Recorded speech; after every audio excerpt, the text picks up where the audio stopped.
off, and the rest were Indian. So this is what this list in fact lays bare: the number of passengers who have boarded, several of them also children. That's how distressing this is, because we are talking about 242 in this case, and also a statement there, confirmation that Gujarat, the former Gujarat Chief Minister Vijay Rupani had boarded this particular flight. Very, very unfortunate scenes, viewers. To the left is a flight manifesto, at least parts of it, and you can see that this was a flight that was carrying a large number of citizens from different parts of the world, including British citizens. There you can see Griya just talked us through some of those people. Let's go straight across to Yesha for more details. Yesha, what can you tell us? We know that this flight has crashed moments after it took off. We're being told that it crashed into a doctor's hostel. Absolutely. In fact, this very flight that we speak of was an Air India flight from Ahmedabad headed towards London. It was involved in a crash shortly after the takeoff. And right outside the airport, details emerged as to within 8 to 9 minutes of the takeoff from Sardar Vallabhbhai Airport was where the flight in fact took off, and it has in fact fallen into a residential area. All of these are preliminary details which have emerged. In fact, more details speak about how the Home Minister is also headed towards Ahmedabad to take a stock of the situation. The Prime Minister has also spoken to the Civil Aviation Minister and has asked all of them to head to Ahmedabad and to ensure all possible assistance possible.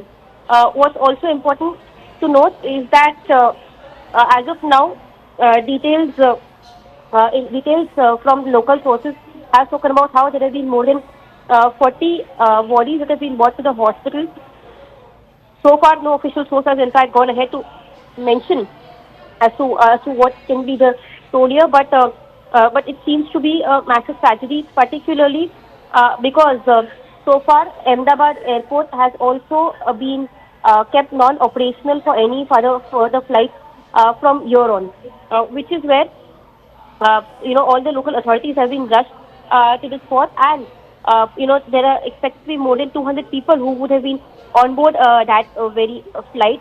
So yes, all the particular stakeholders responsible, be it the Tata Airlines, or for that matter, other stakeholders, they've all been kept on tenterhooks to ensure that that those who are injured or those who were involved there, plus residents who've been injured in that very incident, are rushed to the local hospital. All the local authorities have been kept on alert. Yes. Yeah, well, the updates that are coming in now, of course, official sources, and we're not going to, of course, play out anything that hasn't been verified. So what we're now being told is that Captain Sumit Sabharwal was an LTC with 8,200 hours of experience. The co-pilot had 1,100 hours of flying experience. As per ATC, the aircraft departed from Ahmedabad at 13:39 Indian Standard Time, or 8:09 UTC, from runway 23, and most importantly gave a mayday call to the ATC, but thereafter no response was given by the aircraft to the calls made by the ATC. So viewers, very little response time there. The Union Home Minister is on his way at 4 o'clock to Ahmedabad. He is also going to be overseeing the rescue and relief efforts. We know that this plane crashed almost within minutes of takeoff. You can see that it was reduced to a ball of flames, towering ball of flames. And I want to go across to Mr. Mark Martin, who's a technical expert, for more on this. Mr. Martin, catastrophic loss of lift, it would appear. Even the landing gear had not retracted. What do you make of the incident? Mr. Martin, can you hear me? Yes. Hi. Good afternoon. Thanks for having me. Well, from what we know, I think it's very, very initial, and I don't believe it's right that we speculate on this. But I think from what we know so far, this guy had about 254 passengers on board. The 787 capacity is 265, so it is almost a full aircraft. He was full with fuel and cargo. He took off, and I think what appears to be the issue here is that the power assurance that he was trying to get from both his engines, those really didn't help and support him much. So, I mean, the pilots that were flying were very qualified. They had a TR. There was one of the pilots was a TRE TRI, which is a examiner and instructor and a senior captain. So obviously he was well versed with the situation and knew how to deal with emergencies. So clearly, I think a full-blown investigation has to be called into this. The DGCA must be involved. The AIB should be involved. We should also get EASA and the FAA and TSB, because this is the world's first 787 crash. Never have we seen a crash. And what is worse is that the 787 has been flying with Air India for the last 15 years, and with zero incidents except for minor maintenance issues and spare parts. And this is the first time we've seen a catastrophic event after the takeover of Air India by Singapore Airlines. So clearly there has to be a holistic investigation into the entire incident and event, and we need to get to the bottom of this, because this is going to send a rippling message to the world on the efficacy and safety of the 787, which has been one of the safest aircraft ever produced by Boeing. So are you saying that there has been no crash prior to this of this particular airline? Is that what you're saying? This particular aircraft, the 787 Dreamliner, 787-. Sorry, what I meant was the aircraft, yes. Yeah. Yes, the 787-Dreamliner. This aircraft, there has never been a crash ever. Even when this aircraft was operated by Air India and the Government of India management, the 787 performed beautifully for Air India, because Air India was the launch customer for the 787, and it had error-free flying. Sure, there were maintenance issues, there were groundings, but back then this aircraft was one of the best, and it still is. It still is a technology trendsetter. Well, so clearly, let me just hold on, Mr. Martin. I'm also being joined by Mr. Devesh Agarwal, who's an aviation minister. I would like aviation expert. I want you to stay on with me. I want to also bring in Mr. Agarwal and involve him in this conversation. You've probably seen the pictures, Mr. Agarwal. They obviously tell a catastrophic story, horrific story, heart-sinking visuals. Moments after takeoff, the plane loses what appears to be power and crashes into a very densely packed residential / habitated area right outside the perimeter of the airport. What do you make of this? What's your assessment, preliminary assessment? Let me first preface by offering my deepest condolences to the families of the bereaved, and my prayers that they find survivors. In fact, my cousin sister works in the civil hospital where the aircraft crashed. She was unable to talk because there was quite some smoke. She was telling me that there is a student hostel immediately adjacent to the building in which the aircraft crashed, and there are students who are not accounted for. So again, prayers that they have not been victims of this crash and they may have just stepped out of the building. So that is where I'm going to preface it. I was listening to what Mark was saying. Yes, this is the first quote unquote accident. There have been, I'm not sure if there has been a hull loss earlier due to the grounding. For sure, India's AAIB, Air Accidents Investigation Board, will be involved. And from the United States, you will get the NTSB, because it is the aircraft is made in the United States. I don't see EASA playing any role because they are the European regulator. Definitely there will be representatives from Boeing and from GE, because this was a Gen X engine. The launch customer was All Nippon Airways I forget the exact date, but they used the Rolls-Royce engine on their 787s. Japan Airlines and Air India, they used the General Electric Gen X engine, and there was an issue right at the beginning which delayed deliveries of the GE equipped, or rather GE powered 787s. So this was delivered in January 2014, but its serial number is 26. That means this was the 26th aircraft or 787 that was made. But as I said, 11 years is nothing in terms of this aircraft. It's a very modern aircraft, as Mark said very correctly. Modern systems on board. I I'm I see the video, and obviously there has been a loss of lift. Why that has been a loss of lift is what I think everybody's going to focus on. From what I could discern from the ADSB data, the aircraft was traveling at roughly around 174 knots, which is close to 350 kilometers. It achieved a height of right around 700 odd feet. It was ascending at roughly about 900 feet per minute, which is pretty decent for pretty decent for immediately after takeoff. So I mean, this has happened literally a minute or two after takeoff. The ADSB data shows that it has happened within a minute or so of liftoff. So, and you can see the landing gear is still down. So why they have had such a major loss of lift? The General Electric Gen X engines, if you see, they power all the 777s in the world.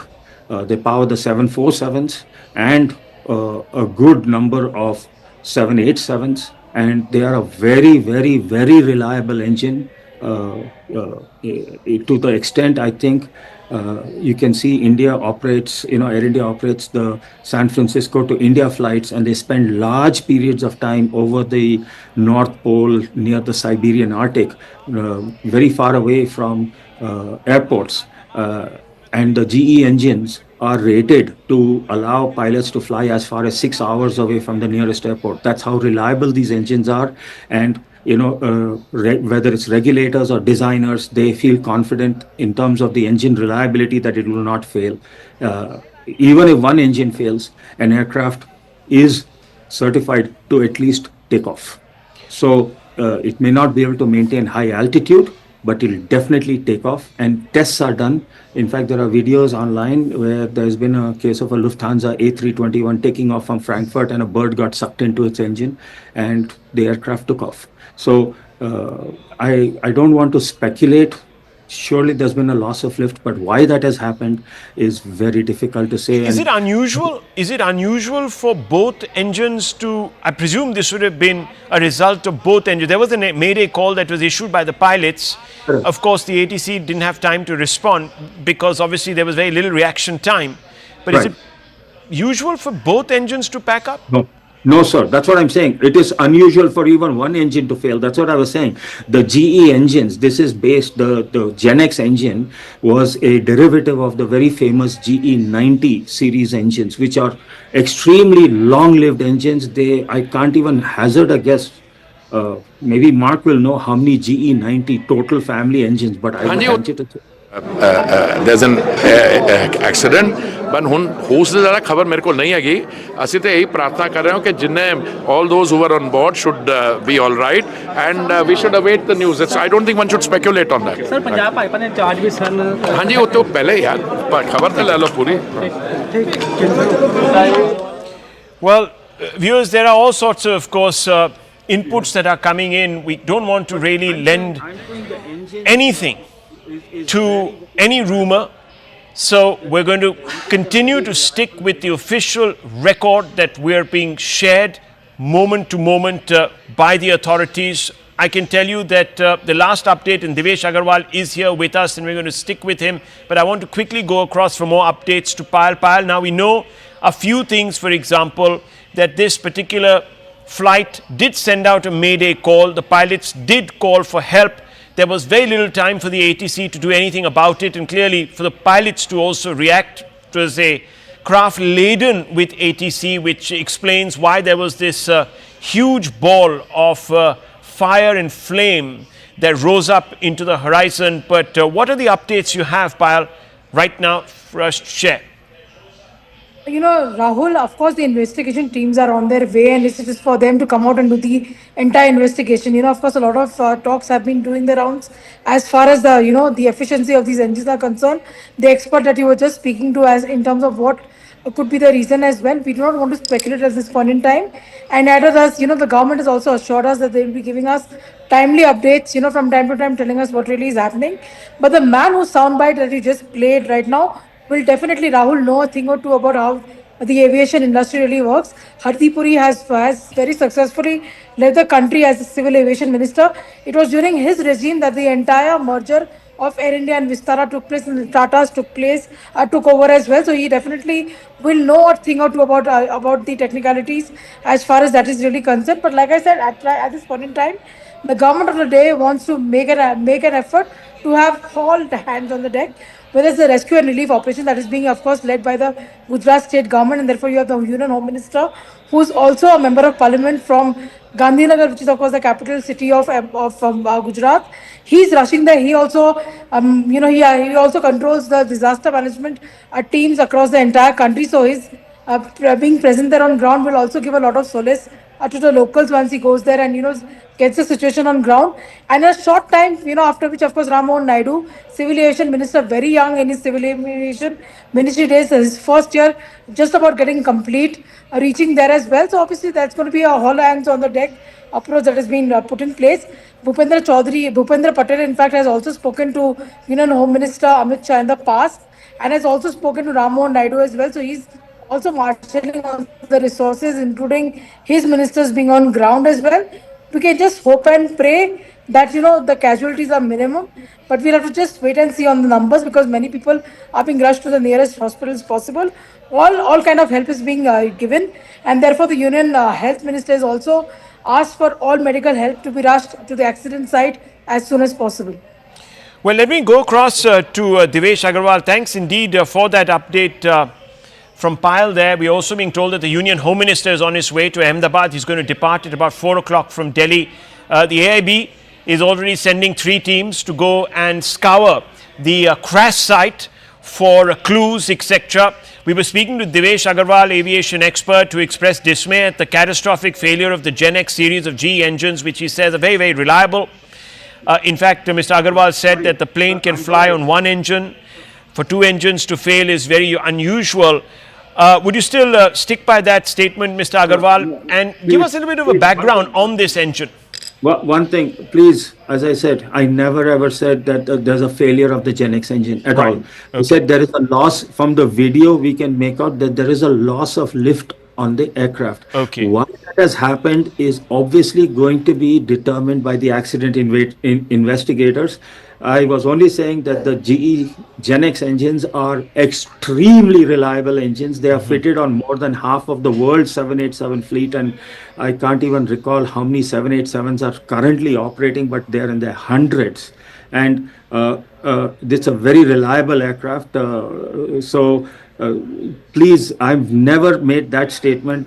Please, is my humble request, because this is a sensitive time, and I am a person by nature. I don't like to speculate on reasons for a crash. We have seen a loss of lift, and that is, the crew has been very experienced. It's a very experienced crew. It is a stable aircraft. What has happened will obviously be, What can sometimes trigger a loss of lift, Mr.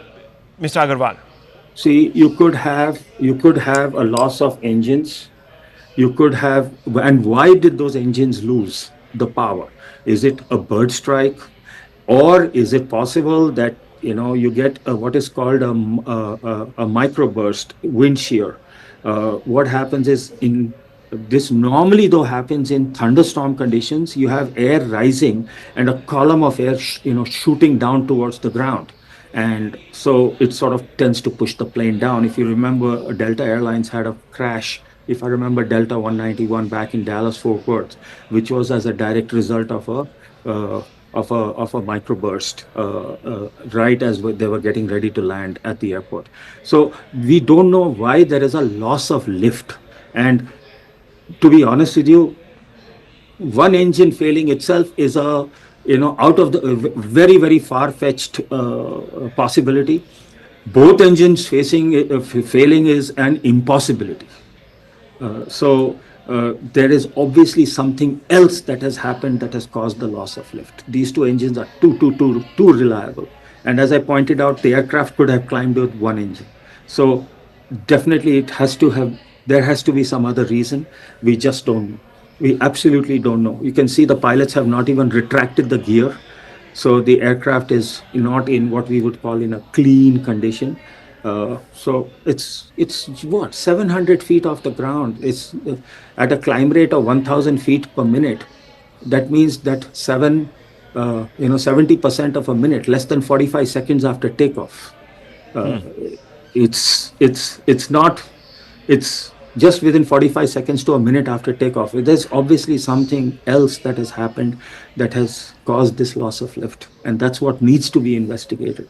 And I really do hope that the Indian government, the AAIB, takes a lead. If you recall the way the NTSB gave timely updates, they had public briefings and for timely updates, and they accepted questions from the press, or rather the media, and they gave timely information. That I think is what is going to be the determinant of how India and Air India is viewed by the world of True, of aviation. course. I mean, I'm sure that the government will do what it has to do, Mr. Agarwal. The point of this entire broadcast right now is to give you quick updates, really, on what has transpired. So, Mr. Agarwal, just stay on with me. I want to walk our viewers through what we know definitively.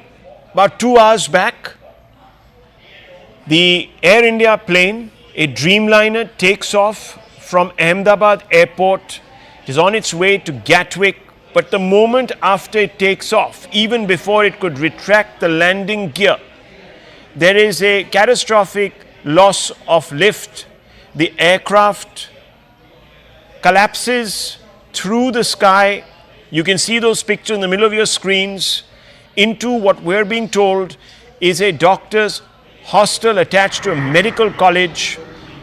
Immediately you see a fireball that emerges above the horizon. The crash site is a very, very thickly populated area just beyond the perimeter of the Ahmedabad airport. The flight path directly under it are a large number of residential buildings. We don't have updates from whether there have been casualties on the ground unrelated to the passengers who have been on board. If there has been collateral damage, we have no clue about that. We can confirm that some people who are injured have been rushed to hospital. Whether they were passengers or others, we can't confirm. On your right is the immediate aftermath. You can see almost nothing is left of the plane. There is a picture of the tail sticking out of a portion of the building. What we can tell you is that the two pilots were very, very experienced and that they had issued a Mayday call. Why this particular flight lost lift, we don't know. Nothing on record as of now. I want us to go straight across and listen into this soundbite from the local police authorities. Let's go straight across to that. Incident बनने के within 2-3 minutes में police, बाकी सभी बॉडियां, civil administration, corporation वगैरह सभी लोग आ गए थे। फायर फाइटर वगैरह स्थल पे हाजिर है। लोगों को बचाने की और रेस्क्यू करने की कार्रवाई जारी है। ऑलमोस्ट 70 से 80% एरिया हमने क्लीन कर लिया, बाकी आने समय में हम लोग क्लियर कर लेंगे। मैं सभी मीडिया के मित्रों से रिक्वेस्ट करता हूं, सभी हमसे सहयोग करें। जितनी पुलिस, उसके अलावा जितनी भी agency, army, BSF, CISF, corporation, collector office के सभी स्टाफ, सभी यहाँ काम में लगे हुए हैं। प्लीज़ हमसे सहयोग करिए और थोड़ी सी हमारे लिए जगह बना के रखिए ताकि हम एम्बुलेंस को ग्रीन कॉरिडोर बना के हॉस्पिटल तक पहुँचा सकें। Thank you.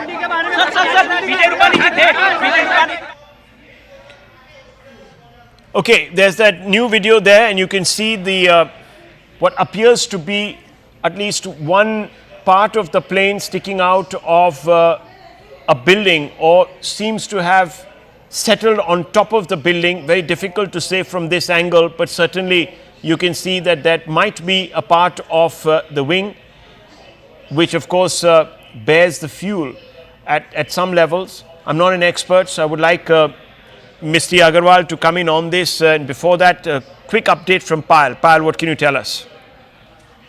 In the wake of this unfortunate episode which has taken place, Rahul, a helpline has already been issued by the Gujarat government, by the Gujarat state government, and also by the Ministry of Civil Aviation for anybody who wants to establish contact if they can't find their loved ones. And that is something which has been done. The government of the day is committed, like I said, to the well-being of every individual, and therefore the officials are requesting, like you just played out the soundbite, requesting everybody not to crowd the streets, not to come to the accident site, but allow a green corridor so that anybody who needs to be rushed for medical help can be done at the earliest as well. And we've just, got a tweet which has been put out by Dr. Jaishankar, who is of course a Rajya Sabha member of Parliament also from Gujarat. And he said that he's very, very deeply shocked and he's pained to learn about the flight crash in Ahmedabad. And his prayers are with the passengers and their families as well. He's currently overseas, so he's putting out that tweet expressing his deepest condolences for what has really happened. Well, the nation in shock, viewers.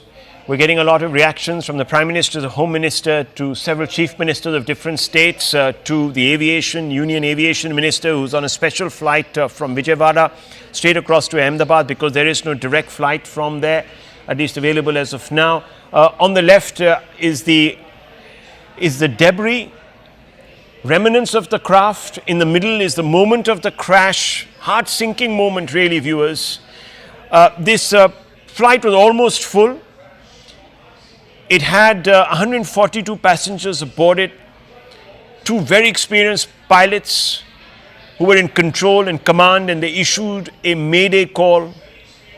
Even before the ATC could respond, this plane goes up in flames. It crashes into a hostel, attached to a medical facility where doctors are in residence. We don't know whether they were in residence at that time, how many other people on the ground in this very densely packed crash site area have been affected.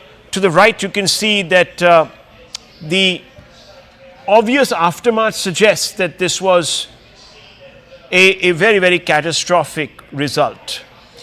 Let me go across to Devesh Agarwal, Sanjay Leza, aviation expert, also there with us. Devesh Agarwal, a quick update from you on your take, and I also want to bring in right after that Mr. Sanjay Leza. Yes. So basically, just to let you know, the world's most popular wide-body aircraft till date was the Boeing 777, and they had delivered a little over 1,500. In case of the 787, they have already delivered around 1,200 aircraft, and they have orders for at least another 1,000 plus aircraft. So it shows you how popular this aircraft is, how reliable this aircraft is. This is the first fatal accident of a 787, whether of the Dash 8, which is the earliest version, the Dash 9, which is what Vistara has, and the Dash 10, which of course no Indian airline has ordered, but it is used a lot by British Airways, United Airlines, and others. The crew, as you just rightly pointed out, very experienced crew. And Air India has traditionally had a history of the engineering on their aircraft has always been good.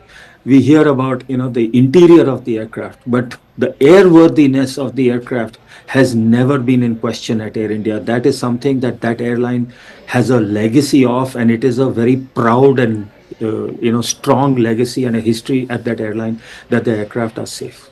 So why that loss of lift has occurred, that is where it's going to be, I think that's where the investigation is going to focus. The particular aircraft details, this was registered VTANB, Alpha November Bravo, and it is the 26th 787 ever built. It was delivered to Air India in the middle of January 2014. Well, thank you, Mr. Agarwal, for that input and for that very quick assessment. Of course, lots of details expected, so this story will be updated. The causes and the consequences will also, of course, become clearer as the day proceeds and perhaps over the next few days. Sanjay Leza, aviation expert, also here with us. Mr. Leza, what do you make of these pictures? Catastrophic, sinking feeling when you look at the picture in the middle specifically. But aside from that, a very, very, very unfortunate happenstance. Not very usual, is it? No, it's a very sad day for aviation in general and Air India in particular and Indian aviation.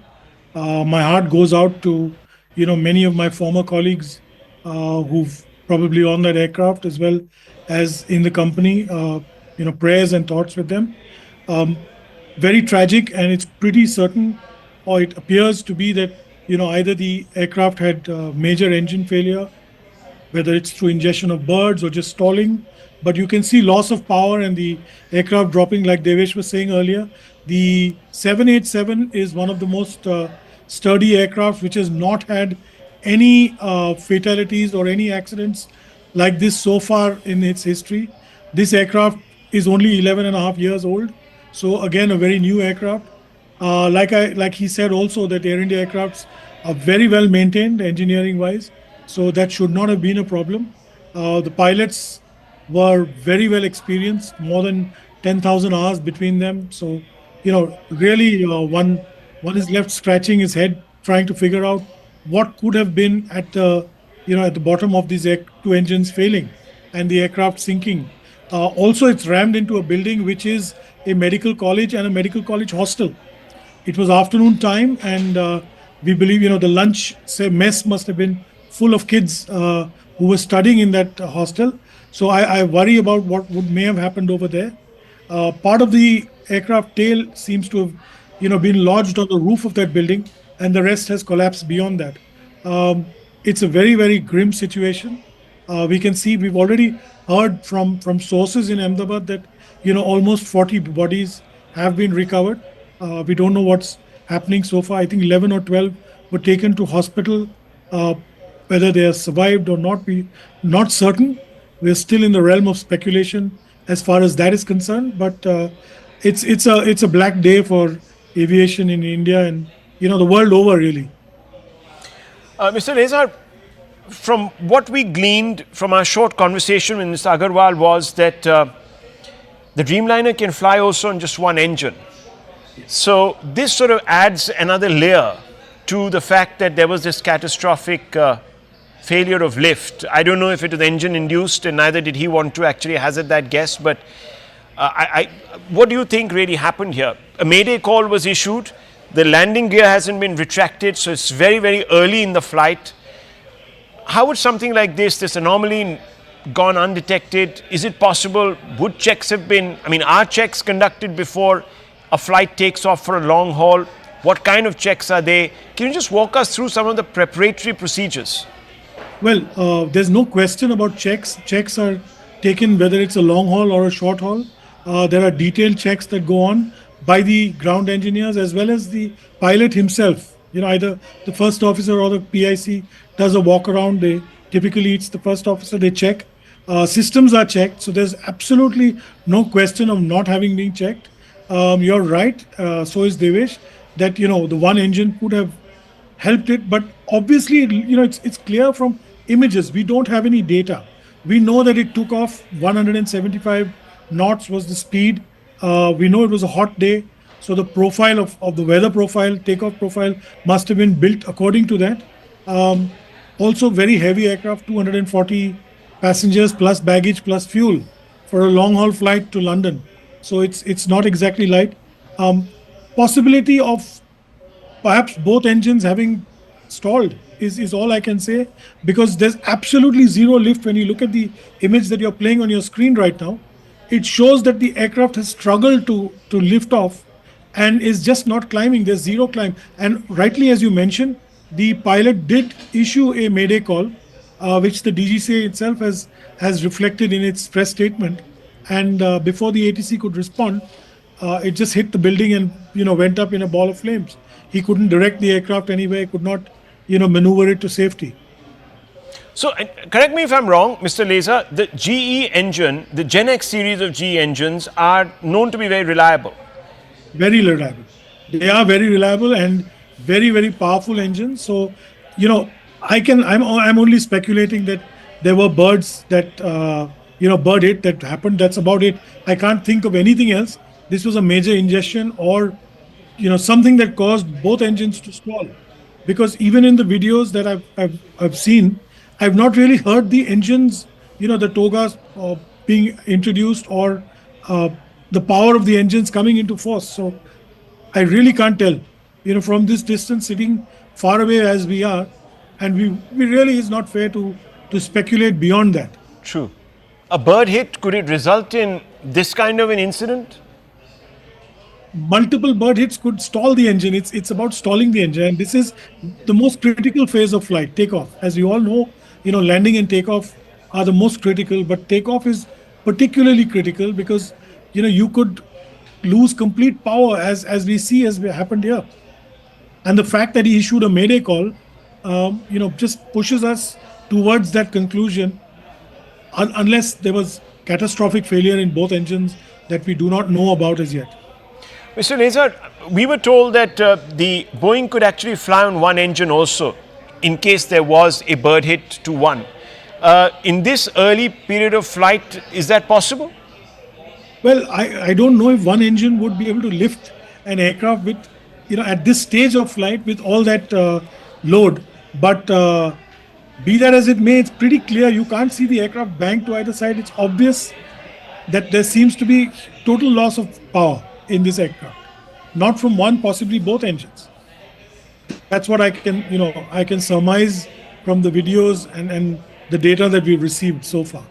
Yeah, well, I mean, the data, of course, at this instance is very, very sketchy, viewers. We're only getting information that we're reeling, that has been confirmed and put out by the authorities in question, because doing anything else would be to hazard misinformation, which is not our intention at all. But the pictures are now quite clear. There are first responders on the scene, a building, as you can see on the right, there's a lot of smoke emanating from that building. Clearly, it's the ATF that is cloaked to that building.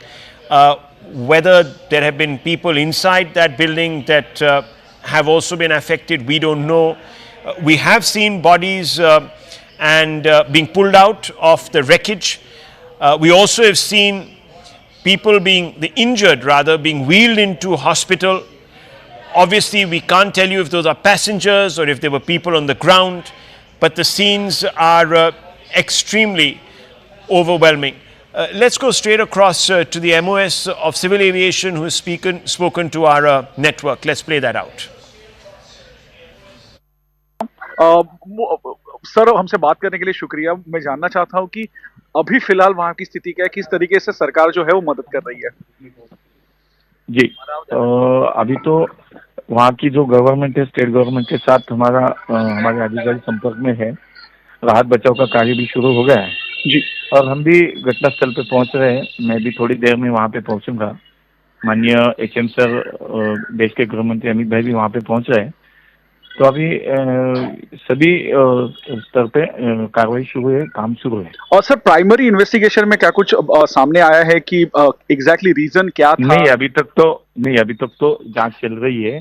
अभी कुछ हम इस पे बात करना उचित नहीं होगा, लेकिन उसकी जांच चल रही है। मैंने अभी भी मिनिस्ट्री में सभी वरिष्ठ अधिकारियों के साथ मैंने मीटिंग भी करी है, लेकिन उसको सामने आएगा एक्चुअली रीजन क्या है, वो सामने भी आएगा। लेकिन अब तो पहला काम हमारा है कि वहाँ के राहत बचाव का कार्य में हमें ध्यान देना है, पहले वो तो काम करना पड़ेगा। मोजी, मुझे ये जानना है कि आंकड़े जो है कैजुअलिटी हो या फिर इंजर्ड हो, उनके अलग अलग आ रहे हैं क्या आपकी तरफ से? नहीं, अभी तो कुल 242 लोग थे जी। 230 उसमें यात्री थे, 12 क्रू मेंबर्स थे। तो अभी तक तो कैजुअलिटी आ रही है सामने। अभी तक कोई ऑफिशियली कैजुअलिटी हम नहीं बोल रहे हैं। सभी जांच भी चल रही है। पहले तो राहत बचाव का काम शुरू है, बाद में उस पर। ये जो फ्लाइट क्रैश हुआ है वो रेसिडेंशियल एरिया में हुआ है, तो क्या वहां पे लोग कितने इंजर्ड हुए या वहां की कैजुअलिटी का कुछ आंकड़ा? वही तो मैंने अभी कहा कि राज्य सरकार के संपर्क में हमारी सभी टीम है वहां पे। तो अभी सामने नहीं आ रहा है कि, लेकिन वहां भी राहत बचाव का कार्य जो शुरू है उसमें पहले तो इन लोगों को बाहर निकालना है। इनको इमीडिएटली वहां पे मेडिकल इमरजेंसी को पहले उनको वहां पे हॉस्पिटल में शिफ्ट करना है, मदद करना है। I'm also joined by Captain Kishore Chinta, who is the Chief Pilot of Sirius India Airlines Private Limited. Thanks a lot, Captain Kishore, for joining us. I want to understand from you first, from what we know, within a minute or so of takeoff, this plane has crashed, and it has crashed in a scenario where it seems the pilots were not in control at all. They had already issued a Mayday call, and they actually crashed into a building. What do you make of what could have happened?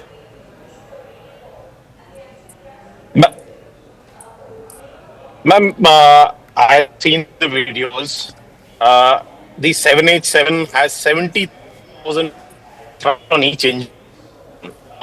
For an airplane like a 787 to go down in a controlled manner like that, either they've lost both the engines. And Ahmedabad per se always has a lot of birds and vultures over there, up to almost 3,000 feet. It's speculation as of now. That either both the engines have to have had some kind of bird ingestion or a compressor stall or something like that for the engines to lose power. Otherwise, with just one engine, also the aircraft can climb out at 400 to 500 feet per minute for a aircraft of that size. I just want to understand from you, these bird ingestion issues that you're talking about, how frequent are they? Bird ingestion are infrequent, but there is always that risk, especially in airfields like Ahmedabad and Baroda and some other airfields. Ahmedabad has historically had bird activity in and around the airfield. So I am not saying that it could have been a bird hit, but the fact that the pilots gave a mayday and we see the aircraft climb to max altitude on flight radar close to 625 feet, which would be about 425 feet off the ground. The airfield elevation is about 200 at Ahmedabad. So they did climb to 425 feet. On the aircraft, they could have engaged autopilot, but it appears to be that they've lost power in both the engines for the aeroplane to have come down in a controlled manner like that. Yes. And because most experts like yourself are suggesting that even loss of one engine should not lead to a crash like this, I want to understand from you, if this was, let's say, a bird-related incident, can it take off both? Can it take out both engines like this so quickly after takeoff, within a minute or so? It is possible, ma'am. Like the United aircraft, where Captain Sully Slumberger, went down into the Hudson. It is possible for both the engines to get affected by birds. Okay, and looks like there would have been very little reaction time to control anything. What do you make of the situation the pilots would have faced if this, let's say, both engines went out so quickly after takeoff? The pilots did a fabulous job keeping the wings level to minimize any kind of damage, and the aircraft's gone down in a controlled manner. They probably have done everything possible which they have been trained for a situation like this. But the rest we'll only come to know once more specifics come out from the flight data recorder and cockpit voice recorder. I just want to understand from you also, because you are an expert in this field. Apart from a bird hit, what else can lead to a crash like this so soon after takeoff, where the speculation is that not just one but both engines went out? What else is a plausible reason? I don't see another plausible reasons, ma'am. This has to be loss of both the engines for the aircraft of the magnitude of 787 to go down in this manner. And this is the world's first ever Boeing 787 crash. So that's the track record of this aeroplane. And the pilots are highly experienced, well trained. So the only probable cause would be loss of power on both the engines, just at the time they were getting airborne. And that's extremely rare, isn't it? It's probably 1 in a million kind of scenario. There's probably nothing anyone could have done in this case. If there was no obstacles immediately after takeoff, probably they could have, glided down onto the ground to as minimal damage as possible. But with buildings over there, they seem to have landed on top of one of the under construction buildings. We do not know the damage or loss of lives on ground, but more details will be coming out as and when the DGCA Aircraft Accident Investigation Bureau brings out details. Just stay with me. Speaking of those buildings that this plane has crashed into, and I'm sure the pilots would have tried to avoid as much as possible, but it looks like they really couldn't avoid crashing into a building. We have information that the flight has crashed into BJMC, which is a hostel where many MBBS students stay. And these are some visuals also that we were running earlier of the hostel, including the canteen, etc., where there is damage because of the impact of this airline crash. And we don't quite yet know what the damage could be as far as students there in the building is concerned. But certainly news is coming in that some of them have been injured, and we hope that they get quick treatment. Praful Patel, former aviation minister, is also joining us over the phone line. Mr. Patel, thanks a lot for your time. Extremely sorry scenes that are coming in from Ahmedabad, and of course news of heavy casualties as well. Very saddened to hear and very distressed at the same time. It's one of the biggest tragedies in our country, and unfortunately whatever visuals we are able to see on TV, that's all information we have. But considering that today's aircraft are very sophisticated, very technically advanced, to see a situation like this, unless we know the full details, will be very difficult to comment on that. But at the same time, whatever visuals we see on TV, our hearts go out to the passengers and their families. We don't know what is the fate of many, so I only pray and hope that most people survive this horrific crash. Yes, the pilots were extremely proficient. Praful Patel, there are 133 casualties that we are getting latest updates on. We are hoping that some rescue operations are able to find some injured who can receive some treatment. But many international passengers on board as well, and many countries on alert now, including UK. We are told that as many as 50 plus passengers were from UK. We are also told that former Gujarat Chief Minister Mr. Rupani was on board.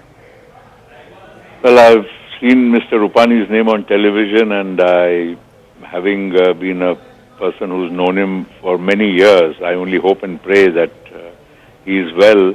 But at this moment, there is no information about any of the passengers. And of course, as you said, there are many passengers of different nationalities, mostly UK, besides Indians. And I think we really feel very sad, because at the same time, I would like to repeat that today's aircraft are very, very sophisticated. The pilots, especially who fly 787 Dreamliner, are obviously very well trained, and they are very senior commanders. And they've gone through many hours and hours of flying, and they would have obviously, it seems to me, whatever little I can make out from that the plane was on climb mode, and suddenly it's lost power or something else has happened, or maybe it was struggling at the time of takeoff. These are all very speculative things.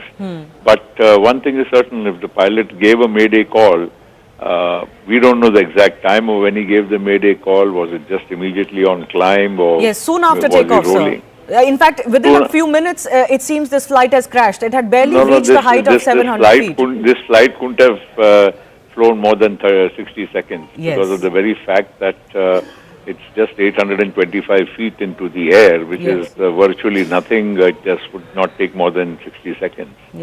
So it is very intriguing because of the, first, as I said, the aircraft itself has many backup systems. These are, very fly-worthy, very safe aircraft, and 787s are flying all over the world. In fact, I would be surprised to see that probably this may be the first major incident with a 787. Yes, actually we have been confirmed, sir, that as far as the 787 Dreamliner is concerned, this is the first major such incident that has come to light. Boeing has had some issues with grounding and all. There have been investigations whether they have, not done enough as far as maintenance and certain other activities on planes are concerned. But this certainly is the major crash of its first of its kind when it comes to a 787 Dreamliner. Well, absolutely. A 787 Dreamliner, as I said, is being flown by most airlines of the world. And it's a very, I would say, a workhorse. It's a good aircraft. and in this case, it's flown from Delhi to Ahmedabad.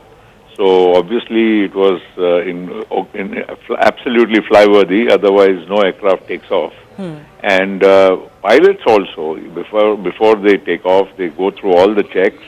And if they find anything missing, and especially if they are on a long haul flight like London, they would be absolutely very careful to see all parameters are fine before they would take off.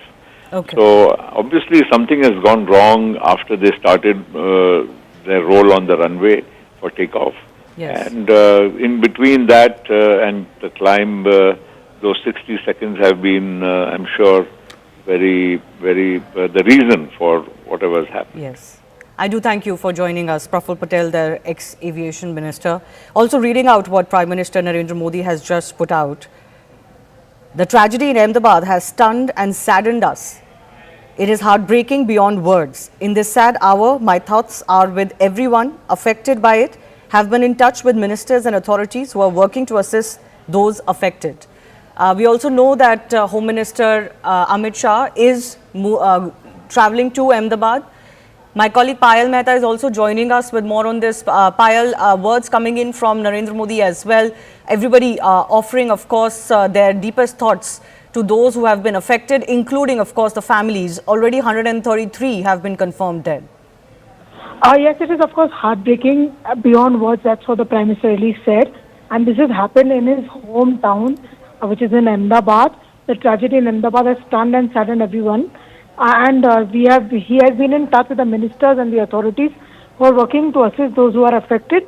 He has already spoken to Bhupendra Patel, the Gujarat Chief Minister, already spoken and asked Ram Mohan Naidu, the Civil Aviation Minister, to rush as well, and constantly been in touch with Amit Shah, another union minister in his government, the Home Minister, another son of the soil. So they've all been rushed. Maximum help needs to be assured is what the Prime Minister has also indicated in as many words as well. But a real tragedy coming to the fore as well. Many people have been feared dead in this, in this ghastly crash that we've really seen. Of course, the investigation will follow soon as possible is what the government is assured. But it's a very heartbreaking moment because many citizens on board Shivani were not just Indian nationals, but foreign nationals as well. But the government of the day has assured that they will get to the bottom of this and understand why this really occurred. But like I said, the Prime Minister joining the nation in expressing his condolences to what has really happened and to the loved ones. One of the biggest aviation crashes in Indian history, and of course certainly the first concerning a Dreamliner. I want to go across to Rajesh Patani, who's an eyewitness to what happened. Rajesh जी, आपने क्या देखा जब ये crash हुआ? आपने क्या देखा? आपको क्या दिखा? ये बताइए. राजेश जी, आपको मेरी आवाज आ रही है?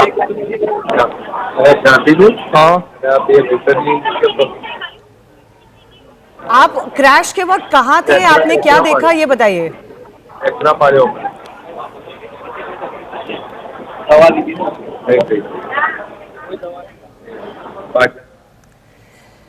Let's try and reconnect. We're trying to get you some more eyewitness accounts, but of course visuals of the crash are on screen, and they show that the flight had barely taken off.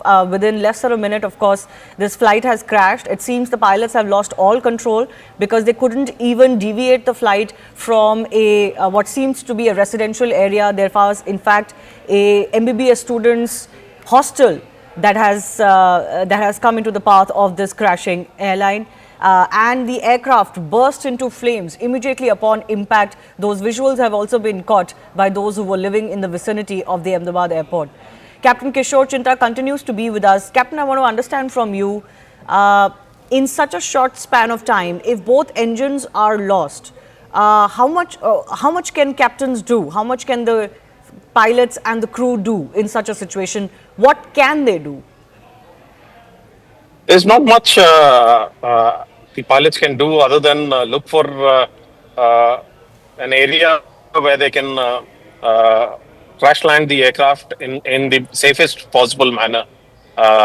So in this case, they barely had any height in hand to change the direction of the aircraft anywhere. See, the most prudent thing they could have done was to keep the wings level and glide into a path which is more safe, which would minimize casualties on impact with the ground, rather than having bank on, wherein the risk of the aircraft cartwheeling and more damage and more casualties. So the pilots probably did the most prudent thing, having probably lost power. Okay, and how does this loss of power really happen? What causes it? Loss of power could be either due to bird ingestion, the engine compressors stalling and not producing any more thrust. It would be really unlikely for engines of such magnitude and to lose power for any other reason for a technical defect just after takeoff. It's unheard of. It's those engines with 70,000 pounds of thrust have been tested multiple times, and one of the safest engines in the aviation world.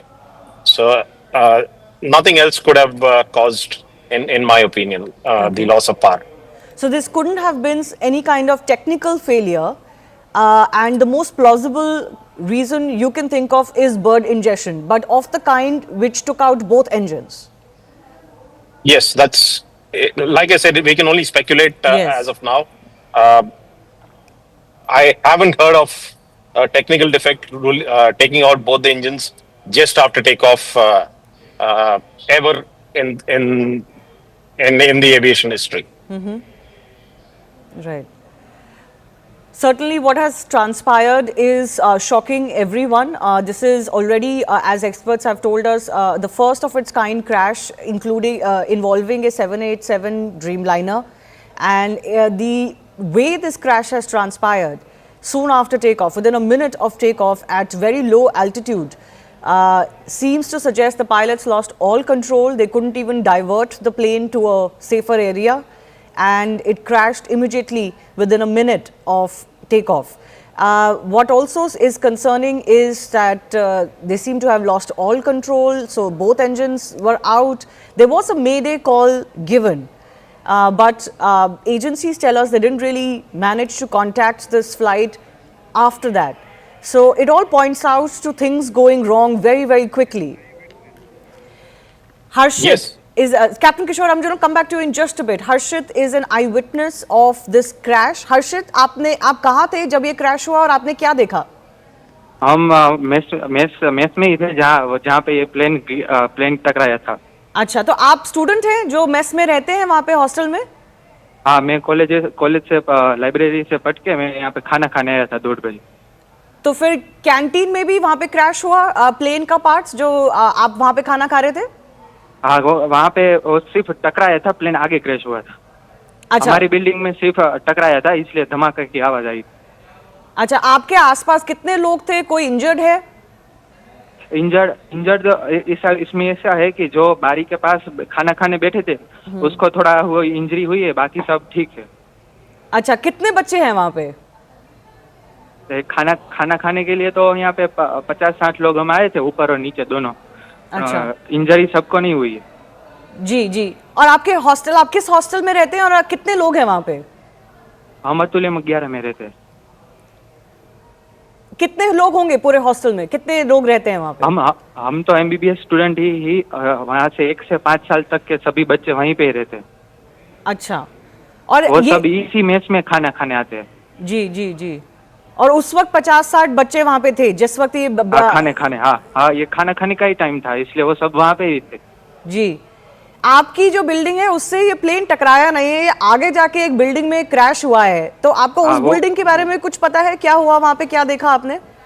वो अतुल्यम 1, 2 और 3 है, वहाँ पे वो resident doctor रहते हैं सभी. और ये सब मेडिसिटी के क्वार्टर्स ही है जहाँ पे ये प्लेन हादसा हुआ ना वही. तो जिस बिल्डिंग में क्रैश हुआ वहाँ पे रेसिडेंट डॉक्टर रहते हैं? हाँ. और उस बिल्डिंग में कितना इम्पैक्ट हुआ है, आपको कुछ जानकारी मिल रही है वहाँ पे? ना कोई वो नहीं पता. नहीं पता. जी जी. पर आपका जो हॉस्टल है वहाँ पे सब सेफ है? कुछ लोगों को इंजरी हुई है? हाँ, हॉस्टल से ये मेस पड़ा 1-2 किलोमीटर दूर है, इसलिए सब बच्चे हॉस्टल से मेस तक चल के खाना खाने जाते हैं, तभी ये सब हुआ. अच्छा, मेस में उस वक्त जो थे वो सेफ हैं, लेकिन हॉस्टल में जाके ये बिल्डिंग में क्रैश हुआ है जहाँ पे रेसिडेंट डॉक्टर्स रहते हैं. This is also extremely concerning. Harshit, हमसे बात करने के लिए बहुत बहुत धन्यवाद. Let's also listen to some more reactions coming in. लगातार पिछले 2-2.5 घंटे से हमारी टीम उस पर काम कर रही है. हमारी सेक्रेटरी है, डीजीसी है, एआई की टीम में सभी लोग, हमारी विकास की टीम, सभी लोग एक साथ बैठकर वहाँ पे काम कर रहे हैं. और अभी हम डीजीसी है, हमारे सेक्रेटरी मैं तो हम तो वहाँ पे अभी फिजिकली भी जा रहे हैं.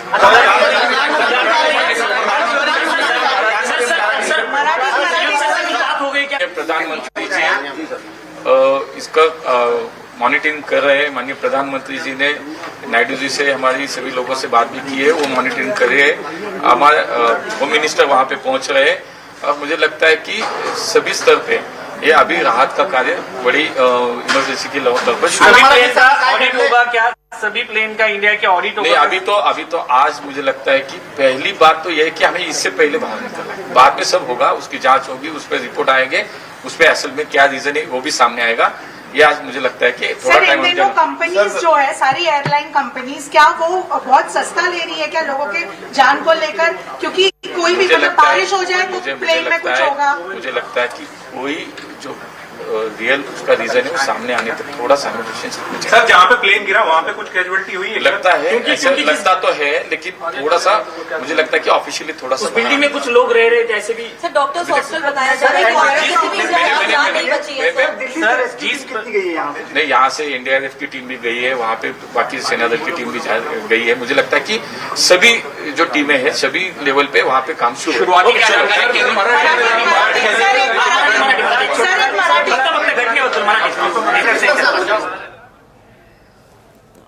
All right.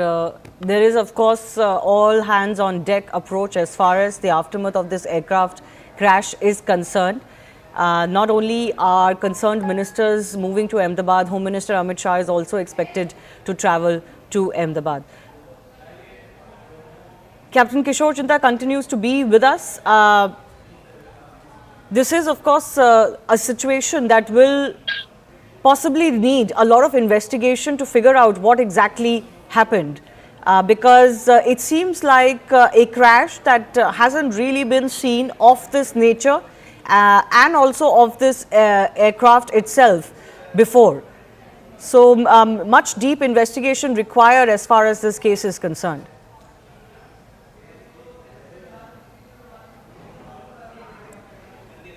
Captain Kishore, can you hear me? Yes, ma'am. Yeah. So the standard procedure of the Aircraft Accident Investigation Bureau, which is already on site, will follow the laid down protocol for fatal accident like this, and I'm sure they will do the due diligence with all possible data that can be collected from the flight data recorder and the cockpit voice recorder and the eyewitness accounts. I'm sure no stone would be left unturned by the AIB inquiry team. I myself have done a fatal accident investigation, and I'm sure the actual cause would come out in due course of time.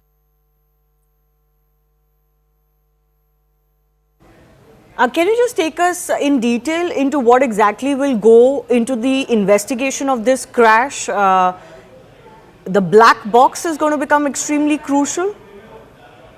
Yes, ma'am. The flight data recorder and the cockpit voice recorder are manufactured to withstand crashes of this magnitude, and they will be recovered in due course of time, and they would be analyzed.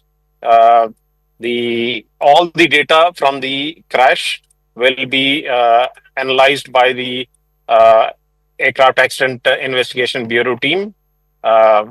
They will piece together every single aspect of the flight path and the possible causes of why and what happened, whether it was loss of power, whether it was a technical defect.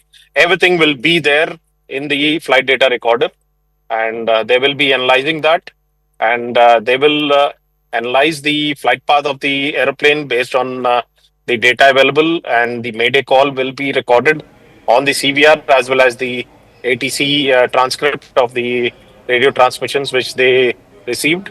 All this will be correlated, and then the inquiry team will piece together their facts and figures and come out with the conclusion on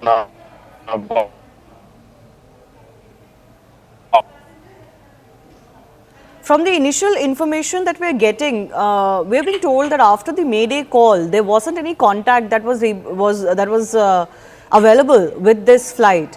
What could have happened to make it unavailable? Captain Kishore, I want to understand from you, if there is loss of power, does that mean that all communication also goes away?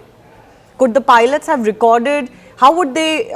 How would we know if this was a bird ingestion? Can the investigation of the remaining parts establish that? Will there be something recorded from the cockpit that can establish that?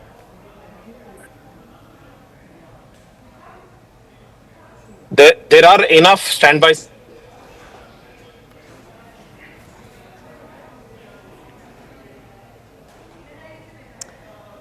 We're losing that link with Captain Kishore Chinta. We'll try and get a better one. But this is, of course, a horrible crash that has come to light. It has really raised alarms as far as the nature of this crash is concerned. 230 passengers on board, 12 crew, including 2 pilots. Already we're getting figures that 133 have been declared dead. But of course, rescue operations are ongoing. There is firefighting operations that are ongoing. You can see those visuals where parts of the plane have actually crashed into the building and they have been stuck into the building debris as well. My colleague Payal also continues to join us. Payal, more updates coming in from your end. What all do we know about the efforts that are ongoing? Plus, who all is expected in Ahmedabad? We've just learned that Civil Aviation Minister of State Muralidhar Mahol, the DGCA team, and of course Civil Aviation Secretary Mr. Samir Sinha, they're all being rushed to Ahmedabad also to be alongside Ram Mohan Naidu, Amit Shah and the others as well, and go into a thorough inquiry mode as far as this was concerned into the entire matter. And we're given to understand that they're currently on their way to Ahmedabad, and they will also be, joining the team and joining the rescue and relief operation as far as this is really concerned, because it's an all hands on the deck approach that Prime Minister Narendra Modi really spoke about. Shivani, it is of course a very, very tragic episode which has come to the fore, and therefore Mr. Muralidhar Mahol, the Minister of State for Civil Aviation, along with the entire team from DGCA, the Civil Aviation Secretary, and the other technical officers are also being rushed to Ahmedabad just as we speak. Yes. This is a crash that has really, in aviation history, experts point out, Payal, that this is definitely one of the worst crashes we have seen, and also given the aircraft involved and the nature of the crash, but also in India's history, this is one of the worst aviation tragedies we've seen. Well, absolutely. Nobody ever is prepared, for something like this as well. But what really led to this crash?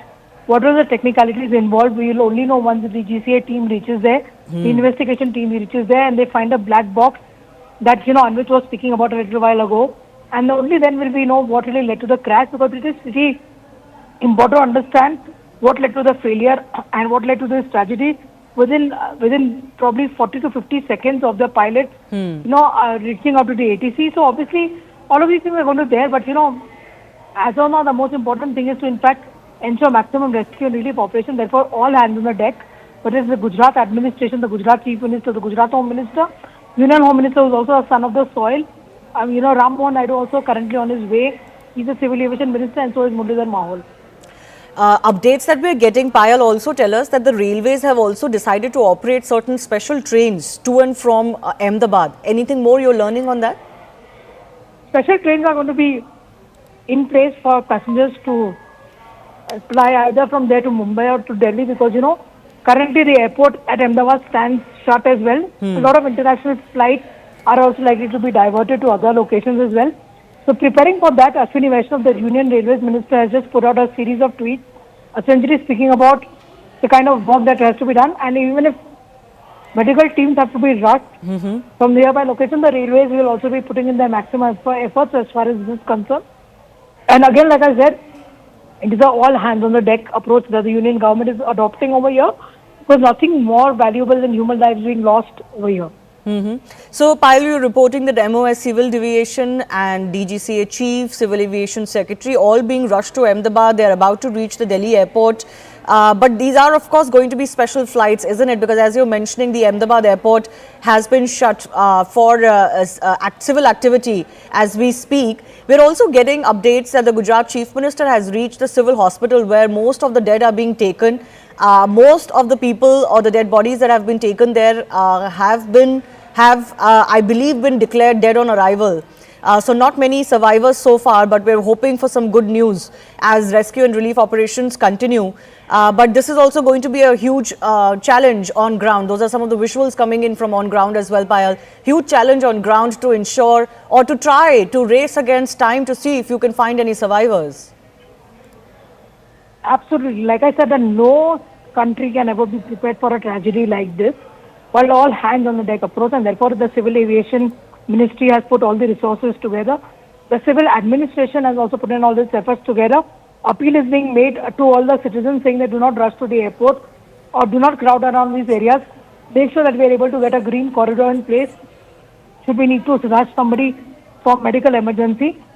Given the fact that, there are also the building on which the aircraft really fell also had some doctors who were housed over there. Yes. As well, so obviously the number of casualties are likely to go up.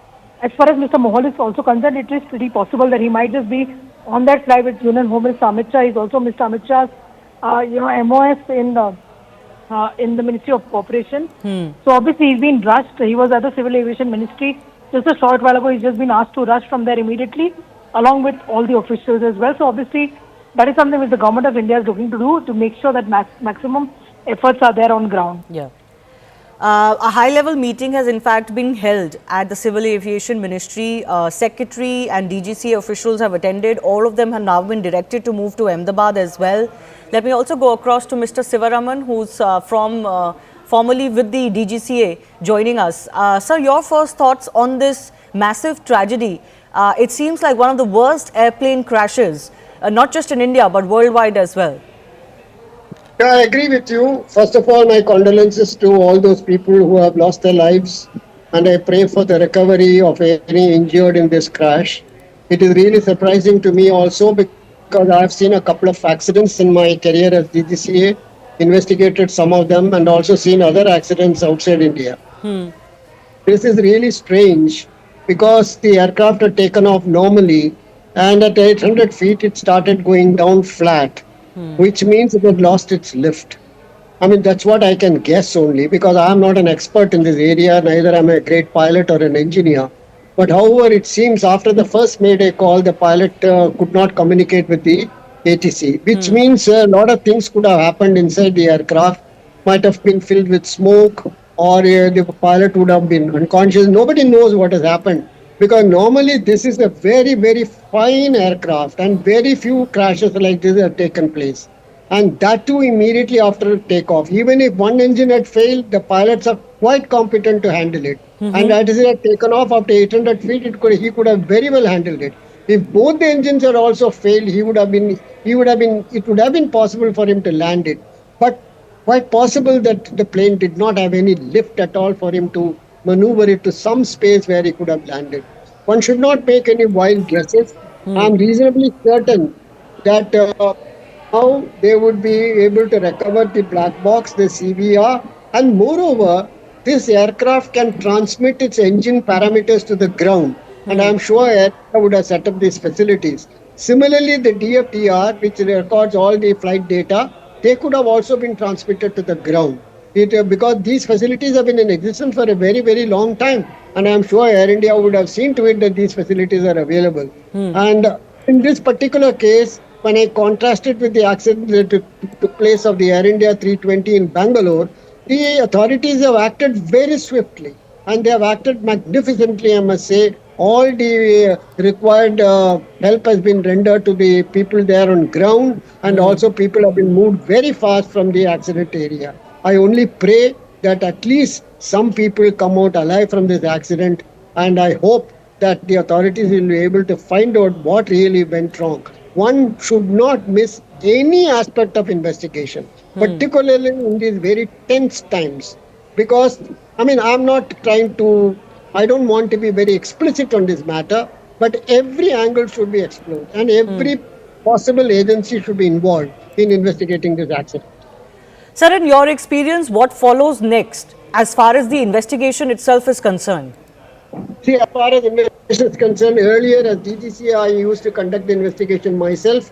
Now they have got an investigation board, and I'm sure accident investigation board, the DGC authorities should be fully involved along with them, and they should not be excluded from it. The Federal Aviation Authority, they have got excellent facilities. They have investigated many accidents in the world. They should be involved. The engine manufacturer, particularly the GE, should be involved. The aircraft manufacturer, Boeing, all of them without hesitation should be part of the accident investigation, because we must get to the truth of this entire thing. Yes. No, absolutely. This is one of the worst crashes, especially given its nature as well. In aviation history, all around the world, there is much alarm, and condolences and thoughts are coming in from across the world. Captain Sam Thomas, former pilot, is also with us. Captain, your thoughts? Any thoughts on what you think could have gone wrong? Good evening. I don't really want to hazard a guess as to what has actually happened. And while our thoughts and prayers are with the victims, what I'd like to say that with the limited evidence that we have, and we are seeing through the visuals that the aircraft has lost power on, or rather is not generating lift enough, and that can only happen when both engines are not developing power. And the reason for that can only be found out once we have the DFDR data. And until then, it's in the realms of speculation, and we understand that people are interested in knowing exactly what has happened. To that extent, we can only say that the weather seems absolutely clear, and the reason for losing power on both engines is extremely rare. If you recollect, there was an incident on the Hudson, where an A320 lost both its engines to bird hit, and a lot of people are drawing that comparisons. This airplane, the 787, is a much bigger airplane, and a few birds will not be able to cause problems to a single engine, or leave alone both engine catastrophic failure. So at the moment we have very sketchy details, and the Aircraft Accident Investigation Board would be in a much better position to bring out these details.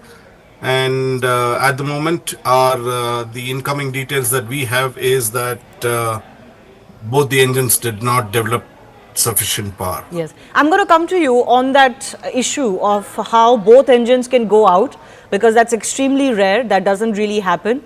And that is really raising alarm here. But we also have a video that has been shot by one of the passengers. I'm told a British passenger who was on board before the crash. Let's just play that out. We are in the airport, just boarding. Goodbye, India. Goodbye. Thank you. 10-hour flight back to England. What's your biggest takeaway, Jamie? We've done this already. On a different thing. Oh, right. What's my biggest takeaway? I don't know. Yeah, fascinating. Great. Thanks for your contribution. Okay. Yeah, my biggest takeaway is don't lose your patience with your partner. Yeah. You're already starting to. You've already snapped at me while we're having chai at the airport. You see, you've learnt nothing. Going back happily calm. We are in the airport, just boarding. Goodbye, India. Goodbye. Thank you. 10-hour flight back to England. What's your biggest takeaway, Jamie? We've done this already. On a different thing. Oh, right. What's my biggest takeaway? I don't know. Yeah, fascinating. Great. Thanks for your contribution. Okay. Yeah, my biggest takeaway is don't lose your patience with your partner. Yeah. You're already starting to. You've already snapped at me while we're having chai at the airport. You see, you've learnt nothing. Going back happily calm. We are in the airport, just boarding. Goodbye, India. Well, that seems to be a video made by two passengers, British passengers, young men who were going back to England. They were happy about it, and just kind of points out the fickleness of life.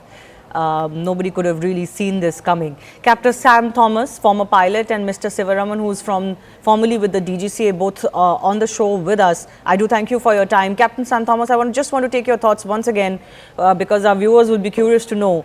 How can both engines go out? That seems to be the case here, given how quickly the flight crashed and the fact that the pilots didn't seem to be in any control. They didn't seem to have any communication left with the ATC. What can really cause this? A variety of reasons can cause it, but in this particular case, what has happened, we would not know until we have the details. Now, you asked of both engine failures. It has happened just short of London Heathrow once with a 777, and that was due to fuel starvation. Now, if both the engines do not get adequate fuel, it could result in both the engines flaming out. Now, but that is a very rare scenario, and in this particular case, we don't know how both the engines have failed, or indeed, we are speculating this from the visuals that we have. So it's evident to a certain extent that there is a loss of thrust on both engines, but we would not be absolutely sure on that till such time that the DFDR shows us the results. I want to ask Mr. Sivaraman also, how long do you think an investigation into a crash like this will take? All right, I think I've lost Mr. Sivaraman. Captain Sam Thomas, do you want to just take this question? How long do you think an investigation of a crash of this nature may take? How quickly can we get to the bottom of what happened? The DGCA would allocate this investigation to the Air Accident Investigation Board, AAIB, and they would put out a preliminary report in about 30 days, and thereafter, based on whatever information they are able to gather from the engine manufacturer, from the OEM, that's Boeing, and may take assistance of other investigative agencies, because not very many qualified investigators are there in India, and it should take about a year. That's my experience with air accident investigation, and it generally takes about a year at least. Currently, of course, rescue operations are the chief priority, and all of the ministries concerned, including the Home Ministry and the Civil Aviation Ministry, are concerned only with that. Those are hospital visuals also coming in. There seem to be some who are injured, but we're unsure whether they are passengers who have been brought in an injured situation, or these are people who were in the buildings surrounding where the crash took place. Because the unfortunate part is, Captain Thomas, is that this flight actually crashed into buildings, and unfortunately we're getting updates that the buildings that it crashed into had MBBS doctors, resident doctors, etc. staying in that hostel. Very tragic, very tragic. It does happen that when an airplane crashes and in a thickly populated area, there would be collateral damage on ground as well. It's very unfortunate, and unfortunately that is the nature of the beast, and very little we can do about it except extend the hospital services to the injured and minimize whatever damage that has already occurred by providing proper medical assistance timely. The area around the airport perimeter was, as the visuals themselves show, densely populated. Clearly, there were some facilities there as well for MBBS doctors, hostels, and multiple buildings of that nature with messes, etc., and several buildings housing medical students. Do you think there could be a need to expand the non-residential or commercial areas around airports? That may not be viable at the moment. If you look at the Mumbai airport, which is the current airport, not the Navi Mumbai, the Chhatrapati Shivaji International Airport, it is very, very densely packed up to the compound wall on both sides of the runway. Up to it touches the compound wall. So Ahmedabad is much, much better compared to what Mumbai is. And it may not be commercially viable to clear out vast areas near the airport, because it's not unusual when old Hong Kong was there. That also was, and I've flown to many, many international countries which have buildings very close to the airport. How rare is it for a flight to crash so soon after takeoff?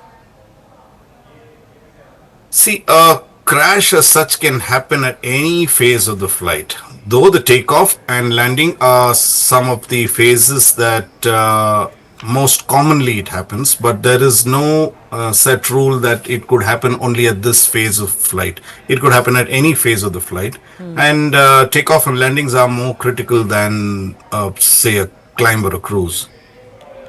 Yes. In this situation, Captain Thomas, it seems like the pilots didn't have any time at all. This could have transpired within a minute of takeoff. Yes, because the altitude reported and what we have right now is 741 feet or 800 feet, which is pretty quick. They have also given a Mayday call, and actually there is very little time to do. If you've lost both engines, there is very little you can do, and the more you try to deviate from the path, the faster you're going to stall. So what they have done from the visuals seems to be the only choice that they had and the only natural way to do it. Losing both engines so soon after takeoff, we were being told that this flight, of course, the airplane had no issues. It had flown earlier today. It had reached Ahmedabad and was onward to London. There didn't seem to be any problems. Any guesses as to, you know, how, apart from, let's say, bird ingestion issues, what else could cause this so quickly? I mean, our business, you really don't hazard a guess, because then we lose face within the community. So, because that is not something that is done. I understand. But any technicalities that could come into play here? Very difficult to say, ma'am. It's how to lose both engines. I can't recollect. I mean, except for the Hudson landing and the Heathrow, I think in the history of aviation, we've had very, very few dual engine failures. So there is not sufficient data to point to the fact that, you know, this could cause, of course, fuel starvation or fuel that is contaminated is one of the reasons. But other than that, I don't know anything else that could bring down both engines, that too of a 787. Yes, and you know, this is why whatever experts we're speaking to, Captain, we're asking the same question and again, because the nature of the crash is raising alarm, isn't it?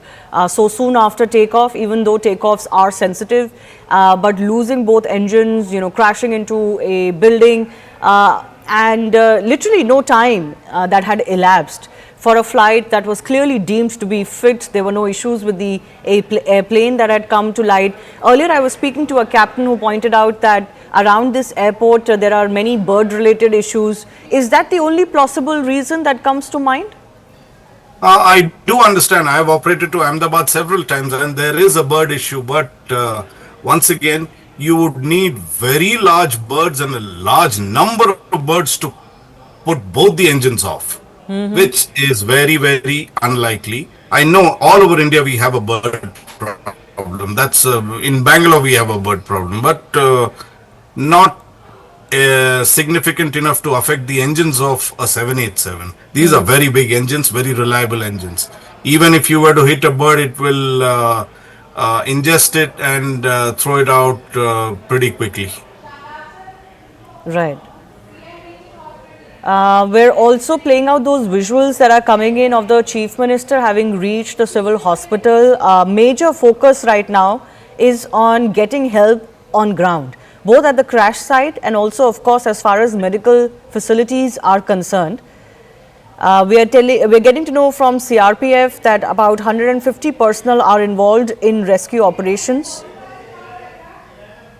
And we're also getting to know that some operations have begun, in fact, at the Ahmedabad airport. SpiceJet, one of the airline operators, have put out a tweet saying that operations have resumed. Passengers are advised to check their flight status regularly via their website. So we were being told earlier that till 5 p.m. there would be a cancellation of all airport activity, given the nature of this attack having, the nature of this crash having taken place so close to the airport premises.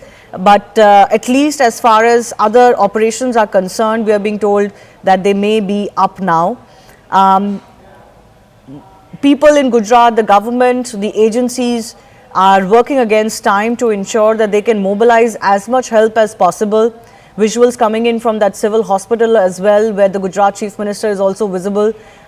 He's visiting the facilities. I'm not sure of how many injured have been brought in so far. We don't have any update on that. But certainly we did get an update earlier that 133 have already been declared dead. That's almost half of the passengers list. 30 passengers were on board, plus 12 crew, including 2 pilots as well.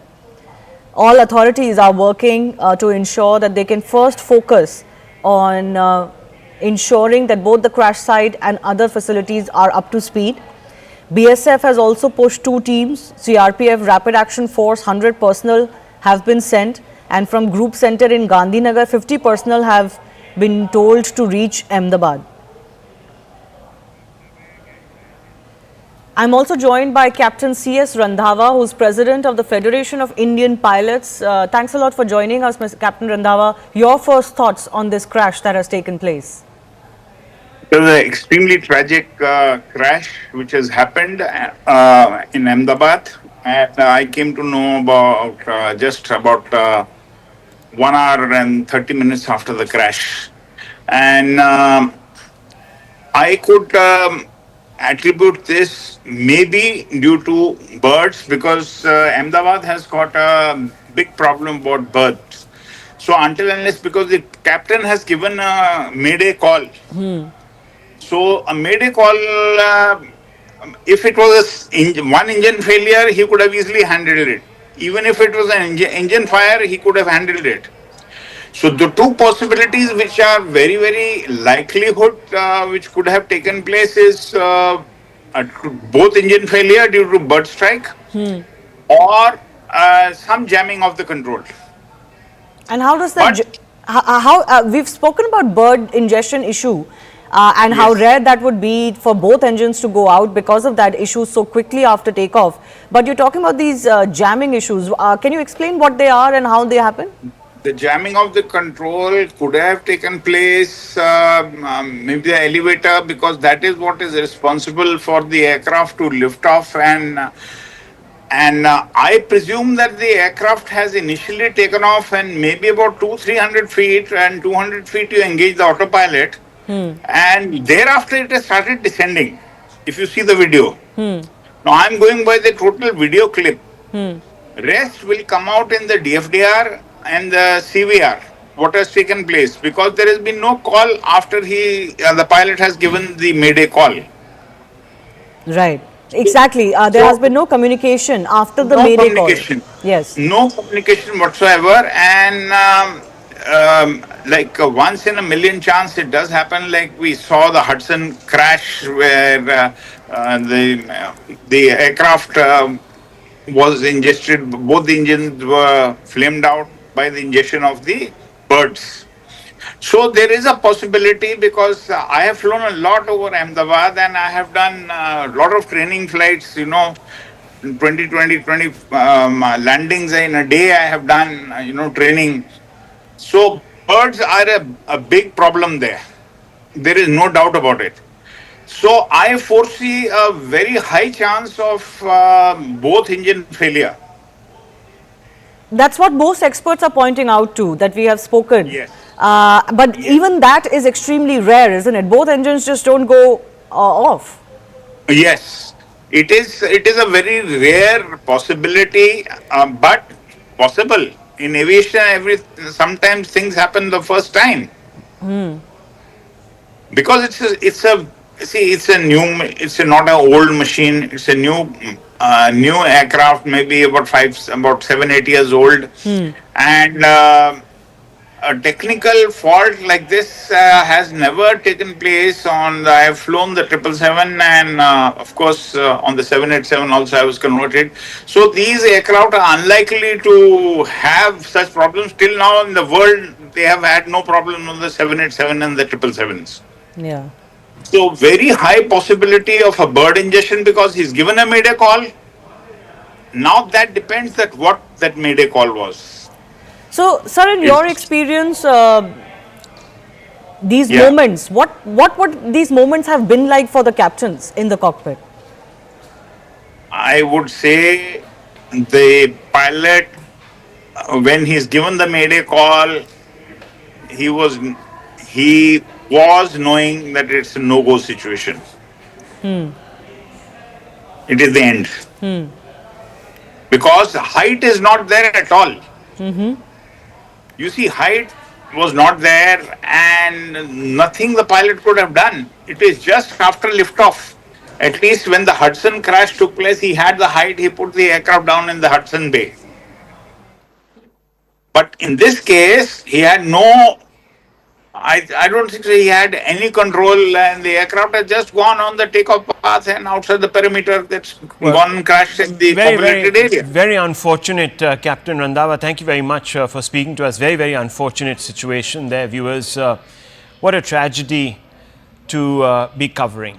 It's completely, the heart sinks every time you see those pictures. I'm joined by Praful Patel, former Union Aviation Minister. Mr. Patel, this has happened in Ahmedabad. Not very often that Indian aviation is caught up in an incident such as this. The last time there was one was, of course, during COVID, and before that, substantial time had elapsed before 2010. What are your first thoughts when you see some of these pictures, Mr. Patel, and a comment generally on Indian aviation, safety protocols in Indian aviation? I'm very shocked and distressed and very sad that such an incident has taken place. And you're right, after many years, it's not very often that we see such tragic incidents in Indian aviation. And let me tell you that on the whole, when you talk of safety and systems, I can assure you that Indian aviation is probably one of the safest in the world. We have all the protocols in place. Our DGCA is very robust and effective. And to find, to pick holes into our ability to manage Indian aviation would be very unfair. And I always say this, and I repeat, that aviation is either 100% or zero. There's nothing like 99.9% in aviation. And therefore, in this case also, look at the aircraft. It arrived from Ahmedabad from Delhi. Obviously, it flew without any issue. And to take a 9.5-hour journey from Ahmedabad to London, obviously the pilots would have done all the pre-flight checks. And no pilot is foolish enough to take off if he is not satisfied. The captain per se in this aircraft would have also had thousands and thousands of hours of command. And a 787 and today's aircraft per se are very robust, fail-safe. They have many backup systems. And to really think what went wrong, I would be hazarding a guess, which would not be fair. But the point here is the aircraft did go on a takeoff roll. And between the time the wheels went up and the time it crashed, probably the time frame would have been almost only about 60 seconds or so, because you can't go to 800 feet and crash and it be within the time span is only 60 seconds. Now he's already given a mayday call. Now I don't know what exactly went wrong. It will be again hazarding a guess, which would be unfair. The only thing which can be ascertained is now, since the aircraft has fallen just a few 100 meters from the airport and in the BJ Medical Complex, therefore to retrieve the black box and the other equipment would be also, quite simple. We would be able to ascertain only after that. Let me tell you one more thing. In today's aircraft, they are very sophisticated. All the parameters of an aircraft, right? Every single second the aircraft is in the air, all the parameters are recorded, not only by the aircraft, but they're also transmitted to a central command, real time, of the airline itself. So if there is, when an aircraft does a flight, there is a way to ascertain every single parameter during whatever the duration of the flight. So if anything would have gone wrong prior to this flight, or which may have escaped the attention of anybody, I'm sure this will be retrieved in no time once the equipment is found. Now, Mr. Patel, just to go back in time, because this fleet, the Dreamliner, very, very safe. I think from what the experts are saying, and I only have them to sort of lean on for facts, they've said that this is the first time a Dreamliner has actually crashed anywhere in the world. Now, most of these Dreamliners were purchased, I suppose, about 10, 12, 15 years back by Air India when it was still government owned. Obviously, there would have been a huge procedure that must have unfurled within government to select the plane. There would have been due diligence. There would have been all sorts of studies that would have been conducted. Well, most certainly. I mean, first, the procedure itself in government is a very robust procedure. Goes through several layers. And ultimately, the basic selection of aircraft is done only on technical parameters. Because, the airline, requires a certain type of aircraft for certain, lengths of the flights. You want to go to the US, you want to go to the European countries, or to, 8-hour flights, 12-hour flights, and so on. And the kind of configuration you want. Let me also tell you that the Dreamliner, at the time it was ordered, was one of the most sophisticated, advanced fly-by-wire aircraft which was going to be produced. And it was ordered by probably most major airlines in the world, Air India also being one of the early ones. And to now even discuss it would be unfair, because after this particular aircraft itself, which has crashed, had been flying for almost 11 years. And if you see any major airline in the world, and if you go at any moment of time, there would be more than 1,000 787s up and flying any part of the world. So I'm sure when, of course, the orders are placed, every other parameter is also examined.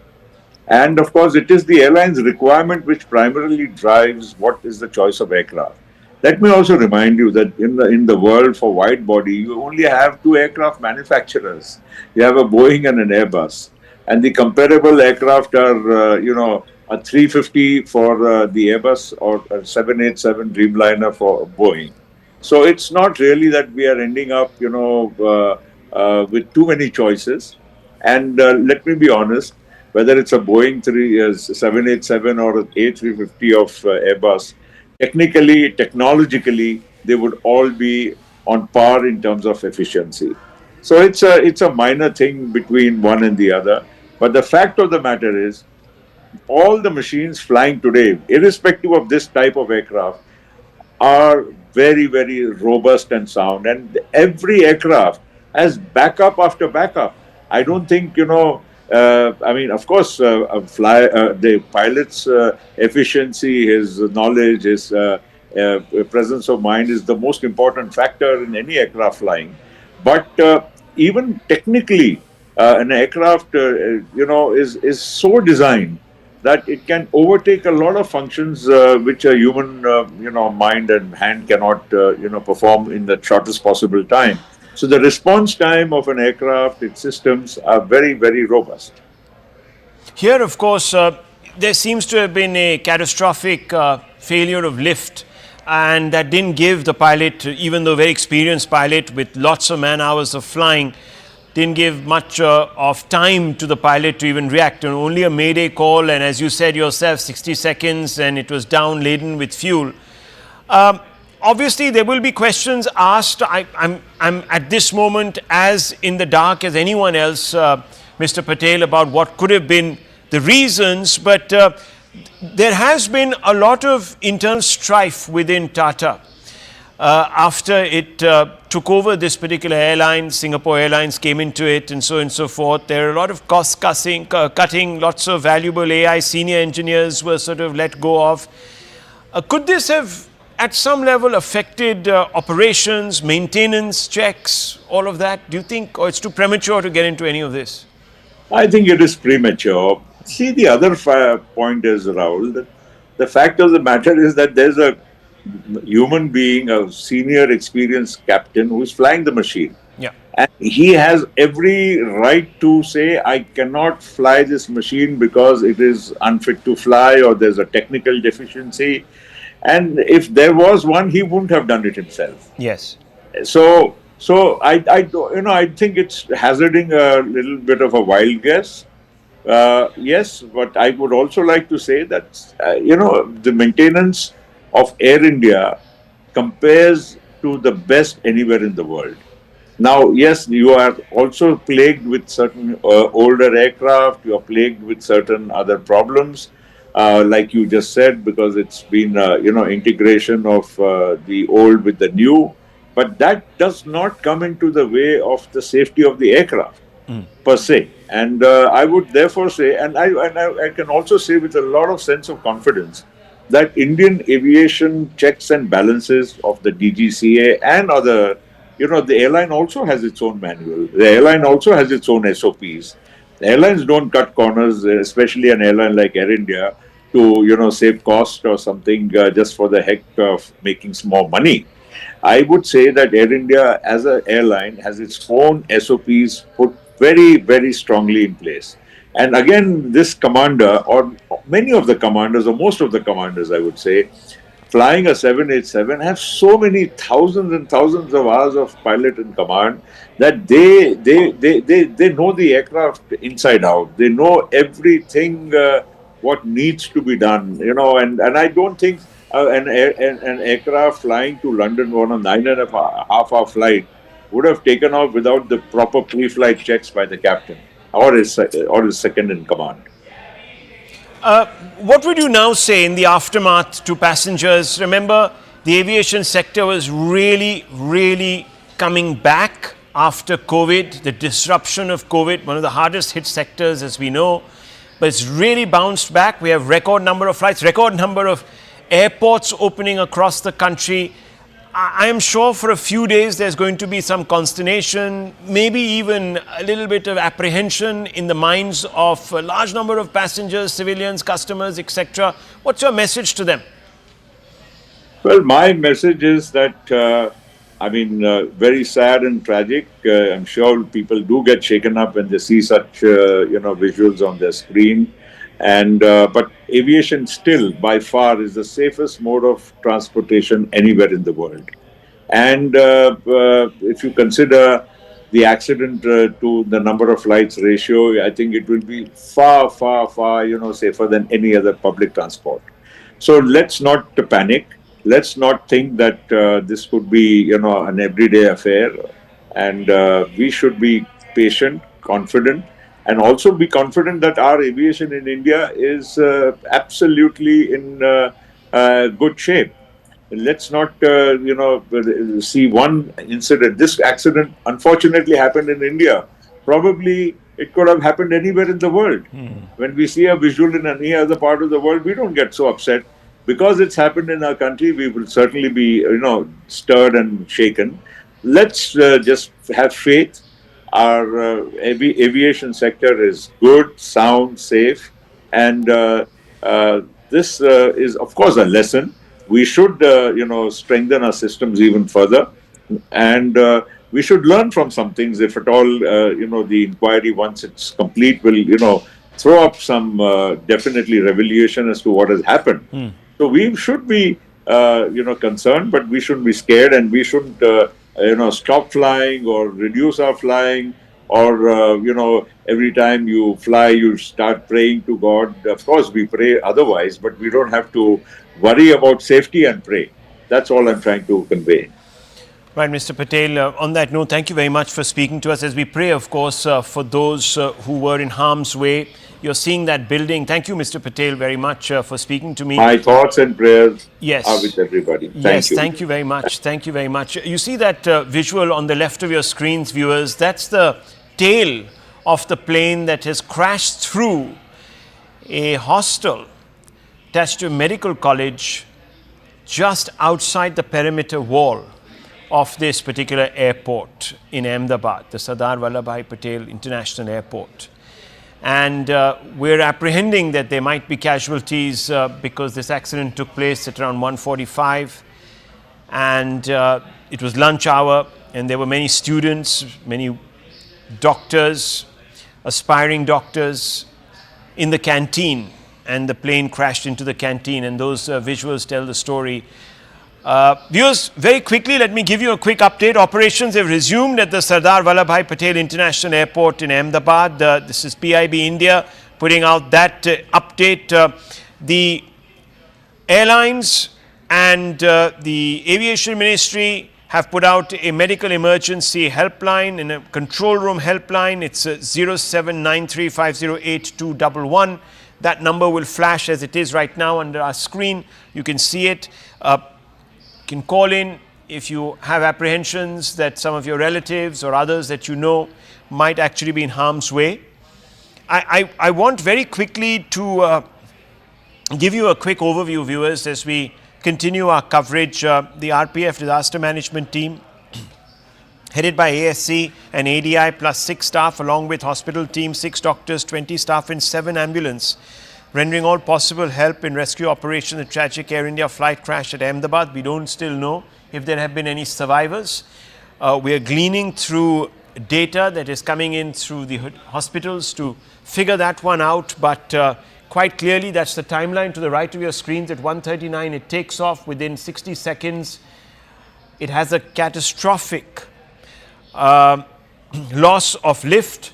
The plane goes down, goes crashing into a building which was attached to a hospital, education institution, goes straight into that building. The building itself is covered by ATF. The plane was loaded with ATF because, as you know, it was taking off to travel to Gatwick Airport in London, or the extremities of London. The MEA has reacted and said that details will be shared with governments of foreign countries, because there were a number of citizens from other nations on board this international flight. Air India chairman N. Chandrasekaran is likely to reach Ahmedabad tonight. That's what we're being told. Large number of residents, we're being told, are also feared dead after the aircraft crashed into the Atulyam super speciality doctor's residence. At the time of the incident, around 200 people were residing in the building, the 94 flats there, and you can see the absolutely charred super frame of that building after the plane dived into it, completely losing control. There was a Mayday call that was issued by the pilots before the ATC could even sort of respond. The plane went down in that ball of fire. We're also being told that the Ahmedabad airport that had been shut down has now been reopened, and flight safety protocols are being followed with utmost care.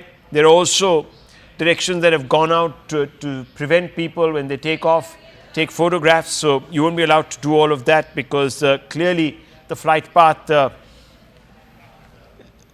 Let me go across to Payal for more updates. We're told that Union Home Minister Mr. Amit Shah will be landing there forthwith. Payal, what are the updates?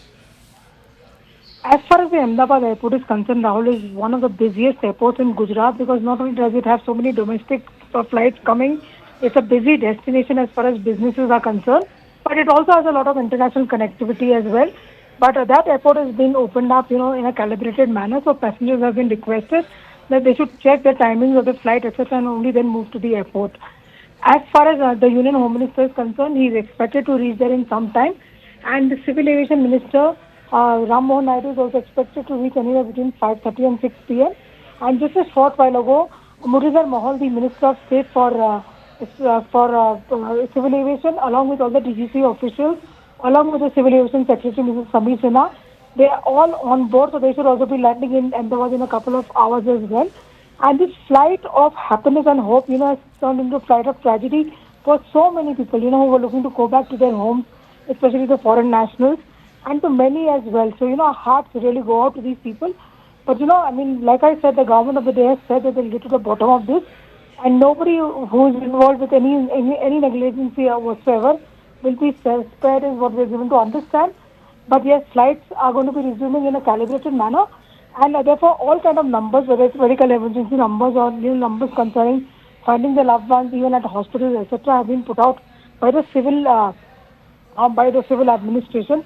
Bhupendra Patel, the chief minister, was at the civil hospital just a short while ago.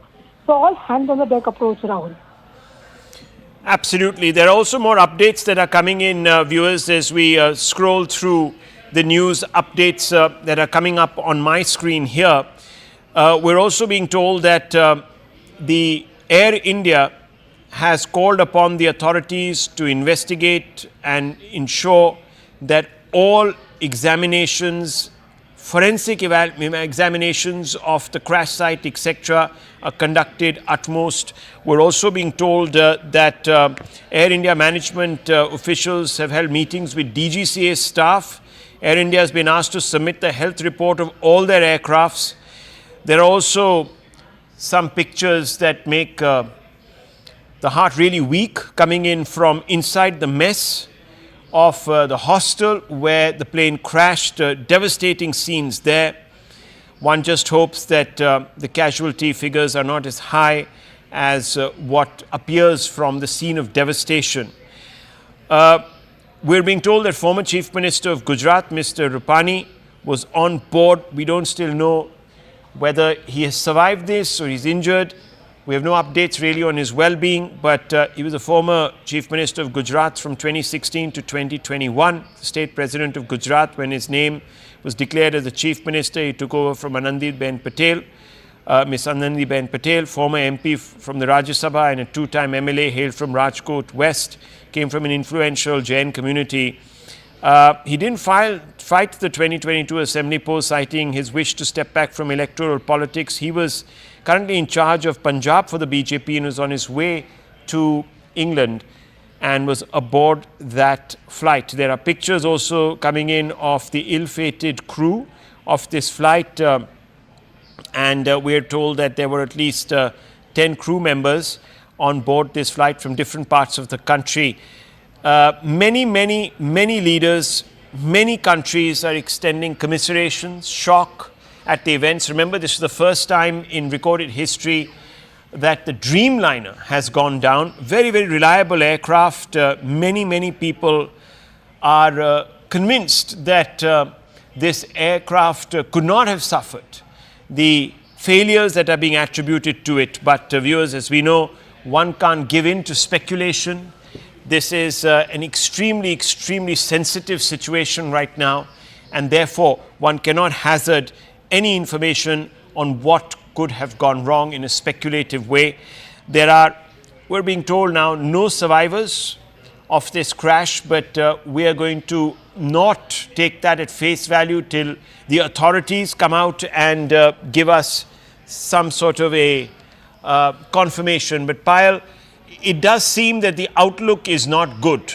Okay, we don't have Payal. We're going to go back to Payal in just a few moments. But hotline numbers have been set up for people to check in and find out on the state of affairs and, of course, on their own relatives. We are being told that there were 53 British nationals, 7 Portuguese, and 1 Canadian on board this Air India flight. 169 Indian nationals were on board. It was a flight that was almost full, Ahmedabad-London flight, and at this time of the year, viewers, there is huge traffic between the two destinations, given the fact that this is a peak holiday season. I want to go straight across to Anvit. Anvit, a lot of people heading out to London on this particular flight. We're getting some details.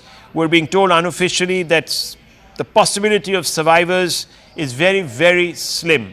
What's the update that you're getting? Yeah, certainly. You see, Rahul, that toll was what we are being unofficially confirmed by the sources on ground. It is being said that it has already been counted up to 150, and it certainly is unfortunately expected to only rise from here because the kind of incident it was, and we initially also saw how the plane went up in flames. It clearly was indicative of the fact that the number of casualties and fatalities would certainly be high, not just those in the plane but also on ground. The collateral damage that it has caused because it was a heavily residential area and the building in which the plane had crashed, which was the doctor's hostel. That also, from there also, a number of occupants had to be rushed to medical facilities, and deaths have been reported from there as well. So ground damage certainly is there, but all what we are being told by the officials who are in this rescue operation, that number of survivors is really, really bleak as what we are getting from the ground. Also, because the incident that this is, and what we are being told by the experts, is that the two major chances that this incident took place, one is dual engine failure, which could be one reason could be power outage, or another reason could also be bird ingestion. But it is also being said that it's very unlikely that bird ingestion would cause both engines to go down. Another reason what we're learning is could be control jamming, which is also a subject matter of investigation, and the AIB will now take over the investigation as their teams are already on ground, and investigation in this manner will also be done. But what we are learning from the ground is yes, that the fatalities have increased to more than 150, and chances of any survivors are really, really bleak, which is unfortunate. Well, that is very, very sad news if true. We're going to hold back on giving you those numbers because we don't have confirmation from official sources, and CNN News 18 will not report casualty figures, even speculate on casualty figures, given the fact that this would be extremely traumatic. That's the moment of crash, viewers. You can see that the plane lost its ability to lift off. Even its, as you can see, landing gear had not been retracted. So, moment the plane takes off, it presumably experienced a catastrophic loss of lift, as some of our experts have told us.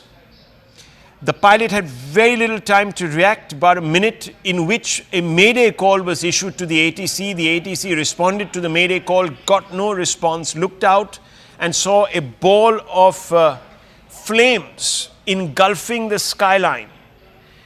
And a minute after crash it was, because as you know, our planes do travel at a particular speed, therefore it becomes easy to assess the length that they would have traversed and therefore back calculate the time that they would have spent on air, in air that is. And you can see that ball of flames going up, lighting up the sky and completely overshadowing the afterground, and that is because this plane was laden with ATF. It had just been refueled. It's taking off. It had come in from Delhi, we are told, landed in Ahmedabad, was obviously surveilled for and examined for any technical issues, maintenance, etc. The plane then crashes into a building. The building is part of a medical establishment, and the exact building it crashes into is a canteen. And lunch hour was on, it was in the middle of lunch hour, and parts of the fuselage and debris from the plane lying littering this particular building, and you can see that the tail section of this building is sticking out. Tail section of the plane is sticking out of the building, and inside we're told there were several doctors who were undergoing training, and those people have been injured. Some of them might not have made it out.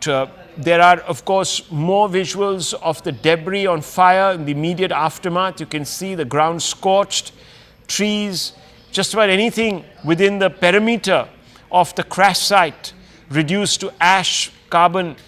You can see those pictures. Part of the building also engulfed in ATF, singed and covered in soot. Complete devastation. All these pictures coming in, obviously an attempt being made to douse the fire, but it's a bit too late. All of these are the buildings next to the wreckage. Near the plane crash site, a large number of parts of the plane strewn all over the place, and that's the frontage of this building, which has been reduced to ash. It's covered in soot because, as I told you, the plane was laden with ATF, and you can see other remnants of this plane, electronic parts, etc., strewn all over the place. There is some piece of luggage that might have survived, but most of this particular craft consumed completely, and that's the debris that is being removed, is salvaged. Obviously, there would be a desperate search for the black box, because that needs to be taken and examined to determine what could have gone wrong. Right now, no use speculating on it beyond the fact that the plane suffered a catastrophic loss of lift. Now, what that was due to, we don't know. Was it engine failure? Was it a bird hit? We have no clue. And these are survivors who are being rushed to hospitals. We don't quite know if these are passengers or if these were people on the ground or they were the young doctors. Let's go back to Anvit. Anvit, these people who are being wheeled into the hospital, do we have any clarity on who they are? What's the nature of their injuries, etc.?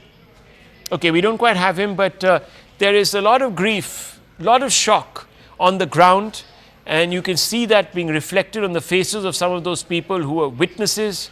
It must have been very, very traumatic, not just for those who came and bid their loved ones farewell, but also those in England who were expecting their loved ones to land in the next 11 hours or so. These scenes, viewers, are extremely unfortunate. This particular brand of aircraft, the Dreamliner, has not in its history suffered a crash. And we can tell you that Boeing shares are crashing right now across the globe, because once again there are questions being asked of the company. Boeing has had its issues. It was caught up in a lot of issues related to its operations, etc. There have been many strikes within Boeing, talking about corners being cut, etc., etc. I don't want to go there, because that's a whole different can of worms, might even be unrelated totally to the aircraft they produce, because the aircraft has performed extremely well, known for being very, very dependable and extremely efficient, and therefore a large number of these prototypes were sold. More than 1,000 have been sold since the Dreamliner, this particular Dreamliner, was brought into service and incepted and inceptualized. So there you have it, viewers. These are the pictures coming from all the parts of the city. Ahmedabad right now is caught in the grip of this crisis, and heart goes out to those who were expecting or are expecting the kith and the kin of these passengers. We're expecting for them to have a safe flight. Let me go across to Anvit. Anvit, what is the latest coming in on perhaps the preliminary estimations as to what might have gone wrong? Any more details about the circumstances under which this flight took off? Anvit, can you hear me? Okay, Anvit, can you hear me? Are you there with us? Flight AI-171 Ahmedabad to London, reportedly carrying 242 passengers. Troops of 100 RAF and GC-CRPF Gandhinagar involved in rescue operations. More details, of course, waited on casualty figures, but we're told that the prognosis is not too bright, that many people would have perished in this. The details, of course, to the left of your screens. Anvit, if you're there, can you hear me? Yes. What are the details we have? We know for sure that the Dreamliner, this particular make of the Dreamliner, has never had a crash. And it's the first crash anywhere in the world of a Dreamliner, of 787 Dreamliner. It had a call sign VTA&B, was the 26th to have been purchased by Air India. These are numbers, of course. Data don't tell the entire story. What are you learning from your sources? Certainly, see, like you rightly pointed out, that Dreamliner and Boeing 787s do not have a history of such incidents, and since their introduction in probably 2011, this is the first Boeing 787 Dreamliner that is reportedly crashed or met with a mishap that we are reporting on. And if we talk about the situation on ground, visuals are really scary. Death toll has already crossed what unofficial figures are around 150, and the sources that are on ground are reporting that it is likely to grow, because the kind of incident it was, and how we have the visuals we've been playing out for our audiences, that how the plane as it crashed, it went up in flames, and the chances of survival of any passenger that was on board are bleak. is what the officials are saying. However, it has not been officially confirmed that all on board are dead. It's not confirmed yet. Some have been rushed to medical facilities. It is awaited to know that if they will be recuperated from the condition they were recovered in or not. Also, other than those who were on board, 242, including crew and captain, other than that, the building in which the plane crashed, it also had a number of occupants, and more than 50 of them had to be rushed to medical facilities. There could be, certainly there is chances of survivors because the plane crashed over that building, and there could be survivors in that, but yes, certain deaths are also being reported from there. Amidst all this, Ahmedabad airport has also put out a tweet saying that the airport is now operational. It had been initially shut following the incident. The airport had been shut for operations, and now it has been opened for operations also. If we talk about the details of the incident that took place, the initial details that we had got, revisiting those details, the flight had taken off at 1:39 from Ahmedabad. It was bound for Gatwick, near London, and the accident took place immediately, just right 8 to 10 minutes after the takeoff. We are told actually it took place within 60 seconds, actually, a minute and a half. It wasn't 8 to 10 minutes. It was just within a minute. So I just want to quickly come in there. Anvit, just stay on with me. I have some reactions to play out. MLA Darshana Vaghela said that, quote, I was in my office nearby when the plane crashed and there was a loud thud. The flats of the doctors have been damaged. The rescue operation will continue, unquote. This is ANI quoting her. ANI also put out the reaction of an individual.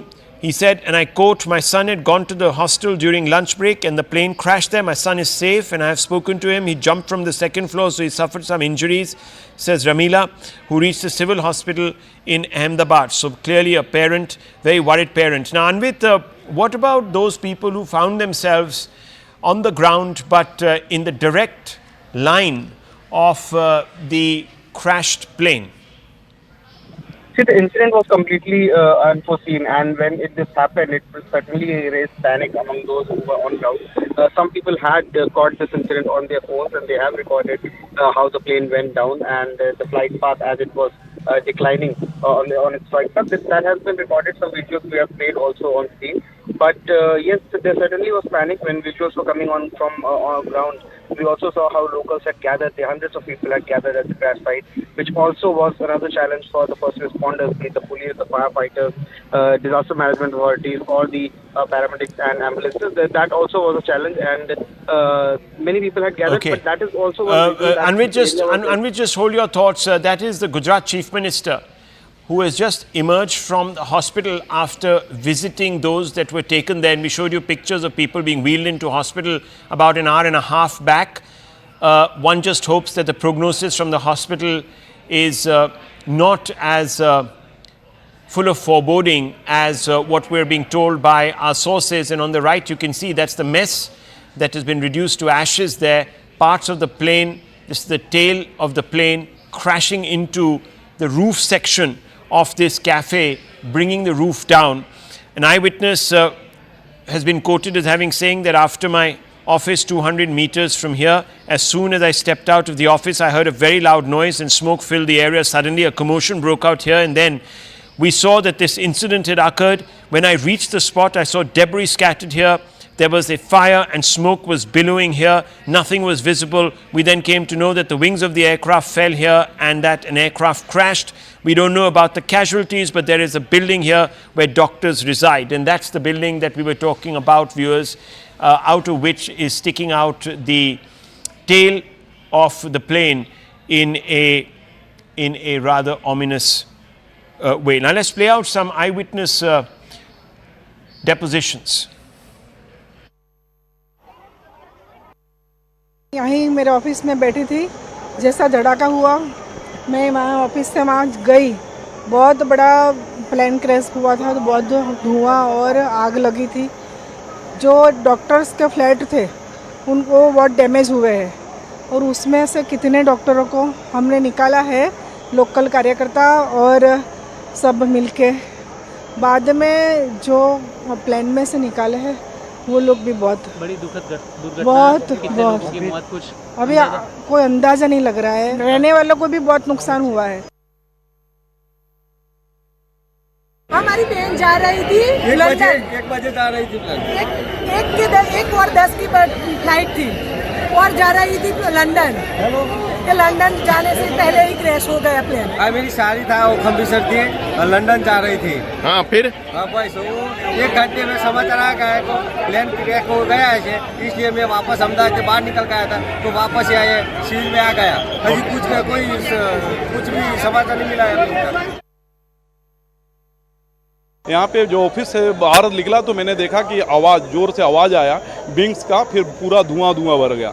लोग यहाँ से भगदड़ मची, उसके बाद आके देख रहे थे ये हादसा की स्थिति है। अच्छा, तो आप यहाँ पर पहले आए तो आपने क्या देखा? आने के बाद देखा कि पूरा मलबा बिखरा हुआ, आग लगी है, पूरा धुआं गुब्बारा है, कुछ भी दिखाई नहीं दे रहा, समझ में नहीं आ पा रहा था क्या है।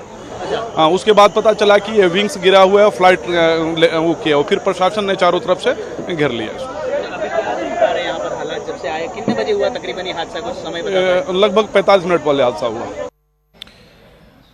Viewers, everyone expressing shock and pretty much confirming the sequence of events there. The plane takes off within a minute. It's down. It crashes into a building that houses a number of doctors because it is part of a medical establishment. In fact, the building was the cafeteria. You can see the pictures on the left of the plane. Tail of the plane that is sticking out of the top of that building, the roof section of the building. Below, those are the pictures from within the building. A lot of material there reduced to dust, burnt to smithereens. Anvinit is with us. We're also being told that Jamie Ray Meek, a British citizen listed as a passenger on Air India flight 171, reportedly shot a final Instagram short story just before takeoff, and that remains his final testament to the world. Very, very, very sad situation. Passengers from across the world on this flight, remember, there were Canadians, there were British nationals, more than 50 British nationals, 169 Indian nationals, a number of Canadian nationals. The US government also putting out a statement, not just in sympathy, but also calling upon its citizens to check with the consulate there to ensure that they can make their way back home. Let me go across to Anvit. Anvit, what's the latest you have for us? Rahul, what we are getting from ground is that the death toll has already crossed 140 and 150, and this is what the sources on ground are telling us. And among the passengers, that was the 242 passengers that were on board. Air India has also confirmed that there were 169 of them were Indian nationals, while 53 were British nationals. There also was 1 Canadian national on board and 7 Portuguese nationals were there. The injured have certainly been taken to hospitals, but death toll is likely to rise. And from those who were on board the aircraft, it has been it is almost confirmed. There's no official word though, but chances of survivors are really bleak in this incident. As we have also seen the visuals from ground, a number of locals had gathered on spot, and it is also one reason because the area was heavily populated one. That is also one reason that there will certainly be fatalities from ground as well. The building that was hit by the plane, that is a doctor's hostel. Many of the occupants of the building have also been rushed to medical facilities, and there certain deaths have also been reported. The exact numbers are not still out, but it is expected that agencies certainly will be putting out the numbers soon. The police is expected to give out the numbers soon, but so far, even now, hours after the incident, focus is on rescue because many people who are under the debris, who are in the building, they are being taken out. They are all being rushed to medical facilities, and soon we'll get the numbers also as to how many have been injured and what are the exact number of fatalities. But what we are learning is that out of 242 people, which includes 2 pilots and 10 cabin crew, number of survivors who were on that plane is really bleak to be. Well, hoping against hope, praying that we get some good news, viewers. What a terrible tragedy to grip the nation. Shocked, many people shocked. Reactions coming from across the world, from pretty much every global leader commiserating with the Indian authorities, with the Indian government and the people of our country. Let me go across to Payal. Payal, what can you tell us about the news that you're receiving on the investigative front? We know that Civil Aviation Minister and the DGCA chief and civil aviation secretary are being rushed to Ahmedabad. They're going to probably meet there. There's going to be a forensic inquiry and a probe into all of this. But what are you hearing from government sources? Well, as far as the government is concerned, Rahul, one thing is for sure that it will be a thorough investigation which will be done, because this also involves the unfortunate demise of foreign citizens, and therefore the government of India is extremely sure that there will be no lackluster, attitude at all as far as this is concerned. And therefore, all the investigating agencies concerning this have been lost to this thought. So that it is wait and see how this forensic investigation is under, and other investigation will really follow. And therefore, Civil Aviation Minister Rammohan Naidu is expected to arrive in Ahmedabad anytime now. Union Home Minister, Mr. Amit Shah, who is also the son of the soil, is also reaching Ahmedabad very shortly.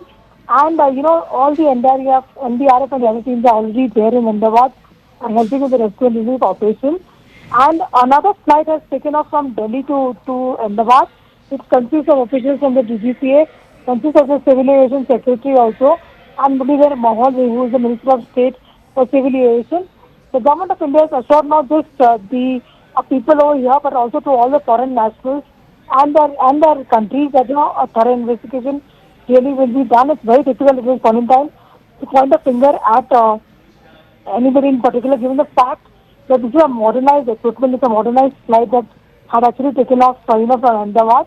And therefore, all efforts will be made sure that we get to the bottom of it as well. Right. And there is something that the government of India has assured. Well, of course, premature viewers to even speculate about the reasons. It's too early in the day to do that. But clearly, there was something very, very wrong that led to this unprecedented tragedy. No Dreamliner has crashed, especially of the 787 Boeing variety, anywhere in the world. India is the first place where this has happened. So obviously, viewers, there's going to be a lot of dismay, and there will also be a huge focus. Muralidhar Mohol, who is the Minister of State for Civil Aviation and Cooperation at the centre, has also spoken on this issue. Hardeep Singh Puri has also spoken on this issue. Let's go straight across to some reactions that we're playing out now.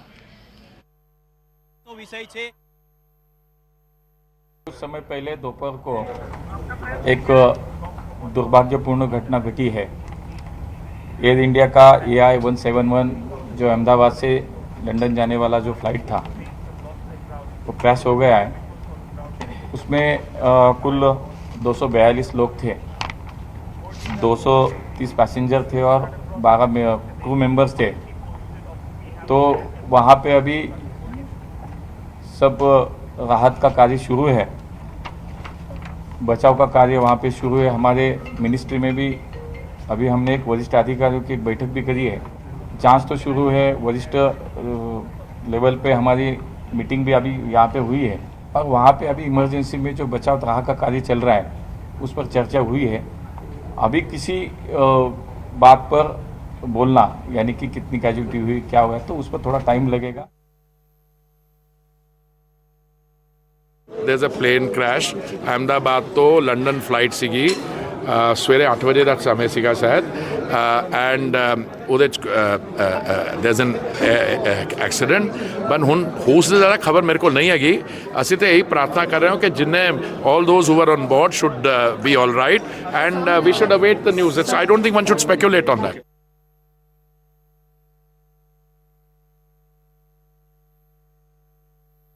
बहुत दुख की बात है, casualty confirm नहीं बटा, बहुत दुख की बात है कि एयर इंडिया का एयरक्राफ्ट क्रैश हुआ है और जब एयरक्राफ्ट क्रैश होता है तो घटना बहुत बड़ी होती है। इसलिए इस समय पर इतनी ही जानकारी मिली है तो हमारी अपील यही होगी सरकार से, हालांकि सरकार खुद कोशिश कर रही होगी कि सभी यात्रियों को बचाएं, सुरक्षित पहुंचाएं और उनका इलाज हो। और हमारी भगवान से ये प्रार्थना है कि अगर इतना बड़ा एक्सीडेंट हुआ है तो किसी की जान न गई हो और हमारे पायलट भी सुरक्षित रहे हो। Viewer statement coming out from Boeing. Boeing is saying that we're aware of initial reports and are working to gather more information. Remember, real-time information is relayed always from the plane to the manufacturer, and it is kept and located at a particular center. So real-time information will be available to them. Of course, they would also be wanting to look at the crash footage. They will also be looking at the black Anvit is there with us. Yes, so the black box is very, very important. Do we have any idea about whether the black box has been recovered as yet, Anvit? What are you learning? See, right now the operations on ground are focusing on rescue and evacuation, and all the passengers who were on the plane, as well as the casualties that have happened on ground, they need to be evacuated and taken to medical facilities.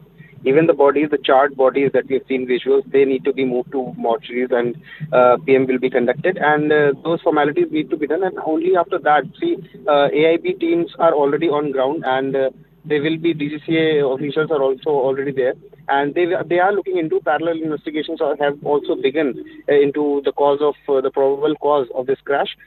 It might take some time to retract the black box and get information from it and the technical data that will be retrieved. Based on that, it will be ascertained as to what may have gone wrong, because there are multiple speculations as of now. Also, the last moment communication between the pilot and the ATC before the Mayday call was given. If there was any communication, or if there was any communication from the pilot highlighting that there is some issue with the aircraft, that also will be crucial in this investigation. So far, when we have spoken to the experts, they have highlighted two possibilities. One is the way the plane went down and declined on its flight path. One probable cause could be dual engine failure, which is certainly a rare thing to happen, rarest of the rare, in fact.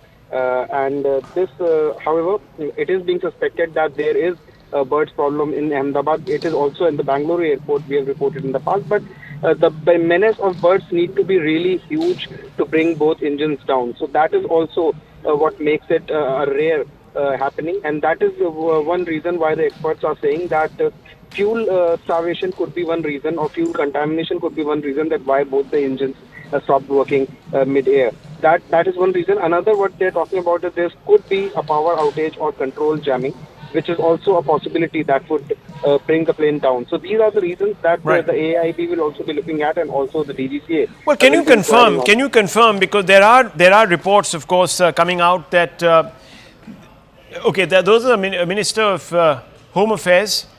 He's taking a flight right now to Ahmedabad. Of course, this area does fall under his constituency, or very near to his constituency, viewers, and he's on his way there. And we know that the Union Home Minister has already expressed his shock at this incident. We also know a senior BJP leader has been caught up in this crash. We're updating inputs on his exact status as of now. He's a former Gujarat Chief Minister. Mr. Rupani was on board that flight. What we are being told right now is that there is a lot of speculation that is going on in different circles about the reasons behind this crash, and many people are looking very closely at the footage. And as we have been pointing out through the afternoon, that when the plane took off, it didn't even have time to retract the landing gear, and suddenly suffers a catastrophic loss of lift, which people don't quite know how it could have been possible. How did it actually happen? Because fundamentally, the Dreamliner has known to be extremely, extremely robust. There have been questions that have been appearing of recent, however, on different aspects of it. Federal Aviation Administration of America had said last year that it was investigating claims made by a Boeing engineer, and there have been, of course, this is well documented, it's been on various Netflix series, etc., who said that sections of the fuselage of the 787 Dreamliner were improperly fastened together and could break apart mid-flight after thousands of trips. Well, no such incident has been reported of recent, and if clearly that was not exactly what happened here, you can see that it's the engines that, or perhaps some other issue with the hydraulics that caused this loss of lift, because certainly no part of the fuselage here has come undone. Otherwise, we would have seen this particular plane unraveling mid-air. Let me go across to Payal. Payal, on the right, pictures of the Union Home Minister leaving for Ahmedabad. Yes, it seems that the Home Minister will arrive in Ahmedabad in a short while from now. And of course, the Civil Aviation Minister also. What we are also learning, Rahul, that the BJP State President for Gujarat and Union Jal Shakti Minister C.R. Patil is also on his way to Gujarat. He has even also been asked to rush to Gujarat. He's also not just the state president, but he's also the union minister. He's the son of the soil as well. He's also been asked to go there and aid in whatever rescue relief operations are required. With the unfortunate news coming forth that, there could hardly be any survivors as far as this crash is really concerned. And obviously, that is something which everybody is waiting to see what has been the cause of this. Because I've been speaking to at least quite a few experts and quite a few union ministers, including former civil aviation ministers, Rahul. And they're very surprised because this is, of course, a modern state-of-the-art aircraft. What really led to this? So nothing is being ruled out as of now. And our colleague Manoj Gupta had just spoken to us a little earlier, and he basically also said that the sabotage angle is also being, looked into over here, with the fact that several national and international passengers were on board as well.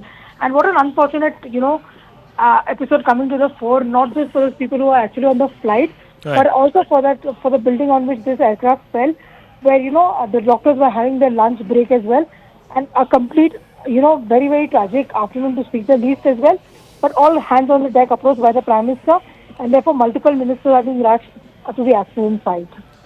Well, PIB of India has put out a fact check saying that an old video is being shared on social media linking it to the Ahmedabad plane crash. It shows a view from inside the plane. The video is of a plane crash that happened in Nepal in January 2023. And the PIB says rely only on information from official sources or in mainstream media. For authentic information related to the Ahmedabad crash, contact the helpline number provided by the central government. And that number, of course, is on your screens even as we speak, viewers. So don't, again, get sucked into conspiracy theories. There are many people who are going to talk about a lot of things that might not quite fit the facts once we know them. But as of now, we can tell you that Boeing has issued a statement. So we're in contact with Air India regarding Flight 171 and stand ready to support them. Our thoughts are with the passengers, crew, first responders and all affected. So this is a statement that has been put out by Boeing. There is, of course, a past history where Boeing has been under scrutiny, but has that resulted in this particular incident? One can't say. It's too premature. But what we can tell you, viewers, is that the number of casualties are being estimated to be very high. There is a possibility of very few survivors. That's also what we are being told. Unofficially, of course, we don't have any confirmation of the status of the passengers. But what we can tell you is that there were 12 crew, including 2 very experienced pilots. Indians, passengers were 169, British 53, and passengers from other nationalities 7. You can see on your screens a Portuguese and 1 Canadian. So that made up the entire 242 passenger list, including, of course, the crew. And what we are being told, viewers, is that not many might survive this devastating tragedy. I want to go across to Anvit. Anvit, what's the latest on the casualty figures? What are you picking up? And also, of course, from the ground, we know that there were about 50 to 60 MBBS students that are admitted in hospital. It is being said that they are stable. This is the Federation of All India Medical Association that is putting out these details as per discussions with the president of the RDA BG Medical College Ahmedabad and Vice President FAIMA Dr. Dhaval Gameti. These numbers are being put out. 4 to 5 MBBS students are missing. Hope they're okay. 2-3 are in HDU and ICU, so their situation is quite precarious. 3-4 relatives of the super specialist resident doctors are missing right now, and wife of 1 found dead, and most of the passengers of the flight are brought dead. We appeal to everyone to remain calm. So this is the first intimation that we have got from any official source about the possibility of casualty figures. Anvit. Yeah, Rahul, see, the situation on ground is such that some people certainly are missing because the crash, the plane went into a residential area and the buildings have been damaged. The people from ground, many of them are being reported missing. Some are yet to be traced. It is not confirmed whether they are dead or they have been taken to some hospital and they remain unidentified. So these are the problems and the challenges that the first responders and the paramedics and medical experts are facing on ground right now. That is one challenge. Another is that the plane had tons of fuel as it has just taken off and it was bound to go to Gatwick. So it had a huge amount of fuel. Usually it is with the planes that their fuel is contained into the wings, and that is one reason why when planes crash that it immediately goes up in flames.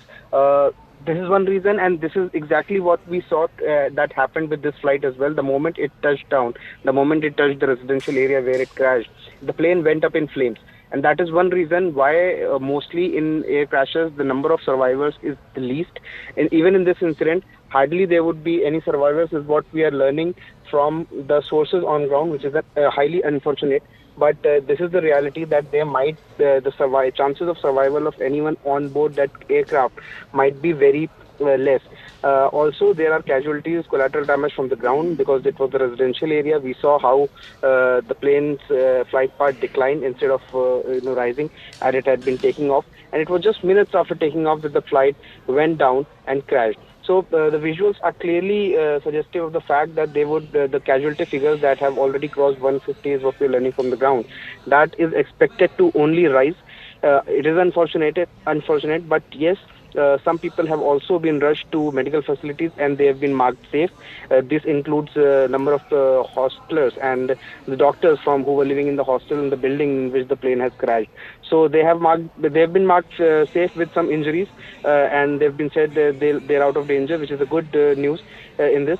But on-ground situation remains challenging as rescue operations are still continuing. Well, that's not a very encouraging outlook that has been painted there by Anvit. What we can tell you, viewers, is that the FAIMA, the Federation of All India Medical Association, has put out the latest details, and Shivani, it doesn't make for very encouraging reading. 50 to 60 MBBS students are admitted, and thankfully some are stable, most are stable. 4 to 5 MBBS students are missing, and 2-3 in HDU and ICU. But the prognosis on the passengers of the flight is not very good. Shivani. Absolutely. Good evening, everyone. Thanks a lot for staying with us. In what is now the second biggest air tragedy in India, an Air India flight with 232 passengers and 10 crew members crashed shortly after taking off from Ahmedabad airport. Now, the plane was carrying 169 Indians, 53 British nationals, 7 Portuguese and 1 Canadian passenger, and was bound for London.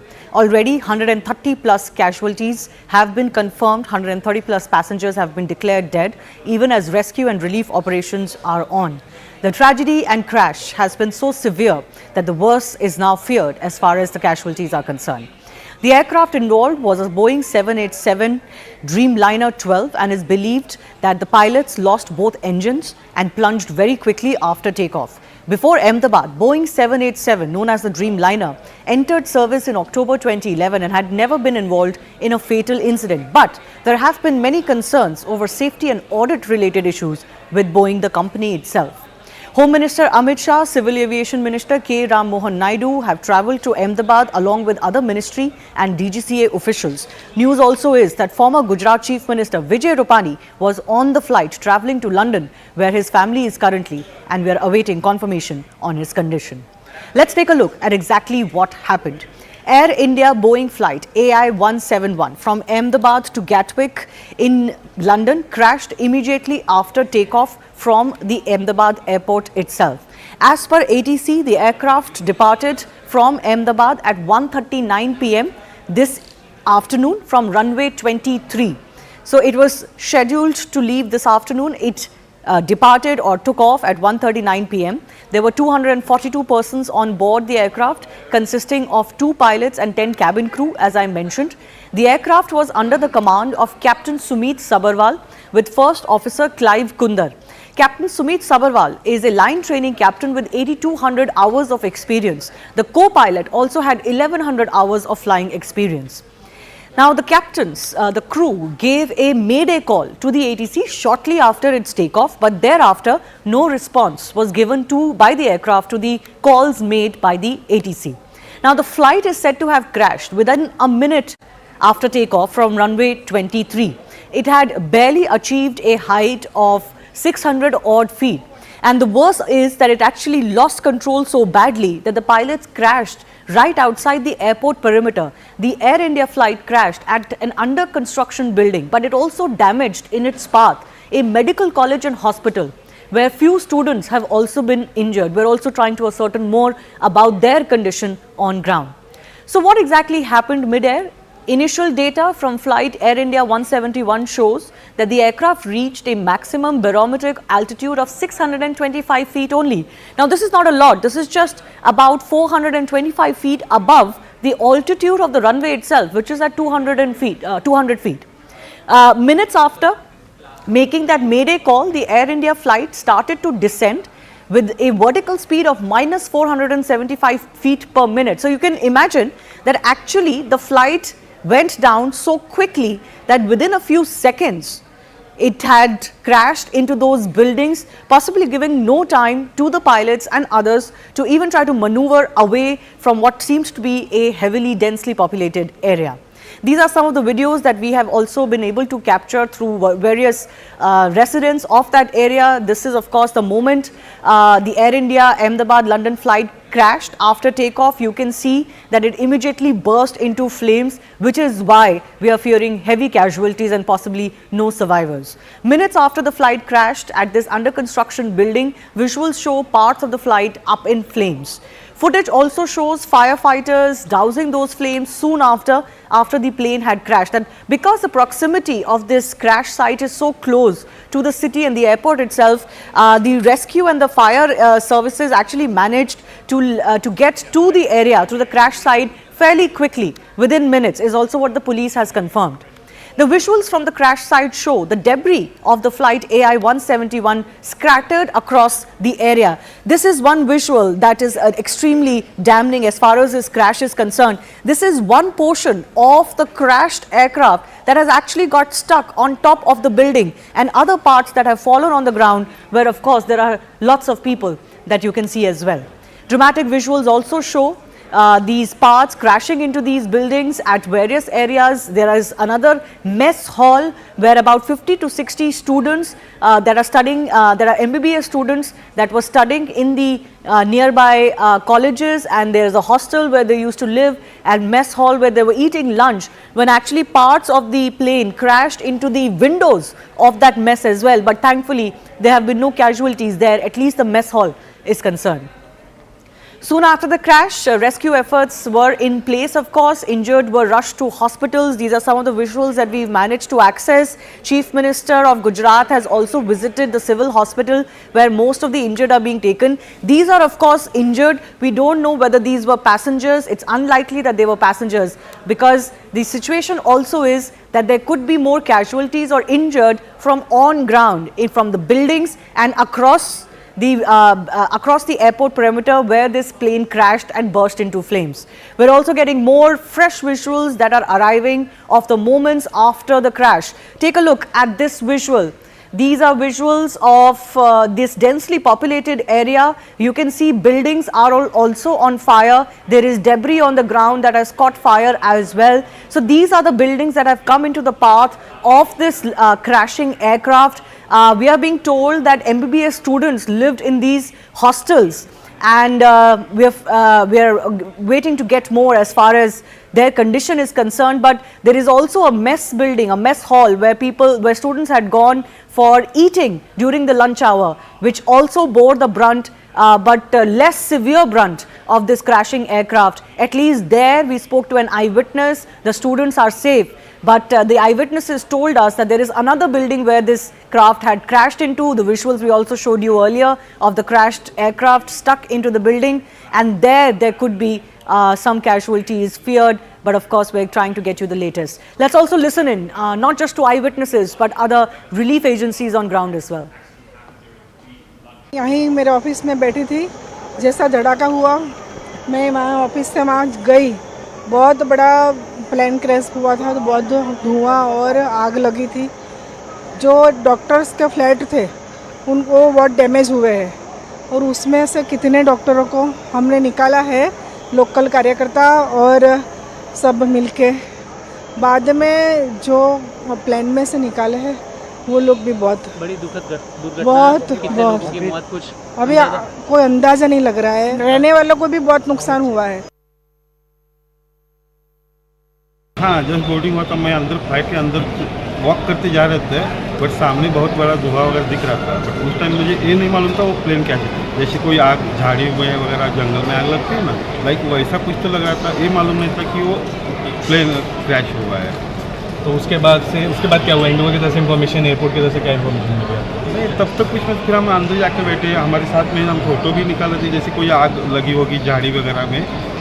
जब flight में बैठे और 10-15 minute इधर फिर एकदम से announcement हो गया कि फ्लाइट डिले हो रहा है।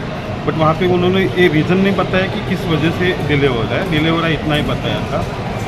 बट अभी वो वाईफाई मतलब इंटरनेट वगैरह सब चालू था, मोबाइल पे न्यूज़ आ गया, तब हमें पता चला कि वो फ्लाइट क्रैश हुआ है। लड़का है ना, वो ब्रेक पड़ा था खाने का, तो हॉस्टल में खाने गया था इधर, यानी हॉस्टल में ही प्लेन क्रैश हुआ। पर मेरे लड़का को कुछ हुआ नहीं, बात हुई मेरी। और इसके भाईबंद है ज़्यादा हुए तो लोग मर गए, ये फिर मेरे लड़का को देखने जाना है अंदर। मेरे को लड़का बोला है कि मैं अच्छा दूसरे माल से कूदा था ना, तो थोड़ा खाली लगा है, ऐसा बोला है मेरे को। पर मैं जाऊँ अंदर तो मालूम पड़े ना। ठीक है। हमारी ट्रेन जा रही थी 1 बजे जा रही थी प्लेन। 1:10 की फ्लाइट थी और जा रही थी लंदन। लंदन जाने से पहले ही क्रैश हो गया प्लेन। मेरी साड़ी था वो खम्बीसर थी और लंदन जा रही थी। हाँ फिर बस वो 1 घंटे में समाचार आ गया को प्लेन क्रैश हो गया है, इसलिए मैं वापस अहमदाबाद के बाहर निकल गया था। तो वापस आए सील में आ गया, अभी कुछ भी समाचार नहीं मिला है। कुछ समय पहले दोपहर को एक दुर्भाग्यपूर्ण घटना घटी है। एयर इंडिया का AI-171 जो अहमदाबाद से लंदन जाने वाला जो फ्लाइट था वो क्रैश हो गया है। उसमें कुल 242 लोग थे, 230 पैसेंजर थे और 12 क्रू मेंबर्स थे। तो वहाँ पे अभी सब राहत का कार्य शुरू है, बचाव का कार्य वहाँ पे शुरू है। हमारे मिनिस्ट्री में भी अभी हमने एक वरिष्ठ अधिकारियों की एक बैठक भी करी है। जांच तो शुरू है, वरिष्ठ लेवल पे हमारी मीटिंग भी अभी यहाँ पे हुई है और वहाँ पे अभी इमरजेंसी में जो बचाव राहत का कार्य चल रहा है उस पर चर्चा हुई है। अभी किसी बात पर बोलना यानी कि कितनी कैजुअल्टी हुई, क्या हुआ, तो उस पर थोड़ा टाइम लगेगा।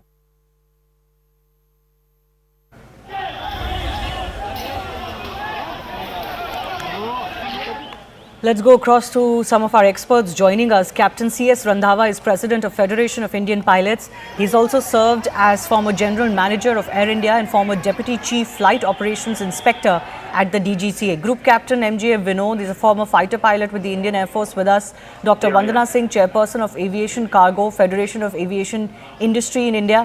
V.K. Kukur is aviation expert also with us. I do thank you all for your time. First up, I want to go across to Captain C.S. Randhawa. Yes, ma'am. Your thoughts about the nature of the crash first up, because it has happened within a minute of takeoff, giving the pilots and the crew hardly any time to even be able to change their course of line or their direction, crashing into these buildings.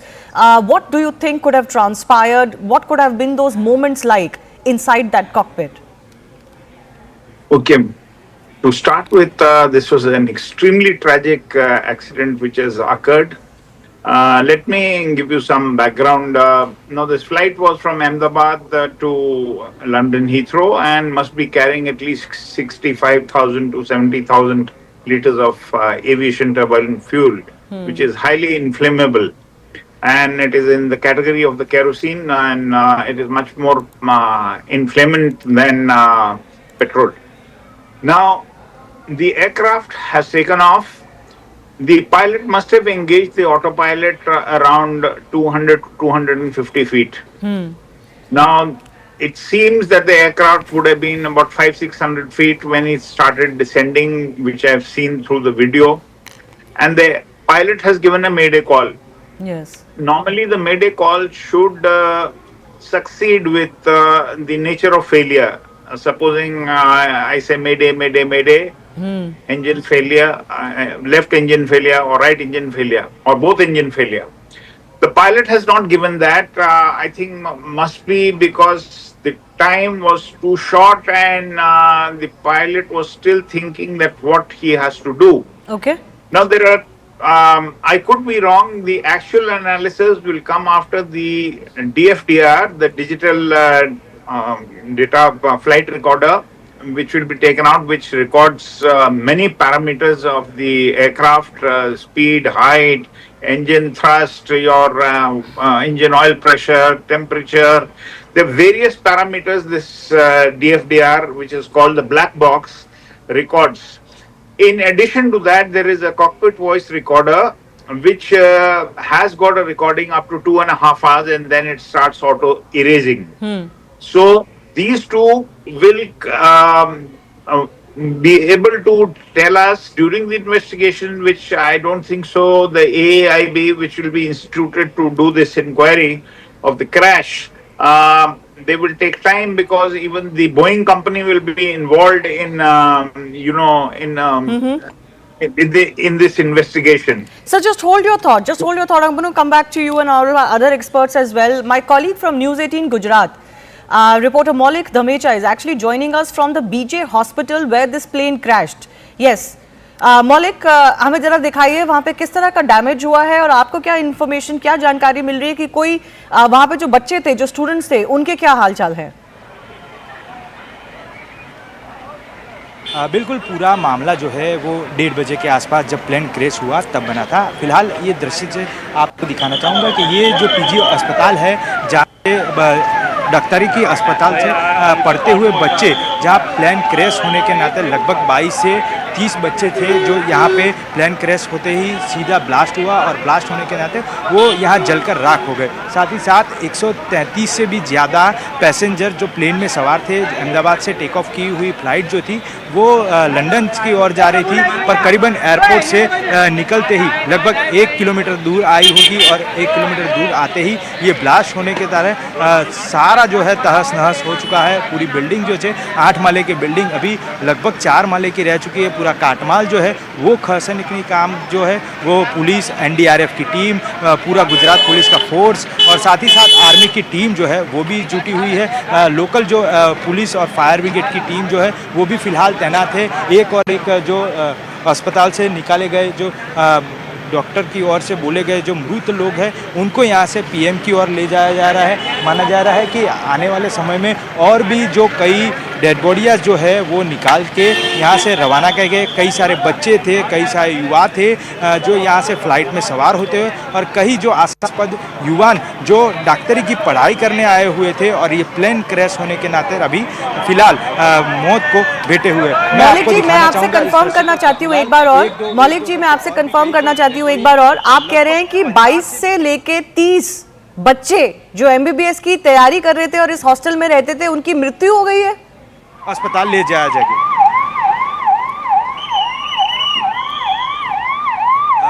मौलिक जी, आपको मेरी अगर आवाज आ रही है, मैं एक बार confirm करना चाहती हूँ आपसे कि ये जो MBBS की तैयारी कर रहे थे बच्चे, उसमें से 22 से 30 बच्चे उनकी मृत्यु हो गई है वहां पे उस हॉस्टल में।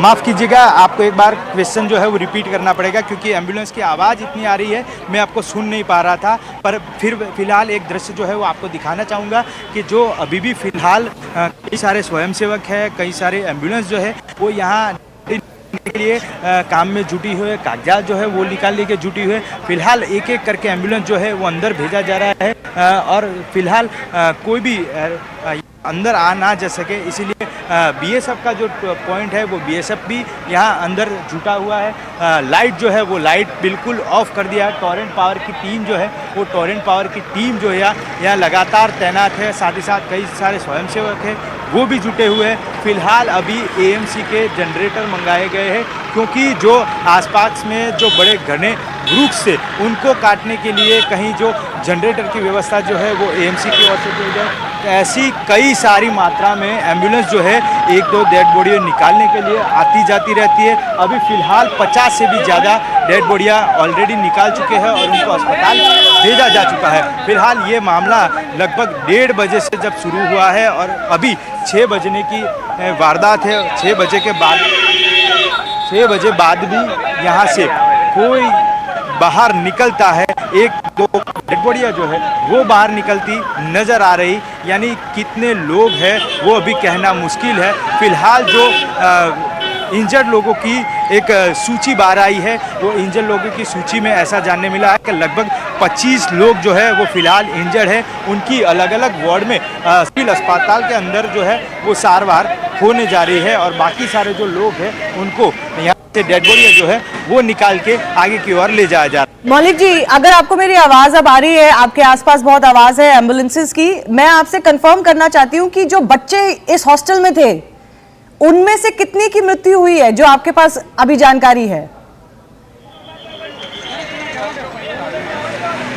अभी जिस प्रकार जानकारी मिल रही है वो बेसिक इन्फॉर्मेशन है। बेसिक इन्फॉर्मेशन इसीलिए क्योंकि जब घटनास्थल पे ये प्लेन जब क्रैश हुआ, ये यही जगह है। मैं आपको एक बार दृश्य के मार्फत दिखाना चाहूँगा कि ये जो जगह है वो बिल्कुल यही जगह है कि जहाँ से प्लेन का कॉकपिट होता है, और कॉकपिट के आगे का भाग से लगभग 58 लीटर जितना फ्यूल जो था वो फ्यूल होने के नाते यहाँ टकराया था, और टकराने की वजह से ये सारा जो बच्चे यहाँ हॉस्टल में पढ़ते थे, रहते थे, उनको यहाँ लगा हुआ था, और ये सारे लोग यहाँ अभी मौत से जुटे हुए। सारे कई लोग जो बच गए थे वो बच गए, उसको अस्पताल में दाखिल कराया गया है, उनकी सारवार जो है वो चल रही है। पर जब तक आंकड़ा मिल पा रहा है कि 22 से भी ज़्यादा बच्चे यहाँ थे, उनको ले जाया जा रहा था, और उसमें ये हादसा हुआ, और ये हादसे में कई सारे पैसेंजर भी थी, और वो जो पैसेंजर का आंकड़ा है वो अब तक 150 से भी ज़्यादा होने का माना जा रहा है। Okay. Maulik Dhameja, thanks a lot for joining us. Let me go back to our guests who continue to be with us. Yes, Captain C.S. Randhawa was talking about what could have possibly gone wrong. I'm sorry to cut you short there. We were getting this live report. Yes, sir. Your thoughts on what could have possibly gone wrong? How can both engines of such a reliable aircraft, the Dreamliner, that had never been involved in such a crash of this nature, happen?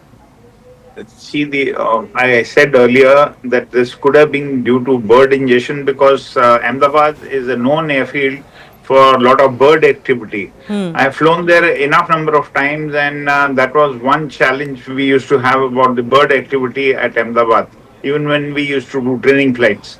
So there could be a possibility that that both engines have flamed out because of bird ingestion. There is a very less possibility that the both engines have failed because of fuel starvation, because there are separate fuel lines going into each engine, and it is unlikely that such a situation has occurred until and unless there is some contamination in the fuel, some water content which was there due to cold soak. That possibility also cannot be ruled out. The other possibility could have been that when the pilot did not have much time to think that what has to be done when he's lost control of the aircraft, could be jamming of the control. If there is a jamming of the elevator control in the aircraft, then that possibility also cannot be ruled out. So, in my opinion, it will be not correct to come to any conclusion without the AIB retrieving the DFDR and the CVR, and then only we would be able to come to know. Thirdly, let me tell you, when the aircraft crashes with so much of fuel, it is like a time bomb. Yes. And if it lands up over a populated area, there is no question of survivors wherever the debris of the aircraft will go, because the fuel will be all over. And fuel, you know that when it is spread, even a small fire, small light can create a havoc, because in one go it will burn the whole place. Yes, yes. That certainly seems to have happened as far as this case is also concerned. Let me also go across to Group Captain MJ Vinod. A very, very concerning situation this. Not only the fact that the plane crashed within a minute or so, barely had achieved any height or altitude before it crashed. It seems like the pilots were not able to control the plane at all. Their power was completely off. Both engines could have, and we are being told that that can only happen if both engines have gone off, which is a very rare situation. And then, of course, for the plane to have crashed into a residential area, my colleague was just bringing a report there from what is a tragic scene unfolding, which was a hostel for MBBS students who seem to have come in the path of this crashing plane. Yes, Shivani, with with all due respect to all the information out there, I want to, Shivani, I mean, you know me by now. I want to break it down into logical pieces. I landed in this particular runway just a couple of days ago on a twin engine big jet, and very, very familiar with this place. Uh, I keep landing there often. So, with that as the background, I'm saying this. Uh, if you hear the voice or the noise of this particular video, you can clearly make out that the engines are humming till the time the aeroplane is touching down or hitting the ground. A loss of thrust, loss of power is not the case here. At least from the time they have started filming this video till the time the crash happens, you can hear the engine is running. Point number one. Point number two, was it just one engine running or was it both engine running? So let's demystify Sivani as if one engine running. I reiterate to all our viewers, any twin engine aeroplane, including 787 Dreamliner that we are seeing on the screen now, is capable of taking off after V1 is when we take off. I mean, there's a speed called V1 at which we take off. The speed V1 speed caters for you to take off in one engine, climb out in one engine, carry out an emergency landing in one engine. It is designed for a single engine operation, which means even if one engine is, so we can hear the noise of the engine, assuming it is just one engine. Okay, before the video was taken, one engine, say, had died. Even if it was one engine, this aeroplane can continue to climb in one engine. It is designed to do so. Then the question, Shivani will ask me is, why did the aeroplane sink? Yes. The sink can happen when you have the two engine failure or when you have loss of lift. So when you zoom in closely, as you can see, zoomed in video in the box, you can see very clearly the trailing edge of the wing is up. That is called the flaps. Normally, as you can see behind me also, the flaps are down for takeoff and landing. It is kept down so that you can take off at a much lower speed. But if the flap goes up prematurely, whatever could be the reason, it could be electrical, it could be any reason, the aeroplane now loses lift and it starts sinking. So even with two engines, with loss of lift and heavy aeroplane will not be able to climb out. No, It is just a clarification. as simple as that. What causes this loss of lift? Flaps are up, Shivani, because the flaps are put down so that the aeroplane wings can generate much more lift. 120% lift is extra. Matlab, 100 plus 120 is what you get when the flaps are down. But when the flap goes up, as you pick up speed, you have to keep raising the flaps. And as you pick up cruising speed, the flaps are fully up, the aeroplane wing is straight, as it is seen in the video. So the flaps have gone up. In 2013, Shivani, this particular entire 787 was grounded because of some electrical issues. And after that, they sorted out the electrical issues and the aeroplane came back online. Are you suggesting that there are technical issues that could have led to loss of flight? Loss of lift? Yes. Possible. But only the FDR will tell us whether the flap went up automatically or the flap went up due to some other reason. Only the FDR will, and the CVR, the cockpit voice recorder, will be able to tell us. But Shivani, you turn up the volume and let the let our viewers hear the noise. The engine is running. So the loss of lift, in my opinion, could be the reason. But again, there are only two people who will know. One is the FDR and other is God. No one else can tell you what went wrong. You know, I spoke to several experts through the day when we first got the update about this crash.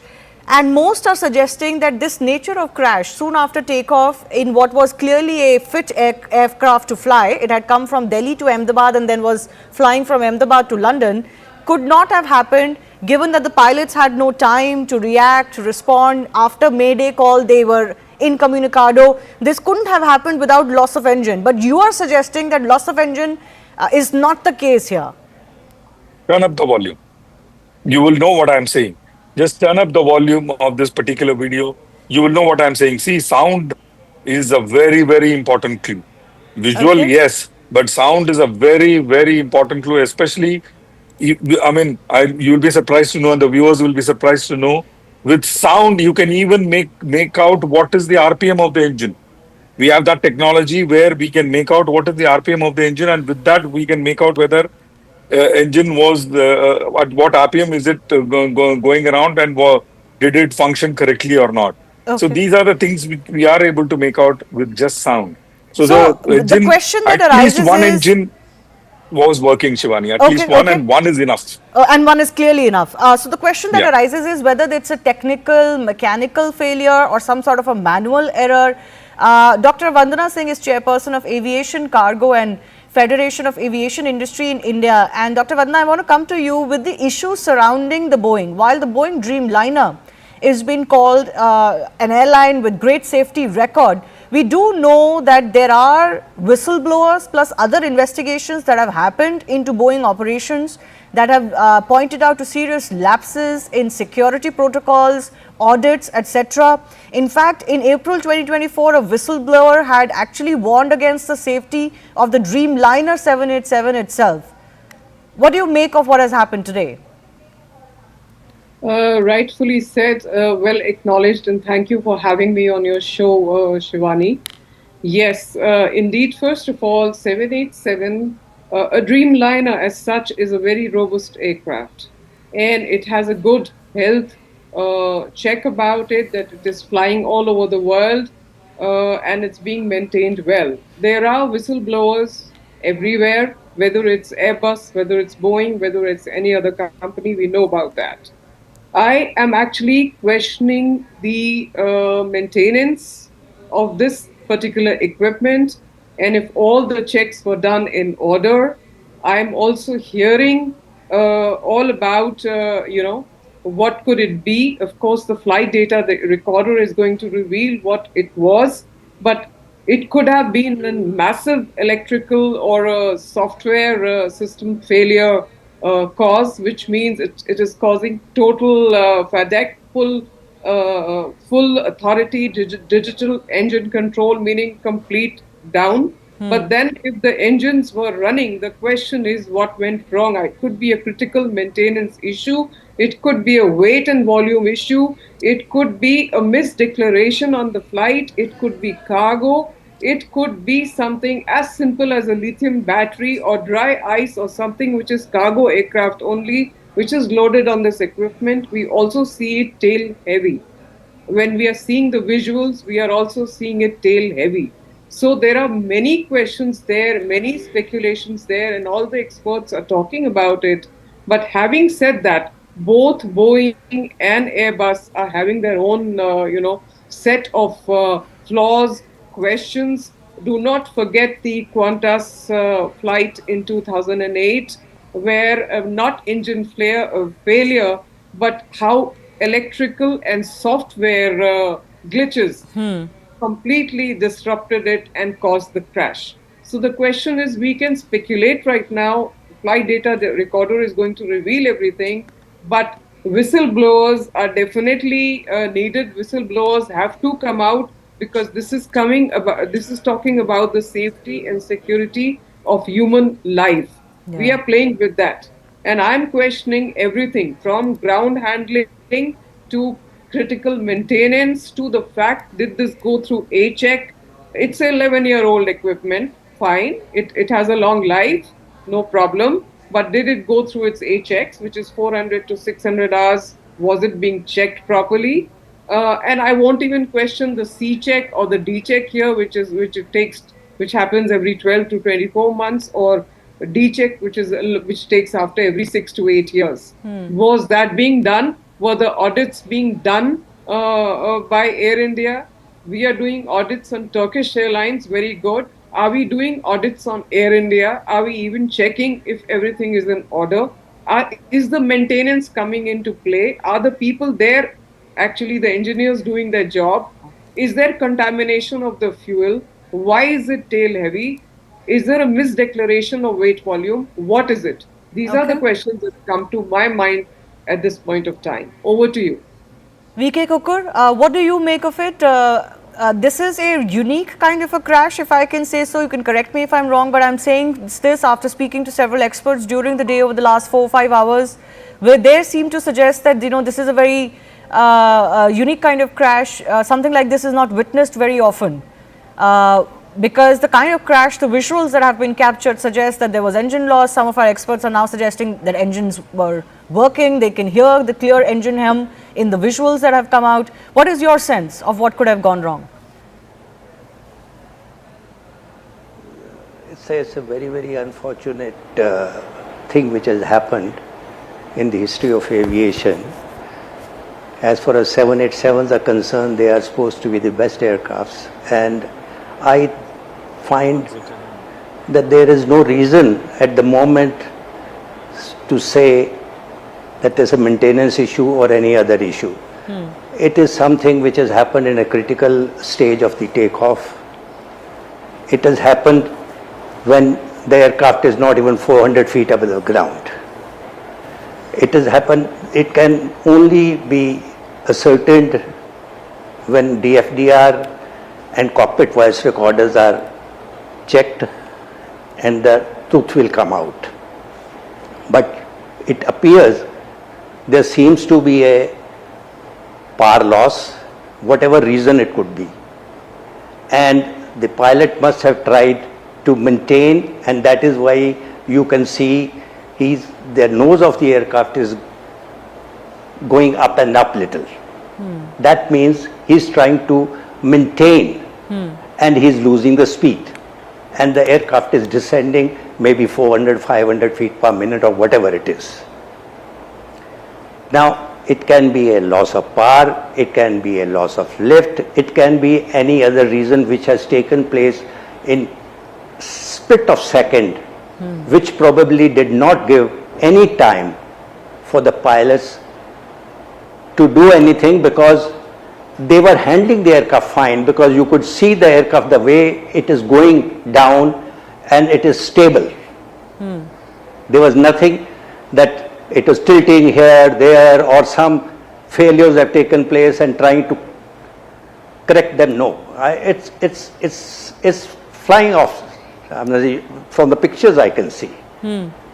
Rest we'll come to know, but it's very, very unfortunate, and there is nothing else can be said at the moment. Absolutely. No, absolutely. This has really shocked the entire country and the entire world. This power loss, sir, that you talk about, this power loss, just for the benefit of our viewers, what all things can cause this power loss? Power loss can be due to bird also, can be any reason, because I am not an engineer or I am not an expert on 787s. But it looks like the engines were not developing the power, and that is why he was trying to maintain the height by pulling the nose up. This is what I can see from the pictures. And it is a very critical height. And it did not give him time to even turn back and land. Yes. Because if he had turned back, there should have been some speed. Yes. Otherwise, it would have been drag and it would have been fall. So he was trying to maintain. That's what I can see. Yes. I don't know much more than this, but it's a very, very unfortunate, and we cannot at the moment pinpoint any fault at the moment till such time the investigations are carried out. And the aircraft has already flown from Delhi or Bombay to Ahmedabad. They must have done the checks at the transit also, at the night stop also. So I don't think that if something has gone wrong, it has gone wrong in maybe 4 second or 5 second time. Right. 5 seconds, 10 seconds, because the aircraft has not attained more than 400 feet from the ground. Absolutely. It happened very soon after takeoff. Hardly any altitude had been achieved by the aircraft. It is a critical stage of takeoff. Yes, yes.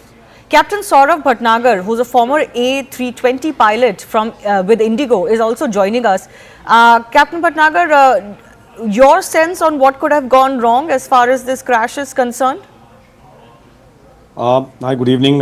First of all, I must, say this was a very tragic accident which has happened in the history of, 787 Dreamliner, one of the very best and one of the very excellent aircraft to fly by. Though I'm an Airbus 320 with Indigo and Air India Express. And, a lot of theories, the moment these kinds of accidents happen, so there's a lot of theories starts, floating in the air, in the WhatsApp group, in the pilot group and everything. And naturally, the footage also I have seen, and prima facie, it appears to me that yes, what sir is saying is loss of power, because if you see the attitude of the aeroplane, it is going down immediately after takeoff within 1.6 to 1.7 nautical miles in the takeoff direction. The aircraft has gone down. Okay, the moment you see the footage, it looks like a very controlled descent, and there's no flip, there's no change in the attitude of the aeroplane or something. So it looks like a loss of power. Now how the loss of power can take place, whether it is one engine or whether it is two engine. So we are trained, in fact all the aircraft are designed, proven and tested to fly out of the ground even with one engine failed at the time of the takeoff. So we are trained in the simulator, we do exercises regularly.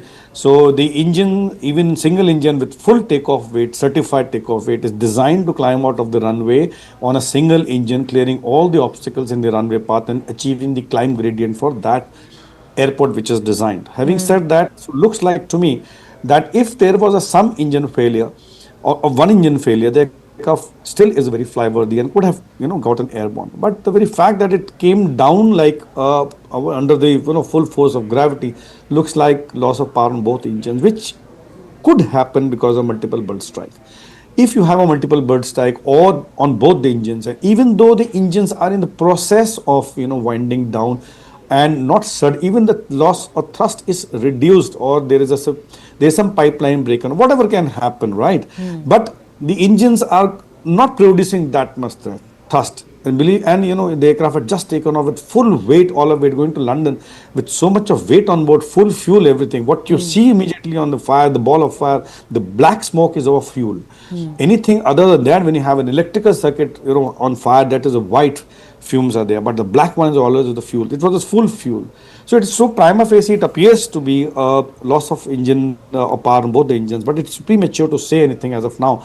We all are speculating, and we all are giving our own theories. The flaps, which is a lift augmenting device, it's seen that the flaps are up, it's not down. The landing gear is down, which is again, it's quite surprising, because first the landing gear goes up and then the flap goes up. So the flaps are up in this case. So we are just speculating, and with my experience, what I can tell you is that this is what we cannot confirm. It's all unconfirmed. The inquiry official will tell what exactly, but it's quite tragic that has happened today. Sir, can I ask you, in your experience, this happened very soon after takeoff, within a minute or so. The crew, the captain gave a Mayday call, there was an SOS call. Could you, in your experience, just share with us what those moments could have been like inside the cockpit, given that something has gone wrong so terribly that the plane is unable to lift? Yeah, you see, the first thing is the Mayday call is given. It's a distress call. So there are two calls in international aviation fraternity. In the basic, it's distress and urgency.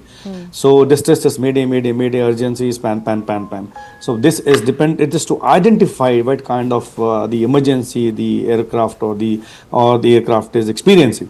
Mayday means that it's in a distress. It means that the aircraft is under imminent danger, or the occupants of the aircraft are under imminent danger, and it could, in the civil parlance, you can say that yes, the aircraft is about to crash or something, or out of control, right? When the aircraft goes out of fuel and says Mayday, Mayday, that means the aircraft is not able, it's not a flyworthy, not able to sustain in the air. Okay, that is what it's there's the imminent danger to the lives or to the aircraft and everything.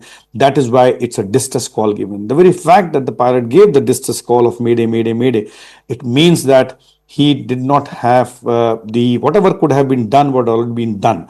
At the end of it, once you know that they're not, it's whatever a pilot was supposed to be doing, he has done in that short span of time, 1.6 nautical miles, when the aircraft has come down after takeoff. He has already done everything, and thereafter, at the end of it, it says just informing that it's a distress situation now, and then he gives the Mayday call. Absolutely. Can I go back across to Captain C.S. Randhawa as well, because he's also been former Deputy Chief Flight Operations Inspector at the DGCA. So do you sense that there could have been any maintenance issue, as one of our guests is pointing out, that it could well plain be negligence of maintenance in this case? I have my doubts on that because the aircraft has flown from Delhi and Air India maintenance is good, and I do not foresee that happening. I told you there could have been a chance of fuel contamination because of cold soak. The water has gone because now the cold soak also, if it is taking place and if the water has gone through the fuel pipelines along with the fuel, going into both the engines, and then both engines having turned down because of contamination is a very rare possibility. So I think there could be a bird head, there could be a control jam, as I still mentioned, or there could be some contamination in the fuel because of the cold soak, but unlikely of any issues regarding maintenance. One point which one of the people in the panel he spoke that the flaps seem to be up. Now in the video it is not clear that the flaps have gone up or flaps are down. In case the flaps have gone up, then I do not think that could be a technical issue that the flaps will go up automatically. Now, in case that happens at a low altitude, there can be a loss of lift. Okay, if the engine sounds are being heard, and if the engines were revving and they were running, then this could be a possibility, a loss of lift in case the flaps have gone up. So these are all, we are trying to speculate things, but actually everything will come clear when the DFDR and the CVR are taken out and they are analyzed. And of course, Boeing is going to be part of the investigations because there is a lot at stake for the manufacturer. Absolutely. Because a fear of flying will settle in the minds of passengers who are flying 787. So it will be in the interest and of the the AIB and the Boeing company to come out they will come out after they have analyzed the DFDR and the CVR. Well, Boeing has indicated already in its statement that they are, of course, going to participate in whatever processes are involved and investigations. These are also visuals on the right of your screen of the Aviation Minister, Mr. Naidu, who has landed in Gujarat now, and he's at the crash site. These are live visuals that we're getting. We're also, of course, expecting Home Minister Amit Shah, along with officials of the Civil Aviation Ministry, the DGCA and others who've been asked to be on ground. Because it is really in Ahmedabad where most of the efforts are required. There are additional trains that have now been announced for to and fro Ahmedabad, especially from Delhi and Mumbai, because flight operations were disrupted and possibly people might want to take a train out, in or out of the city right now. I want to go back across to Captain Saurabh Bhatnagar one more time. Sir, this jamming that has been talked about, some other experts had also mentioned this during the day, this control jam. What causes this and what can a pilot do in a situation like that? What Captain Randhawa has said, yes, control jam can happen at any time, control surface jamming, anything which is motor failure or because it's a fly-by-wire aircraft, electric signal goes and then the hydraulics operate the system. So if there is a control jam or a control failure, definitely the aircraft will not be able, the pilot will not be able to control the aircraft. But what I what my thing is that even if there is I would say a control failure or control jam, if the engines are developing thrust and if the pilot at that point of time move the thrust levers to toga full power, the aircraft will climb out immediately. The aircraft did not climb out, it went down. So with the control, even if you open full power of the engine, the response of the engine, the aircraft should be climbing out. right? And secondly, if there is a partial or asymmetric control jamming or something happen, then there will be some part of the flipping or cartwheel, what we can say, that there will be a different if the control have been jammed. So what the video footage we see that the aircraft is maintaining while the aircraft is going up, its nose is going up. While the aircraft going down, rather, the nose is started going up, and there was very quite high altitude when the aircraft touched the ground. So my thing is any kind of control failure initially.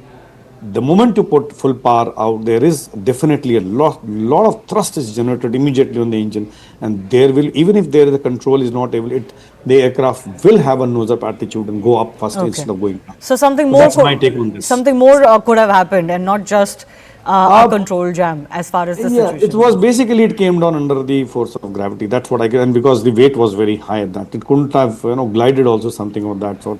Wherein controlled by by lowering the nose, there was no height itself. Wherein or there is a loss of lift. Even if you lower the nose and develops a wing, the speed over the wings to get some lift, there was no height to do that. Yeah, absolutely.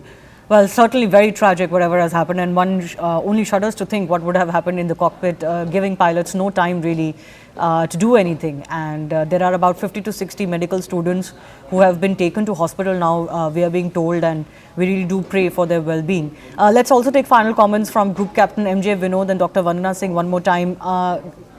Group Captain Vinod, certainly investigation is going to be very key here. The world really deserves to know what really caused this, because we don't really want speculation for too long, and we certainly don't want the fear of flying to set into the mindsets of people. Absolutely not. And that is why I'm trying to piece it, Shivani, logically.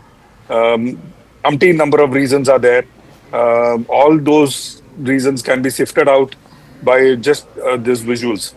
And, when aeroplane is heavy, when the flap goes up, very, very important point this is. Like I said, if you could run the few visuals just with the engine noise, you can make out that engine is still running, which means power is there. When the flaps go up, Shivani, there's something called, at least in the Airbus, we have something called VLS.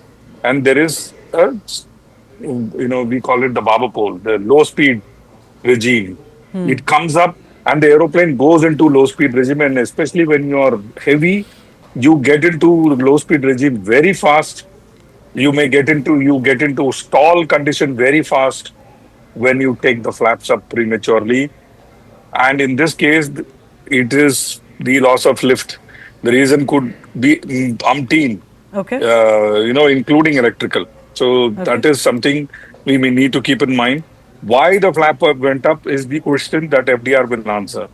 Flap went up is the reason it went down into the ground, is my take on the subject. Rest all or noise. Over to you. Dr. Vandana Singh, we did get an update that the entire fleet for Air India is now being reassessed. Do you think there should be an across airline kind of exercise done post this crash, even though we cannot ascertain the very reasons for this crash right now?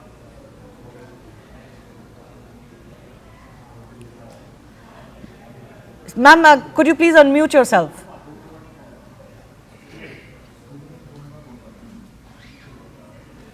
Dr. Vandana Singh, can you hear me?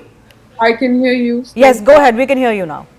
Thank you, Shivani. My comments on this is absolutely there should be complete audits on all equipments that we all have in India.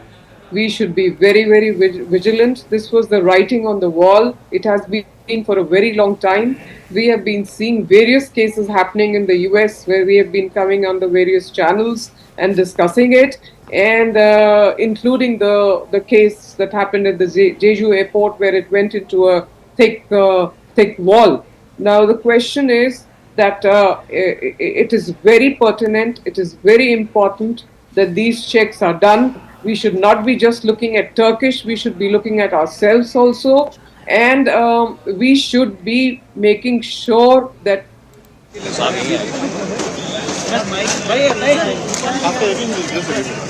sir.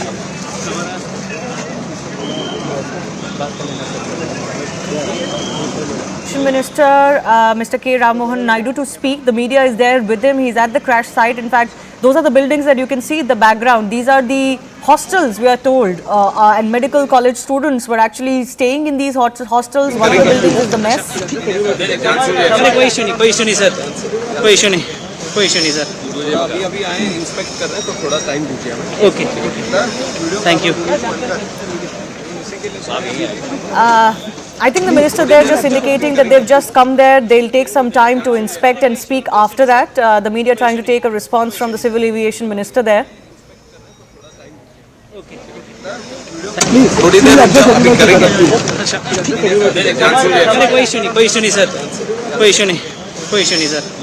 अभी आए inspect कर रहे हैं तो थोड़ा time दीजिए हमें. Okay, thank you. I'm also joined by Akash Vats, who was also in the same airplane that flew from Delhi to Ahmedabad prior to its departure from Ahmedabad to London. He has also tweeted saying that he noticed certain unusual things in place and can give more details. So Akash, if you can hear me, can you explain, can you describe your experience and what did you find that was unusual during your flight from Delhi to Ahmedabad on this plane? Hi. So the things that were unusual were first the AC that I've already, mentioned in the video that I've shared on X. So AC wasn't working. Some people are saying that it is common practice that during takeoff the AC is turned off for a better thrust. But throughout my life, I have never experienced any such thing that the AC is turned off during takeoff, because it is just an aircraft. It is packed and there is no place for oxygen or ventilation. So it was very suffocated. In fact, I turned on the front camera. I've shared that same video. I turned on the front camera and I was sweating. My hands were sweating. After the takeoff, the compressor was like getting turned on, turned off, on, off. So the temperature, it was not stable. And usually I fly wearing a full sleeve shirt or jacket, but today I'm flying in a half t-shirt because initially I thought that it would be cold and I would be needing a blanket, but it was so hot inside the plane throughout the journey. I mean, I was not able to tolerate the fact that why it is happening. Secondly, in-flight entertainment, that is very common in Air India. It usually works. But now the thing in Boeing 787 is two things are there. One is that you don't have the option to move the flap up and down. The second one is you cannot call the cabin crew by just pressing the button in the overhead cap, like on your overhead, right? So there was no button in the overhead. There was the button in the remote control, which I have clearly shown in the video that the button was also not working. When the plane was on ground, I wanted to call the staff, I mean the air hostess, to tell her about the issue. But then I was not able to call, and right after takeoff they came. But by that time I adjusted ki okay, it's just half an hour or like it's just 1 hour flight. In 40 minutes we'll be landing. Kya hi bolna? Everyone thinks that ki yaar ab jo ho gaya kya is pe, it is not working. If it is not working, so mere it will not work. So I ignored it. Third thing was I was sitting on seat 25A, right, and I was just next to this left engine. Right, I'm listening to these news now, but I'll be giving my opinion. So I noticed that the wing, I was thinking that they are not like properly. They were like kind of unstable, yeah. All right. We'll take that on notice. Thanks a lot, Akash Vats, for joining us. He says that he has experienced some unusual instances when he boarded the same plane when it flew from Delhi to Ahmedabad earlier in the day. Time for me to wrap up Plane Speak. The right stand is coming up in just a bit.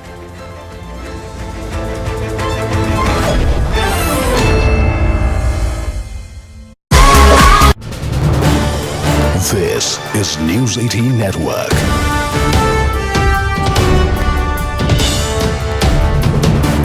India's largest news network.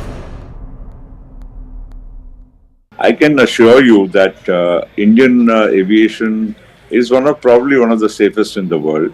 We have all the protocols in place. Our DGCA is very robust and effective, and to find, to pick holes into our ability to manage Indian aviation would be very unfair. And I always say this, and I repeat, that aviation is either 100% or zero. There's nothing like 99.9% in aviation. And therefore, in this case also, look at the aircraft. It arrived from Ahmedabad from Delhi. Obviously, it flew without any issue. And to take a 9.5 hour journey from Ahmedabad to London, obviously the pilots would have done all the pre-flight checks. And no pilot is foolish enough to take off if he is not satisfied. The captain per se in this aircraft would have also had thousands and thousands of hours of command. And a 787 and today's aircraft per se are very robust, fail-safe. They have many backup systems. And to really think what went wrong, I would be hazarding a guess, which would not be fair.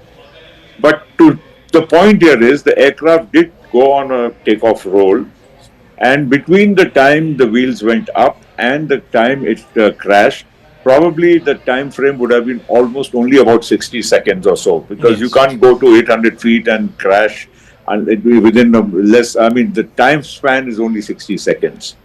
Now he's already given a Mayday call. Now I don't know what exactly went wrong. It will be again hazarding a guess, which would be unfair. The only thing which can be ascertained is now, since the aircraft has fallen just a few hundred meters from the airport and in the BJ Medical Complex, therefore, to retrieve the black box and the other equipment would be also, quite simple. We would be able to ascertain only after that. Let me tell you one more thing. In today's aircraft, they are very sophisticated. All the parameters of an aircraft, right? Every single second the aircraft is in the air, all the parameters are recorded, not only by the aircraft, but they are also transmitted to a central command, real time, of the airline itself. So if there is, when an aircraft does a flight, there is a way to ascertain every single parameter during whatever the duration of the flight. So if anything would have gone wrong prior to this flight, or which may have escaped the attention of anybody, I'm sure this will be retrieved in no time once the equipment is found. Now, Mr. Patel, just to go back in time, because this fleet, the Dreamliner, very, very safe. I think from what the experts are saying, and I only have them to sort of lean on for facts, they've said that this is the first time a Dreamliner has actually crashed anywhere in the world. Now, most of these Dreamliners were purchased, I suppose, about 10, 12, 15 years back by Air India when it was still government owned. Obviously, there would have been a huge procedure that must have unfurled within government to select the plane. There would have been due diligence. There would have been all sorts of studies that would have been conducted. Well, most certainly. I mean, first, the procedure itself in government is a very robust procedure. Goes through several layers.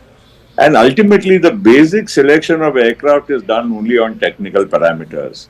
Because, the airline, requires a certain type of aircraft for certain, lengths of the flights. You want to go to the US, you want to go to the European countries, or to, 8-hour flights, 12-hour flights, and so on. And the kind of configuration you want. Let me also tell you that the Dreamliner, at the time it was ordered, was one of the most sophisticated, advanced fly-by-wire aircraft which was going to be produced. And it was ordered by probably most major airlines in the world, Air India also being one of the early ones.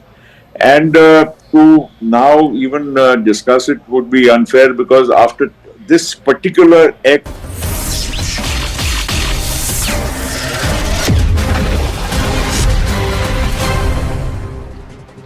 Watching the right stand, I'm Akanksha Swaroop. We're getting in breaking inputs. In fact, in deeply tragic news coming in, what we're learning is that Gujarat's former Chief Minister Vijay Rupani is confirmed dead in the shocking Air India plane crash that took place today, and that took place on Thursday afternoon. Remember, he had checked into the Z class, which, as we all know, falls under the business class category. Deeply, deeply tragic news coming in that the former Gujarat CM has been declared dead.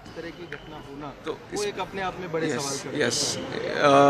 I'll only give one line to what you have asked right now. We are going to do a fair and thorough investigation. We are not going to spare anyone. We are not going to leave any stone unturned.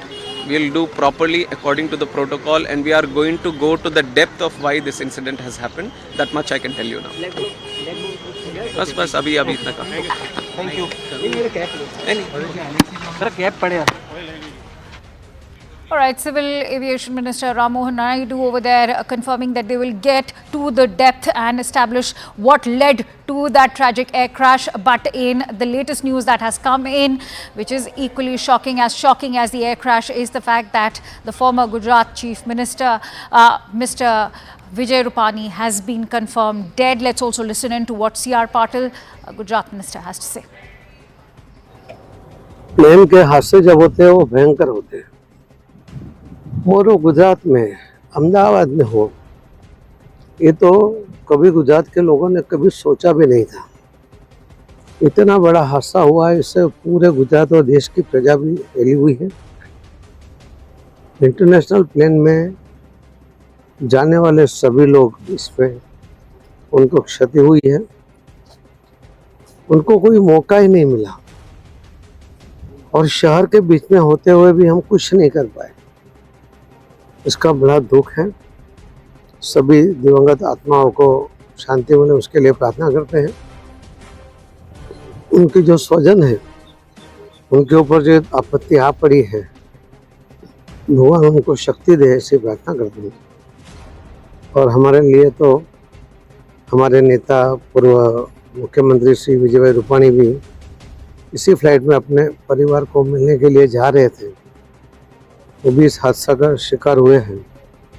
भगवान उनकी भी आत्मा को शांति दे. भाजपा परिवार में एक बहुत बड़ी खोट आई है, और इस हादसा इतना बड़ा है कि माननीय प्रधानमंत्री श्री नरेंद्र मोदी साहब भी और श्री अमित भाई शाह साहब भी तो तुरंत गुजरात पहुंच रहे हैं, और जो भी बन सकता है, जो भी कर सकते हैं, उसके लिए भी वो यहाँ पर आकर करेंगे.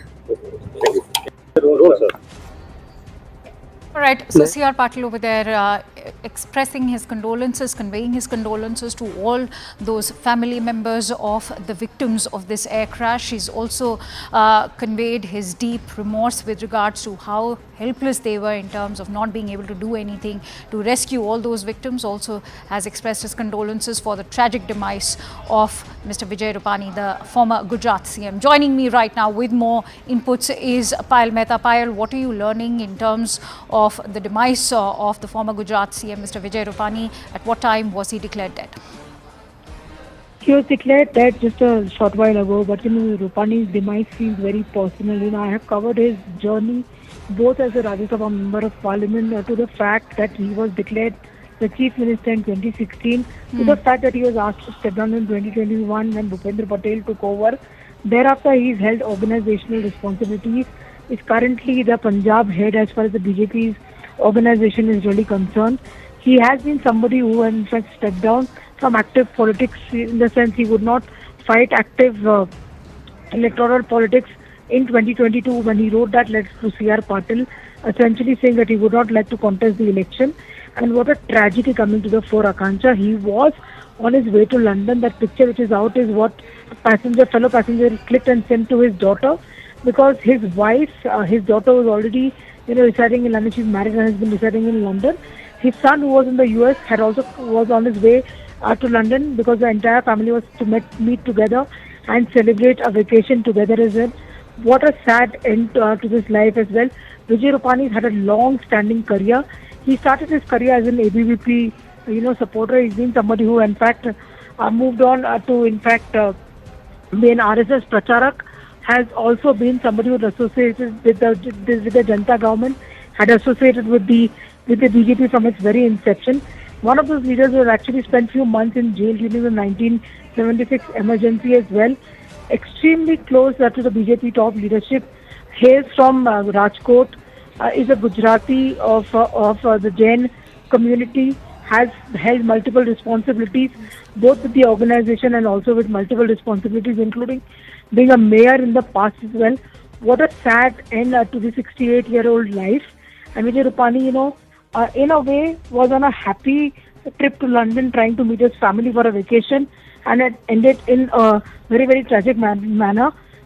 One heart goes out to his entire family that has to actually deal with this tragedy now. Right, absolutely agree with you. He was a figure who commanded and wielded much influence in the politics of not just the Bharatiya Janata Party, but particularly in Gujarat, because as you highlighted, he held office as the CM between 2016 and 2021. In fact, had held 2 consecutive terms. Many thanks to you, Payal, for bringing us those latest inputs. Let's also give our viewers a quick recap in terms of what exactly happened. From Ahmedabad to London Gatwick was the flight actually headed to as it crashed. The flight took off from runway number 23 at 1:38 p.m. local time. 230 passengers were on board, 12 crew members included. 169 out of these were Indians, 53 were British, 7 Portuguese and 1 Canadian national was on board. A Mayday call was issued shortly after takeoff, which was of course not responded. The flight soon after crashed into a medical hostel building. So what happened mid-air also? Initial data from Flight Air India 171 shows that the aircraft reached a maximum barometric altitude of 625 feet. The airport altitude is about 200 feet. Minutes after making this Mayday call, the Air India flight started to descend rapidly with a vertical speed of minus 475 feet per minute. And this is that moment of the crash, the plane that quickly descended into the residential area. Let's also take you through that entire footage. As it shows, this rapid descent is what has caught the attention of several aviation experts. As you can see, that the plane had not even reached its complete altitude, which is rather shocking for a commercial air flight. The blaze also soon after erupted, and it was a catastrophic blaze that took place. As you can see, this is in fact the entire debris and the crash site with the debris and the fuel catching fire, gutting several buildings. As you can see, the smoke continues to bellow out, and those are the gutted buildings in the background. Parts of the plane crashed into nearby residential areas, wrecking several buildings, as you can see. And it is the medical students from these buildings that are still struggling for life. Many of them are also being reported dead. But what has caught the attention of the viewers is the nose of the aircraft, which is stuck inside the building. Plane parts destroyed several buildings near the crash site. The parts of the fuselage and engines were cut into several buildings, as you can see. The teams soon after kicked into action. All these emergency teams were activated. They were working round the clock, even as we speak, to douse the flames at the crash site and the nearby buildings. This is one of the deadliest Boeing crashes. Remember, if we look at the cases across the globe, let me give you a quick recap of what happened in December of 2024. Jeju air crash happened in South Korea. It was a Boeing 737-800. What was the reason? It overshot the runway post-emergency landing. What was the death toll like? 179 people of the 181 which were on board were all killed. Let's now quickly rewind to 2019 March. An Ethiopian Airlines, again a Boeing 737 MAX 8. What was the reason? It crashed post-takeoff from Addis Ababa, led to a death toll of 157 passengers and crew members, all of them killed. In October of 2018, the Lion Air Flight 610 in Indonesia crashed. It was a Boeing 737 MAX 8.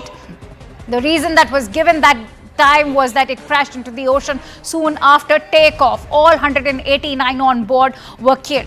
If we look at Air India crashes at home, especially in August of 2020, Air India Express flight 1344 killed 184 passengers, 6 crew members, and the reason given was that it overshot the runway during the landing. The death toll was 21 fatalities, and the conclusion that was drawn, in fact, was that there was a non-adherence to the SOPs by the pilot. Now, in May of 2010, in Mangaluru, the Air India Express flight 812 killed 160 passengers. and 6 crew members that were on board. The reason that was given was that it overshot the runway, fell into a gorge and led to the death toll of 152 fatalities. The deduction was that the captain failed to discontinue the plane. And so the Ahmedabad air disaster is the deadliest crash in Indian aviation. It has, of course, prompted several unanswered questions. Let me bring those questions forward to you. The first most burgeoning question that begs our attention is, was there a technical issue detected a day before the flight that was perhaps missed out on? The other question that also is being raised is what prompted the pilot to issue the SOS within 5 minutes of the takeoff. Can foul play angle be even ruled out by the authorities? Will all Boeing 787 planes now be put under scanner following this deadly air crash in Ahmedabad today? Will the black box unlock the mystery behind the plane crash? These are all the host of questions that beg and people are still looking for answers for. Now, we are also getting in some breaking inputs right now. Sources from the Ahmedabad police have gone on to say that one survivor has been rescued out of that entire plane crash that happened. So far, only one survivor. Almost a miraculous incident that there's one survivor who has been rescued. The confirmation coming in from Ahmedabad police as we speak. This, remember, so far is a lone survivor who was sitting on seat 11A. Payal Mehta joins me with more inputs. Payal, share the details with us. Well, what we're given to understand is that there is possibly one survivor. That is at least what the authorities are confirming. So that was actually at least some glint, of hope in this entire otherwise dismal affair that was only seen. That 11A is a survivor that the police has really come out and said, and that is actually no less than a miracle, given the fact that we're almost confirmed that most of the passengers are feared to be dead. In this, including the building against which it crashed, where doctors were eating lunch during the lunch hour as well. This is tragic beyond beyond one's imagination, but at least one faint glint of hope. And that survivor actually must be a real survivor to survive this entire crash, where everybody around him is feared to be dead. Akanksha. Also, Payal, what are you learning in terms of the condition of this survivor? How seriously or gravely is he injured, and are there any hopes of him? All right, we seem to have lost that connection with Payal, but what we can tell you is this is almost a miracle that we have a lone survivor from that plane crash. And remember, many of them or almost all of them have been declared dead, but the Ahmedabad police confirming that one person has miraculously survived, and perhaps this survivor could be of extreme importance to the entire investigation, which will now be looking into what exactly led to that deadly air crash. Payal Mehta is back with us. Payal, if you could share details with us with regards to what is the condition of this lone survivor. Well, the condition has certainly been ascertained, and no doubt whatsoever, Akansha, that person must have really, got grievous injuries, to say the least, given the fact that everything around him is charged. One has to remember that the flight was full completely. It was full to its capacity, and also the fact that the flight was just taking off, which clearly meant that even fuel-wise, the flight would have been completely full to the brim, and therefore everything around them is really charged. The Ahmedabad police is still trying to ascertain his exact health condition. But like I said, in a place where actually everything seems to be so glum, at least there's this faint hint of some sort of a hope coming up that life knows how to survive. Absolutely. Also, now that we have a lone survivor, Payal, share with us how crucial and pivotal could be this survival, in fact, for the entire ongoing investigation. As we also heard what the Civil Aviation Minister, Mr. Ram Mohan Naidu, had to say, that they will get to the bottom of what exactly led to this crash.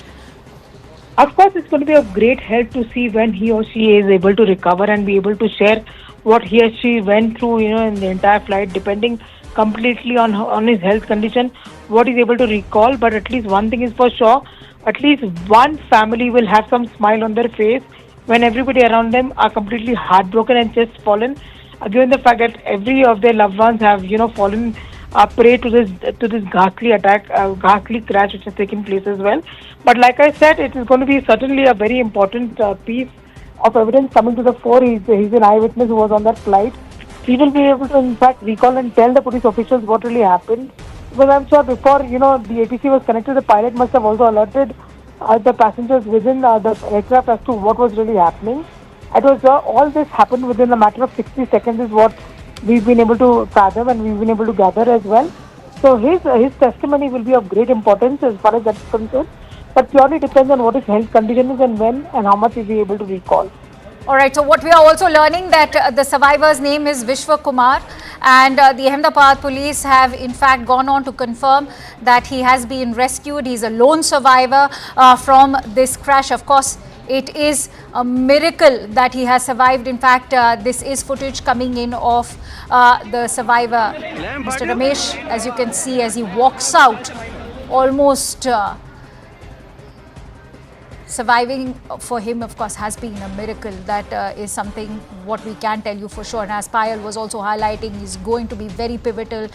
His testimony is going to be very pivotal with regards to the ongoing investigation. As Ram Mohan Naidu, the Civil Aviation Minister, has already confirmed that they will get to the bottom of this entire probe to find out what exactly led to this crash. It's a miracle that this lone survivor is in fact even able to walk out of that crash site at a time when most of the survivors, all of the survivors have been declared dead. But Ahmedabad police over there confirming that this lone survivor who was on seat number 11A survived. This is perhaps going to go down in the annals of history as this lone survivor walks out of the Ahmedabad airport.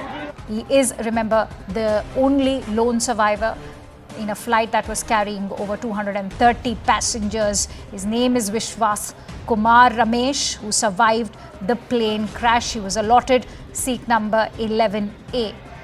And the Ahmedabad police have finally rescued this one survivor. Remember, his testimony is going to be pivotal, extremely significant to the ongoing investigation, because nobody's been able to ascertain, with aviation experts still trying to ascertain the exact reason.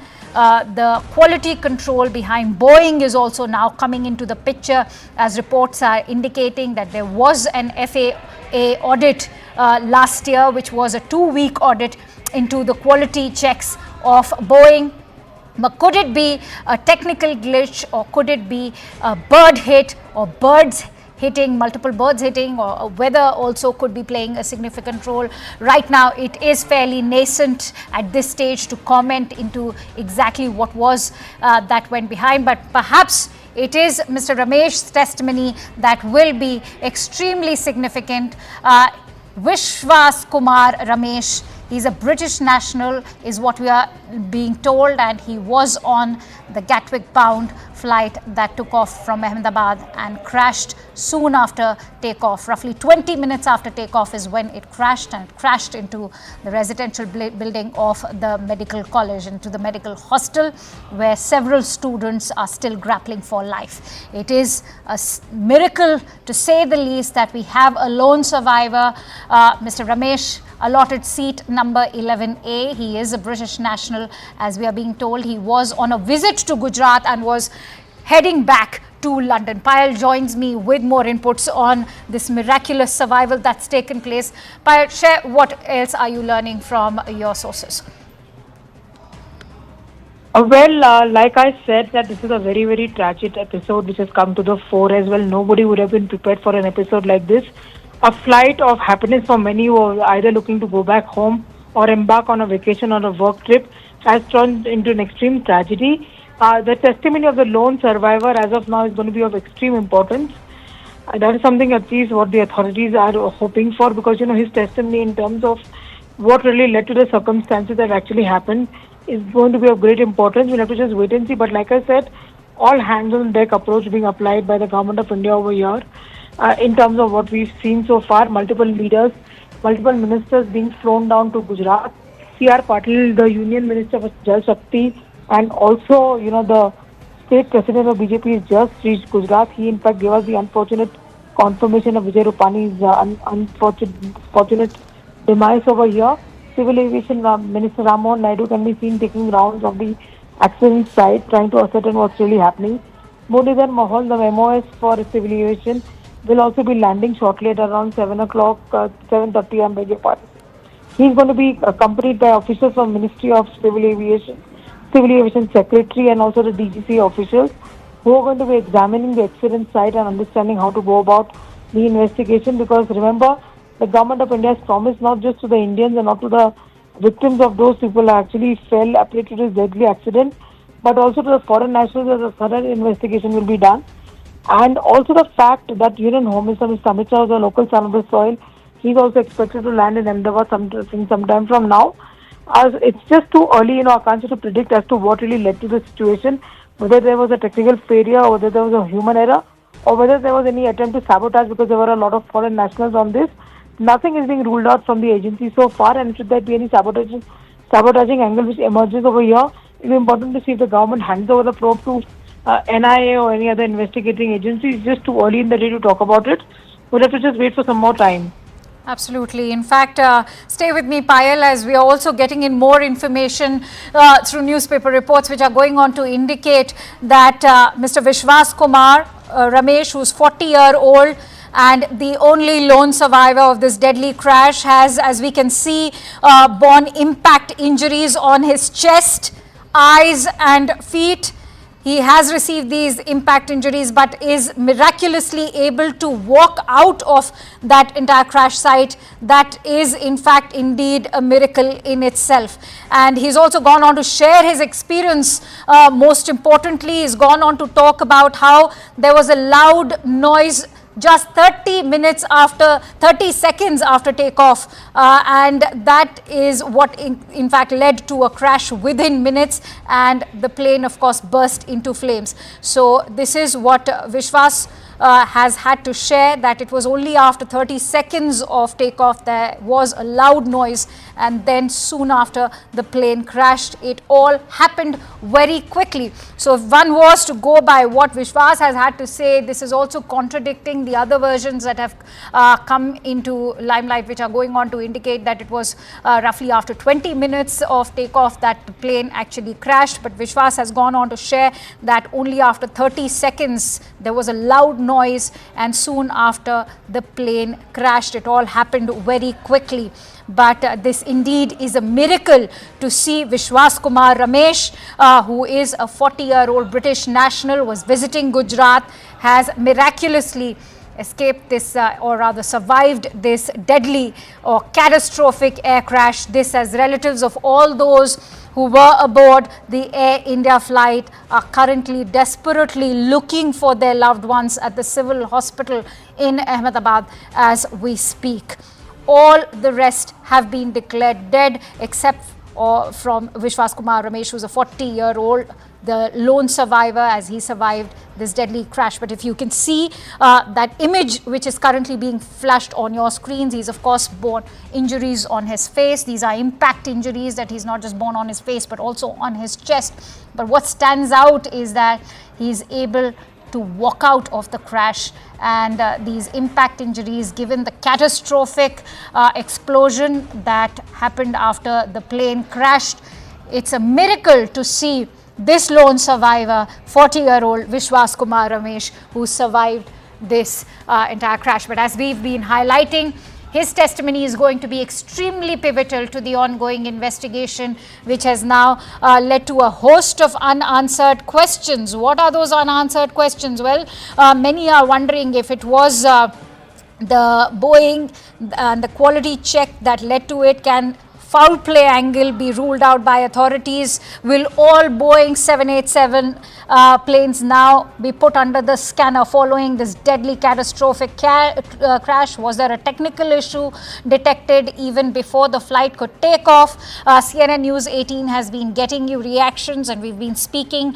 to passengers who boarded this flight earlier in the day, and they've gone on to talk about how there were technical slags because the AC in the aircraft was not working, the in-flight entertainment was not working, which is rather unusual for Air India flights. And those are the testimonies that we are learning from passengers who had boarded this flight earlier during the day. But as of now, there are a host of unanswered questions, and to pinpoint any particular factor would be fairly nascent or premature, but all those unanswered questions do call for an investigation. Will the authorities be able to find the black box? How soon will they be able to, because perhaps the black box will be able to unlock the mystery behind this entire plane crash. But what's standing out right now as we track all the latest updates for you in this unimaginable story that has emerged is that Ramesh Kumar actually managed to dodge death, had a narrow escape. In fact, that explosion that you can see is catastrophic to say the least, and he managed to actually come out absolutely unscathed. It's miraculous that he's managed to walk out of the crash site. As you can see, the least that he's borne is in fact those impact injuries on his face, on his chest. And he's a 40-year-old British national who was in fact visiting the state of Gujarat. He was on this Gatwick-bound flight. He was allotted seat 11A. And according to Mr. Ramesh, there was a loud explosion, and that happened soon, 30 seconds after takeoff, and it all happened so quickly, and that is exactly what led the aircraft to nosedive and led to the crash eventually.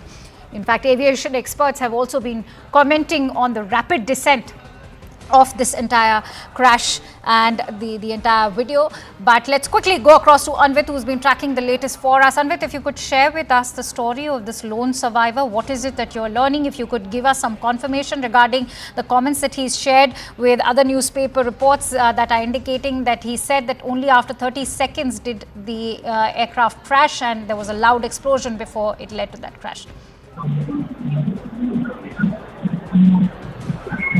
Anvit, can you hear me?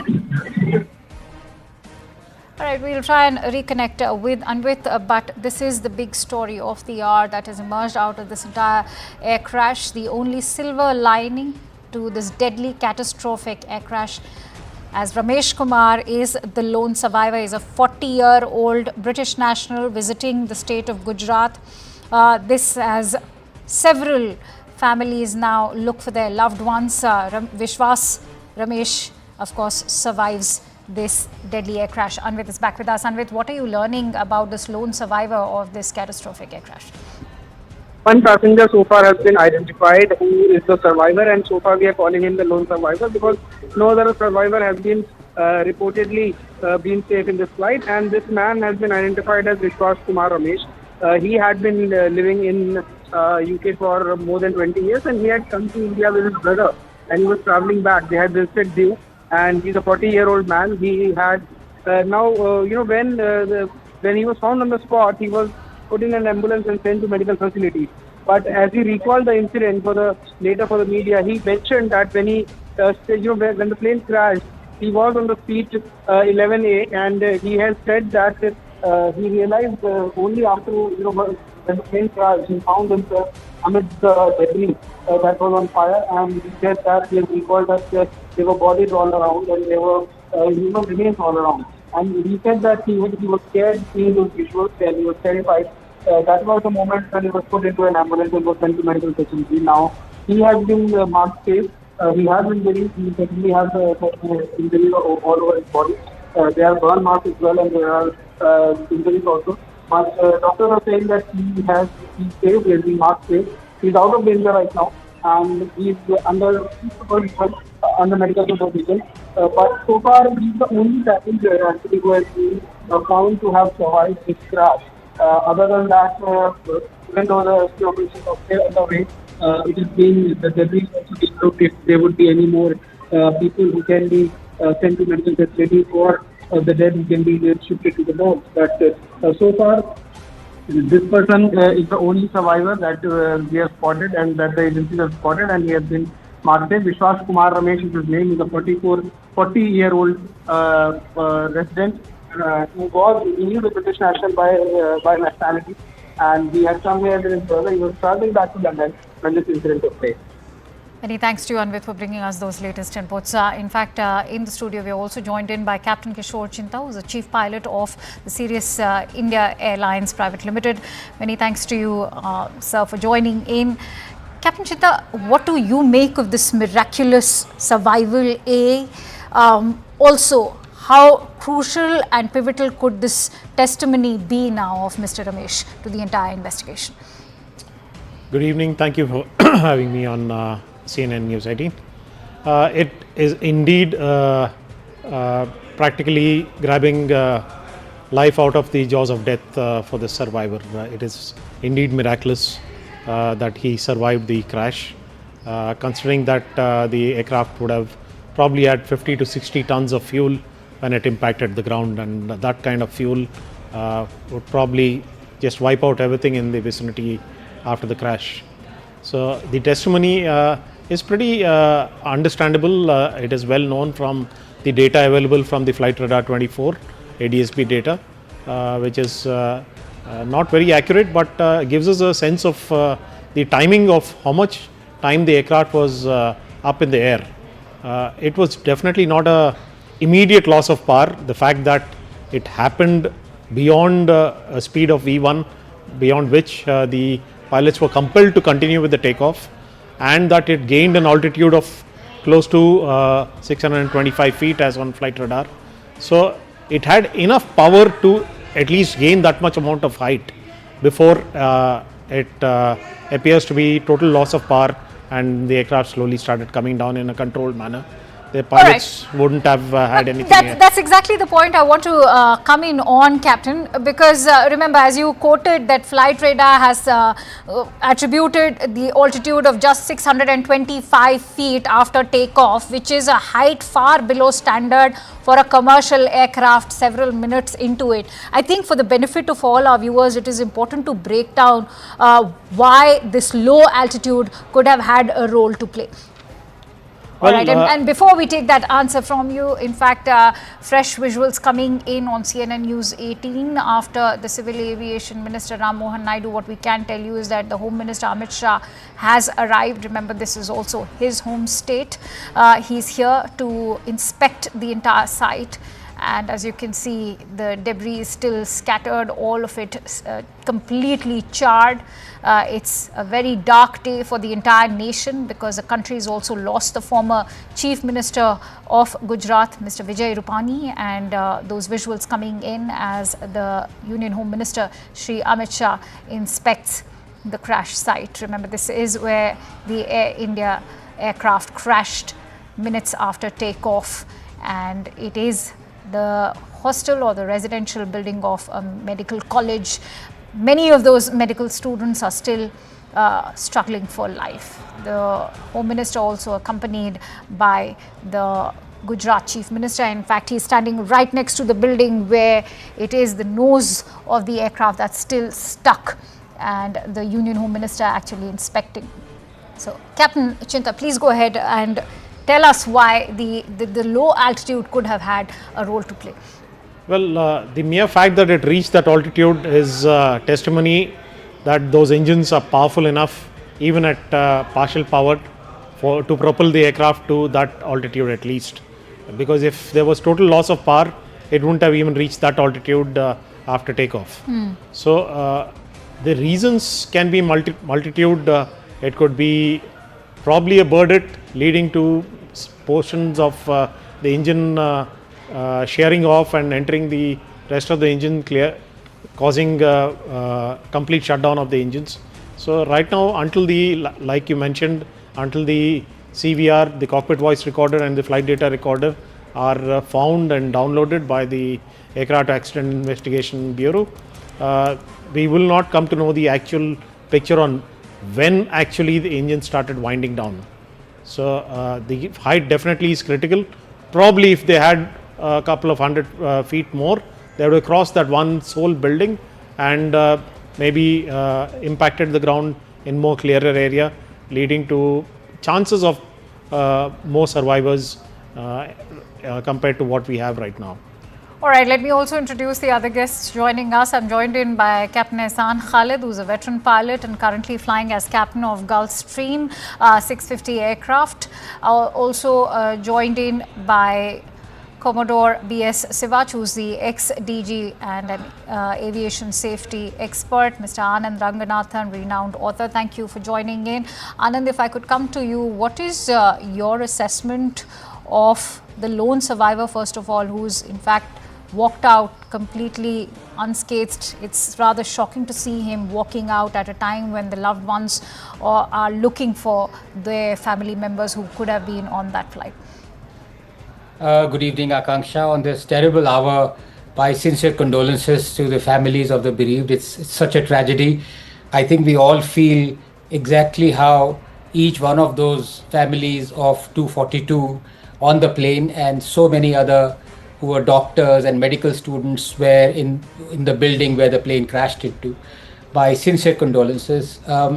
It's an absolutely ghastly event that has taken place.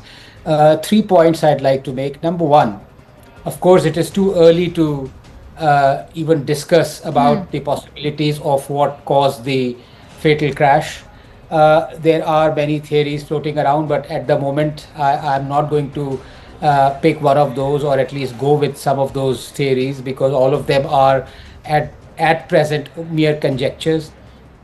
This Dreamliner, which is a particular type of aircraft, this is the first fatal crash in its history, and it's been there commissioned for the last 15 years. Having said that, there have been whistleblowers who've talked about the deficiencies that have gone on in the construction, in the making of the Dreamliner, who've talked about the cost cutting or indeed cutting corners by Boeing as far as the commissioning of the plane itself is concerned, who've talked about various inadequacies, especially relating to hydraulics. And a similar loss, sudden descent, loss of height, happened almost a year ago, in fact 14 months ago, on a Dreamliner flight from Sydney to Auckland, if I'm not mistaken. I think it was Chilean Airlines. And there was a sudden descent, which is what we've seen, at least from the visuals that I can see. And the one of the panelists was talking about that after the V1, the descent was reached, and it is highly unusual for a plane to then suddenly lose descent. Right. I think many people have ruled out the possibility of a bird hit at that height. As far as the survivor is concerned, Akanksha, it's an absolute miracle, and I'm so happy, at least in this unearthly hour, ungodly hour, to have this small bit of news, good news, and I hope that he's able to, he looks pretty fit under the circumstances. True. And he will be giving us vital information about about what happened. Yes. True. He's the only silver lining at the moment, and perhaps, in fact, latest visuals coming in to take our viewers through these visuals that have just come in. These are critical moments before that Indian Airlines flight took off. Just critical moments of that entire takeoff that have been accessed by CNN News 18 before it crashed. But as flight, this is in fact just the takeoff, and it led to the crash soon after it takes off. This is the entire video that we have accessed for you that shows that entire takeoff till the moment where it leads to that catastrophic explosion, as you can see. And those visuals, in fact, indicating that the moment when the AI-171 actually took off. And as you can see, those visuals actually speaking for themselves, that as Mr. Ramesh's testimony goes, that it was a loud explosion and within 30 seconds it was all over. And I want to bring in Captain Ehsan Khalid. The video speaks for itself. Captain Khalid. All right, we'll bring in DBS Gujral over there. DG Flight Safety of Air Costa is also with us. Mr. Gujral, what do you make of these visuals? They are also in alignment with the testimony that's come in of Mr. Ramesh, who said that it was all over within 30 seconds.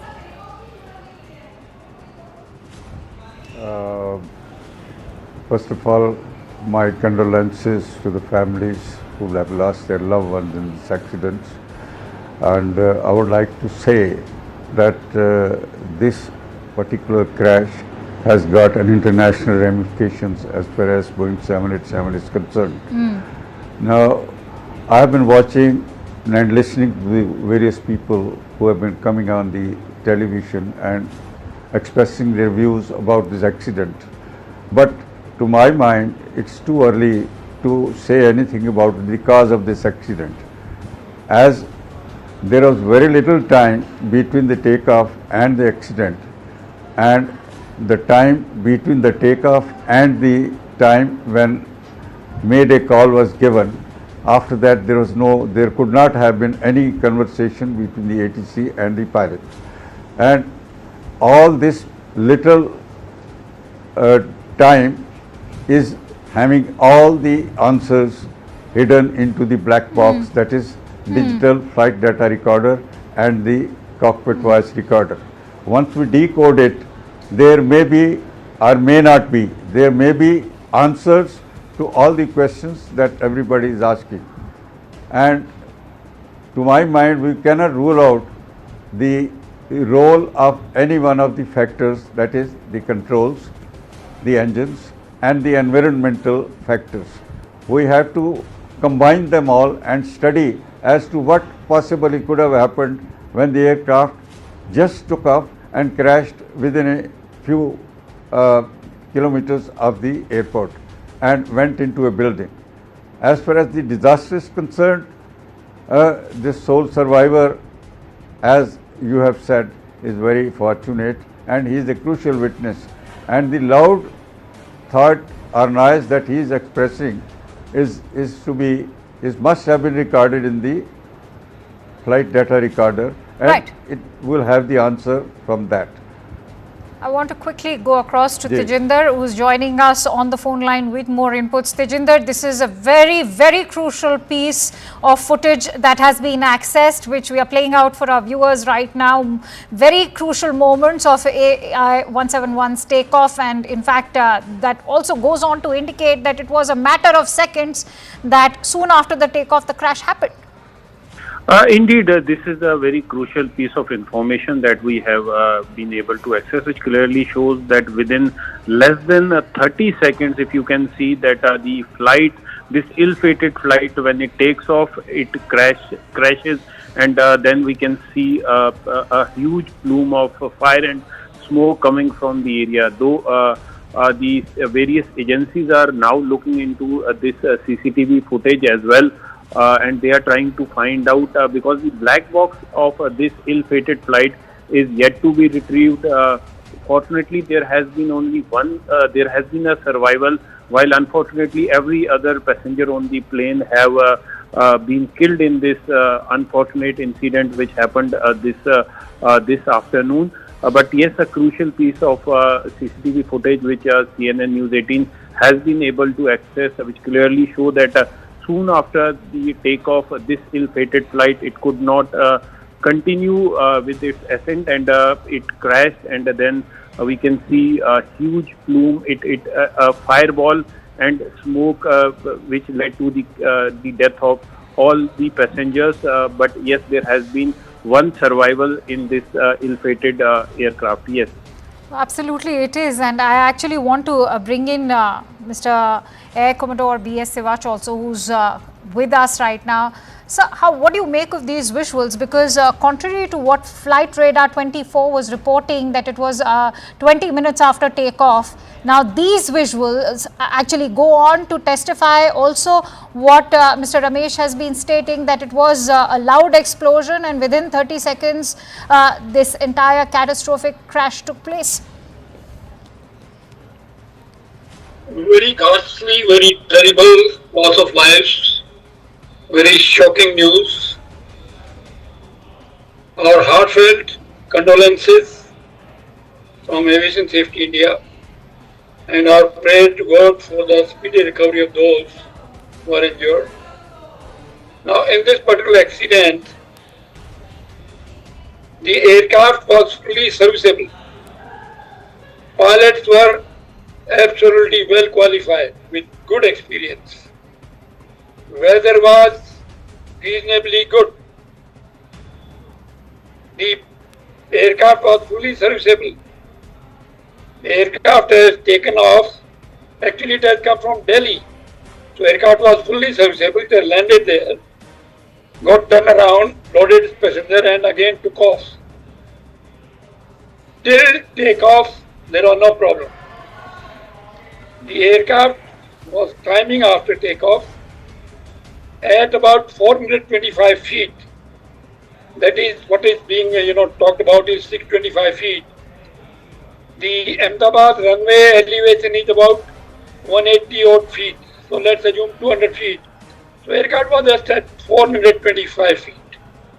It experienced sudden loss of power. We must commend the presence of mind of the pilot that at such low altitude loss of power, he immediately informed ATC in the form of Mayday call that there is a serious threat to the safety of the aircraft and passengers.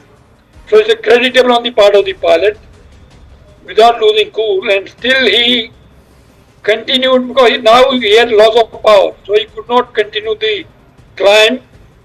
He started descending because of the loss of power. Loss of power can be attributed to so many reasons. You know, this Ahmedabad airport is notorious for bird strike. So bird strike to both the engine can lead to the shutdown of both the engines. And the passenger who was survived, he also talked about some loud noise. So loud noise possibly has come from engines, which was possibly maybe bird hit, and thereafter loss of engine power. Pilot transmitted ATC, tried to avoid buildings. Unfortunately, he was helpless. He had no control over the aircraft because there was no power in the aircraft, and eventually the aircraft crashed. Very, very terrible accident. The Boeing 787 Dreamliner is a very safe aircraft. Initially, it had some troubles. These are called teething troubles, which had been resolved. Now, this aircraft is being flown by a large number of airlines. Almost 1,200 aircrafts are flying around the world. They must have conducted millions of flights. There have been no such accident. Remember, in aircraft operation, there are only two phases of flight which are very, very critical. One is takeoff and another landing. Most of the accident happened during this phase. Most of the accident take place during landing. Takeoff, there is very rare. This is one of the rarest of the accidents. There have been accidents, I'm not saying that, but it is very rare. Landing accidents have been plenty. So this accident, takeoff accident, obviously chances of surviving the crash because the aircraft had more than 1 lakh liters of fuel. So it's like a bomb blast. The fuel caught fire, and of course there was a large flame. It is very miraculous, very surprising, and very good news that at least one person who survived this Holocaust. I want to bring in Captain Chinta on that note. Captain Chinta, this is a very significant and pivotal piece of footage, and I'm sure this will also be aiding the ongoing investigation. But what is your assessment? Because as we said, that this is now fresh information corroborated by these visuals that the blast happened within 30 seconds as the plane takes off and it crashes within 30 seconds. What is your assessment, and what are the questions that are coming to your mind? Of course, we all know that 65 to 70,000 liters of fuel was being carried in this flight, given that it was Gatwick bound, and that it sort of sheds light on the size of the explosion. But what is it that comes to your mind when you look at how rapidly the descent happens, eventually leading to the crash? Well, this video makes it amply clear that it did gain height at some point of time. It's lost because you can see some smoke coming out of the engines. So just before it starts descent from this new video which is there. So something did lead to loss of power on both those engines, and an aircraft which is going to be close to 200 tons weight for 240 odd passengers and 60 tons of fuel. Approximately we can take a guess estimate of about 200 tons for a 787 to fly from Ahmedabad to London. So with no power being generated, 200 tons would come down that quickly, as you can see from that video. So the pilots did a miraculous job of maintaining full control and maintaining wings level all the way down to the impact. If they had even slight amount of bank, we wouldn't have seen even that survivor which we have. All right, Mr. Gujral, I want to quickly bring you in before I take closing thoughts from Anand. Mr. Gujral, what comes to your mind when you look at these visuals? Within 30 seconds, the crash happened as soon after the takeoff, and that also aligns with the testimony that's come in from the lone survivor. I'd like your thoughts. Thank you so much for bringing me in. What I find is that there are so many factors coming into my mind when I listen to and watch the visual on the TV. But there is one very crucial question. Why did the aircraft did not gain the height? The loss of height is not being explained by any of these arguments, right? Whether it was fuel starvation, whether it was something else, or whether it was failure of the engines, or whether it was bird ingestion. All these questions are being answered by the silent listener, that is called black box. Once we get the answer from the flight data recorder, once we decode it, and once we listen to the cockpit voice recorder, the pilot's conversation will come to us. The parameters that are recorded in the flight data recorder will be in front of us for finding out at least as to what exactly at that moment in a very brief short time happened. As far as the aircraft is concerned, it flew from Delhi to Ahmedabad. It was trouble free, and in every transit the aircraft is checked up thoroughly before it is cleared for the next flight, and the same must have been done by the engineering staff at Ahmedabad as well. But what happened between those few seconds and after the loud explosion which our friend survivor is telling, is these questions will be answered only when we decode the flight data recorder. The pilots are definitely experienced and qualified, and I understand that Captain Sabrawal was a line training captain. Such position is given only to the pilots who are well briefed, well qualified and well experienced. As the Air Commodore has said, it's definitely a compliment to the pilots who maintained their calm even at that critical moment when perhaps they saw there was no chance to survive. I think it's a great compliment to their professional skill and to the maintenance of the aircraft, which was definitely trouble-free when it arrived from Delhi. Thank you so much. Stay with me, Mr. Gujral. I also want to bring in Anand. Anand, I think you were raising a very critical point. While it is fairly nascent to probe into what exactly led to the air crash, there are many who are also raising questions about whether or not this calls for a quality control for Boeing, because remember there's talk about how the Boeing 787 Dreamliner was also facing numerous quality controls, and the FAA and Boeing both had in fact paused its deliveries between the year 2021 and 2023 because it was not just facing numerous quality control issues but also manufacturing issues, and there were reworks being called for within these Boeing Dreamliners. No, absolutely. But, I have to say this, that your video, it is clear. Thank you for airing it. I think it's quite clear from those visuals let me just play up Mr. N. Chandrasekharan's phone conversation that he's had with CNN News 18's Sharon Elizabeth. Let's listen.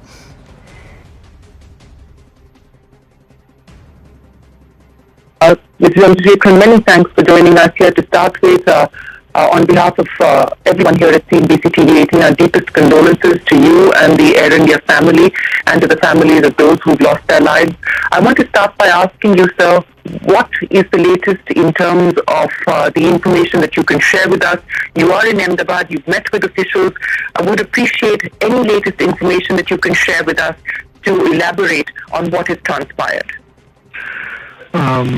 First of all, Shireen, it is a totally devastating tragedy, and we are all totally shocked and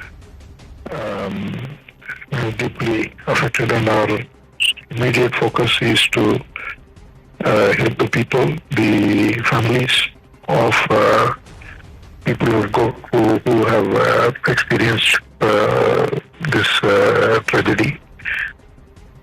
We are working to that at this point in time. We are trying to set up all the support systems, the emergency helpline number, and on-the-ground support. A lot of people from Air India have flown from Delhi to be here on the ground. So we're creating all those infrastructure. While we are trying to do all of this, we are also working with the authorities to see the investigation and the root cause, etc.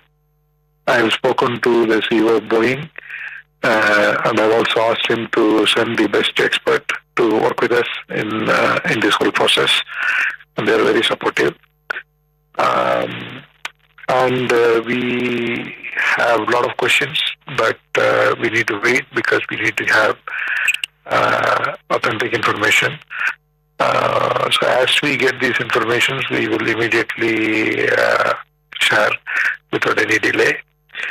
And to help the families, we just announced that we will provide 1 crore for each family of the person who lost their life.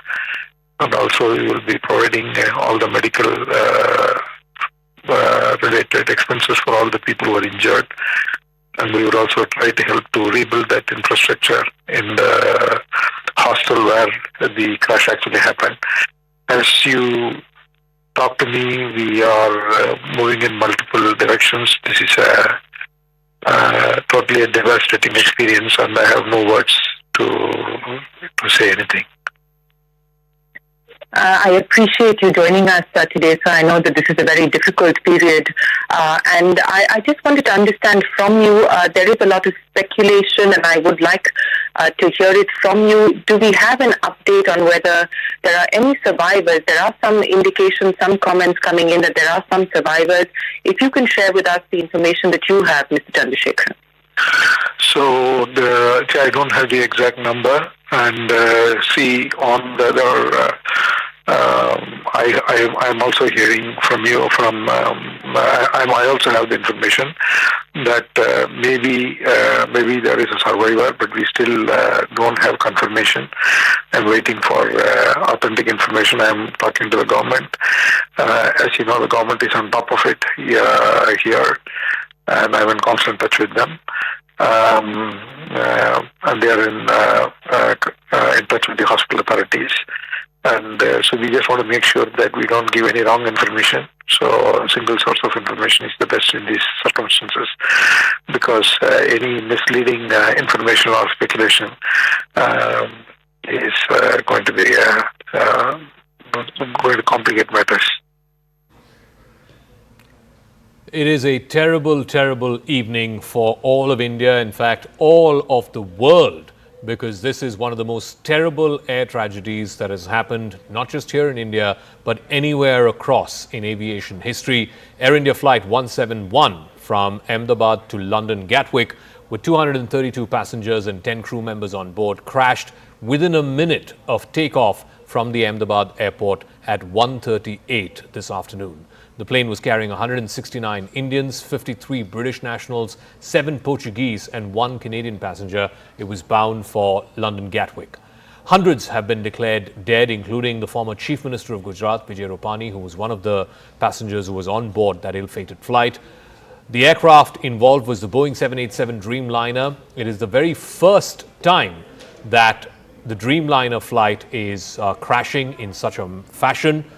The pilots have believed to have lost both engines, and it plunged very quickly within seconds after taking off. In fact, that video clip that we're playing shows that the entire sequence of events happened within a minute after takeoff of this ill-fated flight AI 171.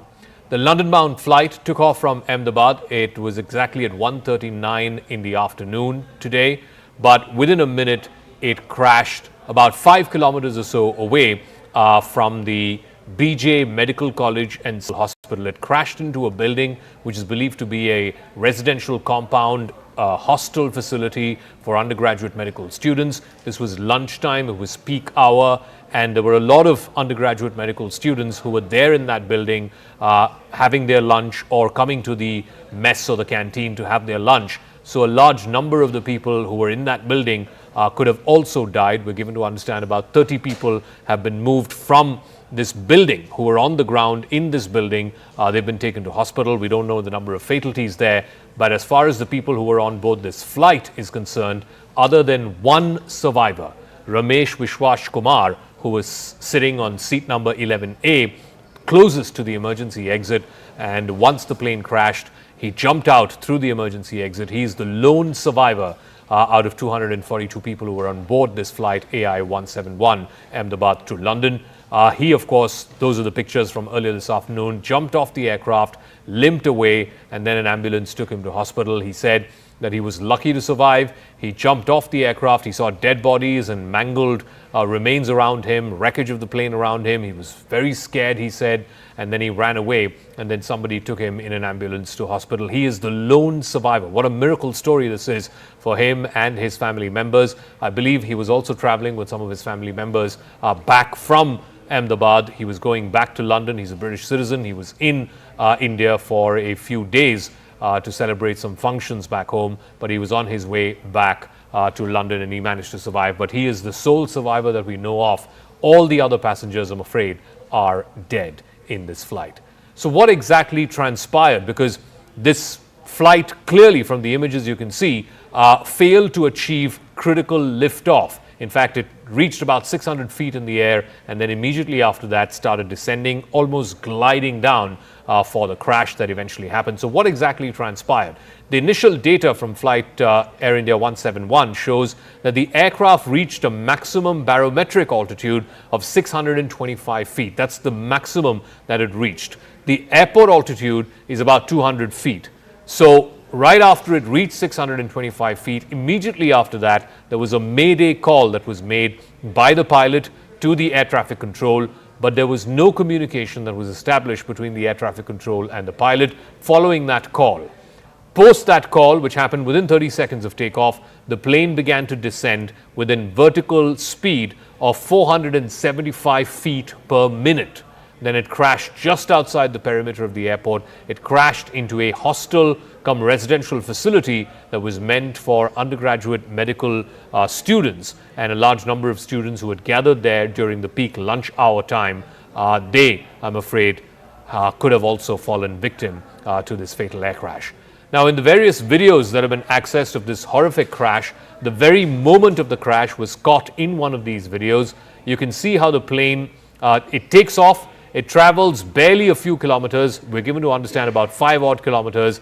And right after that, it crashes into the building below. There's been massive damage on the ground as well in this residential complex, in this hostel complex. But in the videos of the aftermath, the extent of the damage is also clearly visible. There's a huge plume of smoke and fire and gas. The debris lay scattered all around, even as firefighters and emergency responders rushed to the site. One of the parts of the ill-fated plane, in fact, landed on top of a hostel mess. It was a medical residential facility meant for undergraduate medical students in Ahmedabad. It resulted in considerable damage and loss of lives. The visuals from inside the affected complex also show massive damage to the structure of the building itself. In fact, a large part of that building caved in because of the sheer impact of the crash. In yet another video, you can see the aftermath of the crash. You can see, a huge plume of smoke there, a lot of fire, a lot of thick black smoke around that area just rising into the sky.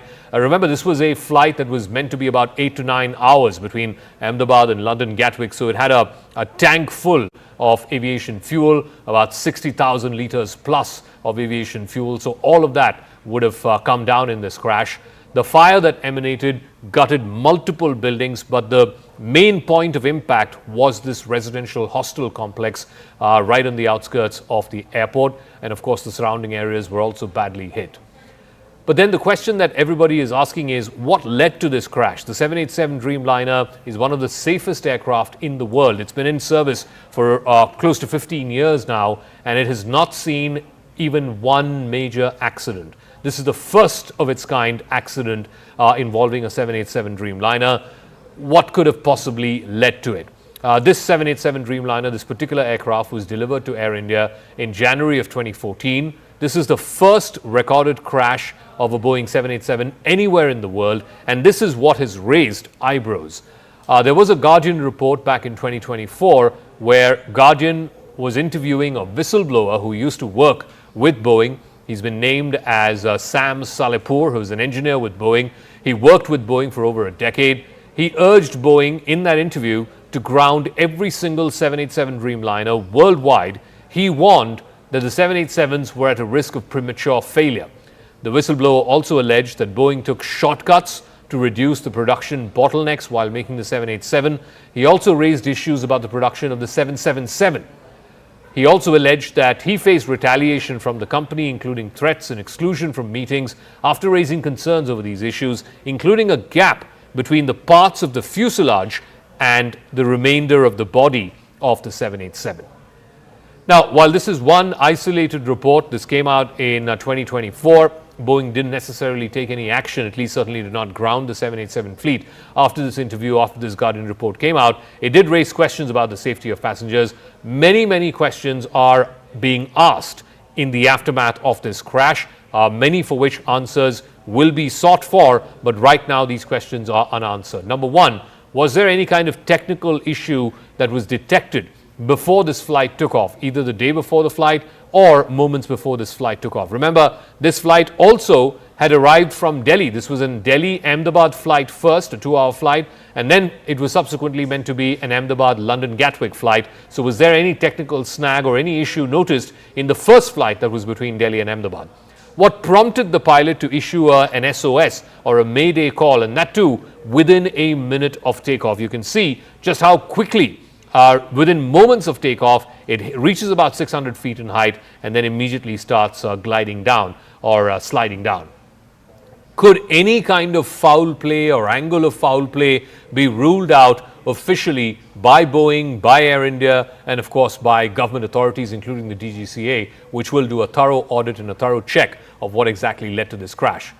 The other question that's being asked, will all Boeing 787 flights, certainly Indian operators, Air India operates a lot of 787 Dreamliners, will they be grounded following this flight, this crash? Will the black box and the voice recorder instruments that are there on board all flights, will they be recovered, and will they unlock the mystery that led to this plane crash? I want to first go across to Mr. Jitendra Bhargav. He's a former executive director with Air India. Mr. Bhargav, thank you very much for joining us. This particular Air India crash will go down in history. It's the deadliest. It's the first time that a Dreamliner 787 has crashed like this. From whatever you can see in this footage, the flight taking off within a minute, it sort of starts descending. Within a minute, we're given to understand the Mayday call was made by the pilot, and then the plane crashes. What do you think could have possibly gone wrong from whatever you've seen in the available footage? No, it's a very horrific incident. This accident has taken place. We are all very sorry about it.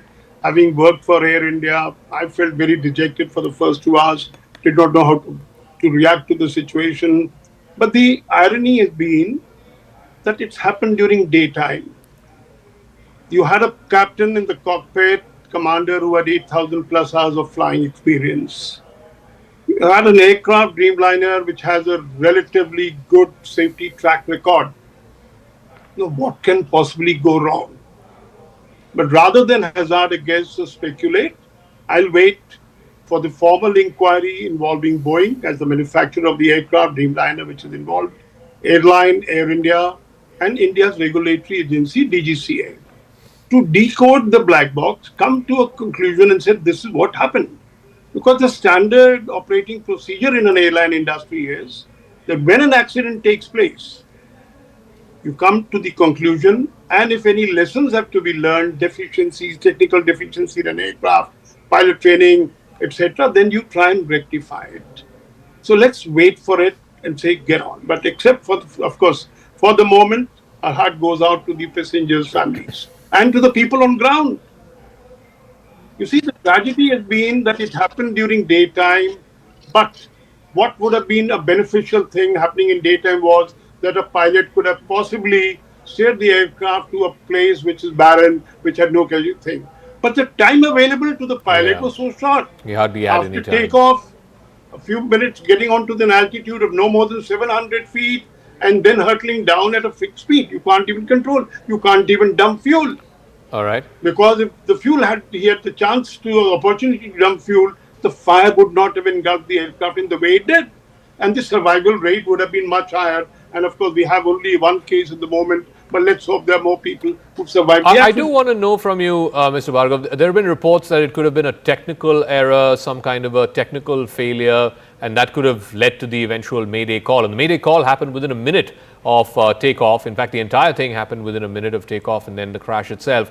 What could possibly be the reason for why and how so quickly the pilot made that Mayday call? Because it indicates that within moments of takeoff, he realized that something was wrong. What could it have been? Oh, no, certainly not. You see, let's put it this way. If there was a technical fault and somebody had to conclude, because it is not that the Air India will ground the Dreamliner if there is a reason for it. All airlines world over operating Dreamliners will have to do it likewise if the Boeing was to issue an advisory. Clearly speaking, we can't jump to a conclusion and say it happened because of a technical fault. Whether it is technical, aircraft defect, or it is maintenance fault, one will only come after the inquiry has been concluded. Let's not jump to conclusion and say, look, the aircraft needs to be grounded, etc. It could be an aircraft war, all right, aircraft manufacturers war to say, let's put it this way. But as an airline man, I would say no, there is no need for grounding of Dreamliners at this stage. All right, Mr. Bhargav, we'll leave it at that. Thank you very much. Jitendra Bhargav is former executive director with Air India. I want to now open this up to our guests who are joining us. Captain Sam Thomas is a former pilot and president of the Airline Pilots Association of India. Alpa Y.N. Sharma is CEO of Chimes Aviation. Sanjay Lazar, aviation expert and CEO of Avialaz. And Devendra Padnikar is former cabin crew with Air India. Let me start with you, Captain Sam Thomas. You know, a couple of things stand out. Obviously, within a minute after takeoff, the captain realizes that something's wrong. He issues a Mayday call. The flight barely makes past 5 kilometers, barely makes it to about 600 feet. And from these pictures, it's clear that there was some issue with the liftoff of the flight. He was not able to acquire enough momentum for liftoff. That's why it didn't go up beyond 600 feet. What do you think could have possibly gone wrong? Good evening, Zaka. First of all, our hearts and prayers with the victims. And at this time, the usual caveat, I or anybody else would not be authoritatively able to tell you what the reasons for this particular crash has happened. However, we understand that the public at large would like to know and get some answers. And that is what we'll try and address at this time. From the visuals that are being played out, it's very difficult to hazard a guess. But within our groups, firstly, there is a somber kind of moment, and nobody is talking to anybody at this time. And it's too early to figure out exactly what has happened without the DFDR data. Having said that, it appears that this airplane is not developing power on both the engines, and that could be, though it's completely under the realms of speculation, that is what at the moment we feel it is. But how can a flight lose power in both engines? I mean, that's like a 1 in a million chance that both engines fail and fail at the same time. Yes, it has happened. This is the third occurrence that I can remember during my career of 30 years. If you remember, the miracle at Hudson, where the airplane lost both its engines due to a bird hit. A flock of birds went into both the engines. And also there was a 777 that landed short of London Heathrow because of fuel contamination. And this is the third time. If our conjecture is correct, then this would be the third time in the history of aviation that it is happening. So there is nothing with regard to machine that we can authoritatively say that it will not fail. And no matter how many redundant systems you have, there have been cases of failures, and this probably appears to be one of them. Mr. Y.N. Sharma of Chimes Aviation, the Dreamliner, the 787, is arguably one of the safest aircraft in the world in the almost 15 years that it's been in service. And I believe this particular aircraft was drafted into Air India in 2014. So this particular aircraft itself has been in service for more than 10 years. The Dreamliner has not had a single case of an accident. So surely something awfully wrong must have happened with this particular aircraft. Does it raise suspicion that, as the captain said a moment ago, there have been only 3 instances where both engines of an aircraft have failed at the same time? At the outset, first, let me just express my deep anguish at this unfortunate incident. Now, as my fellow panelist was saying, that the instances which have been reported on this aircraft earlier, where both engines have failed simultaneously, have been clearly attributed to the causes were identified. In one case, it was a flock of birds that flew into both the engines. At the second time, it was fuel contamination. Right now, till the time the data is analyzed, it is absolutely premature to hazard any kind of guess on what could be, the reason here. But it does look as if just after takeoff, the aircraft seems to have lost power and has just descended. And it doesn't look as if it went very far. It looks, as you said, the altitude of Ahmedabad airport is 200 feet. It seems to have recorded a total height of 600, which means that it just attained a height of 400 feet before it started descending. Correct. And, it could be, anything is possible. It could be a flock of birds which could have flown in and, incapacitated both the engines. That could be one of the reasons. It could be override to the pilot input. That's also possible. But all these things one would know only after the data recorders are analyzed, and our investigating authorities, which is the Aircraft Investigation Bureau and the DGCA, they do a thorough inquiry and give us the answers that we seek.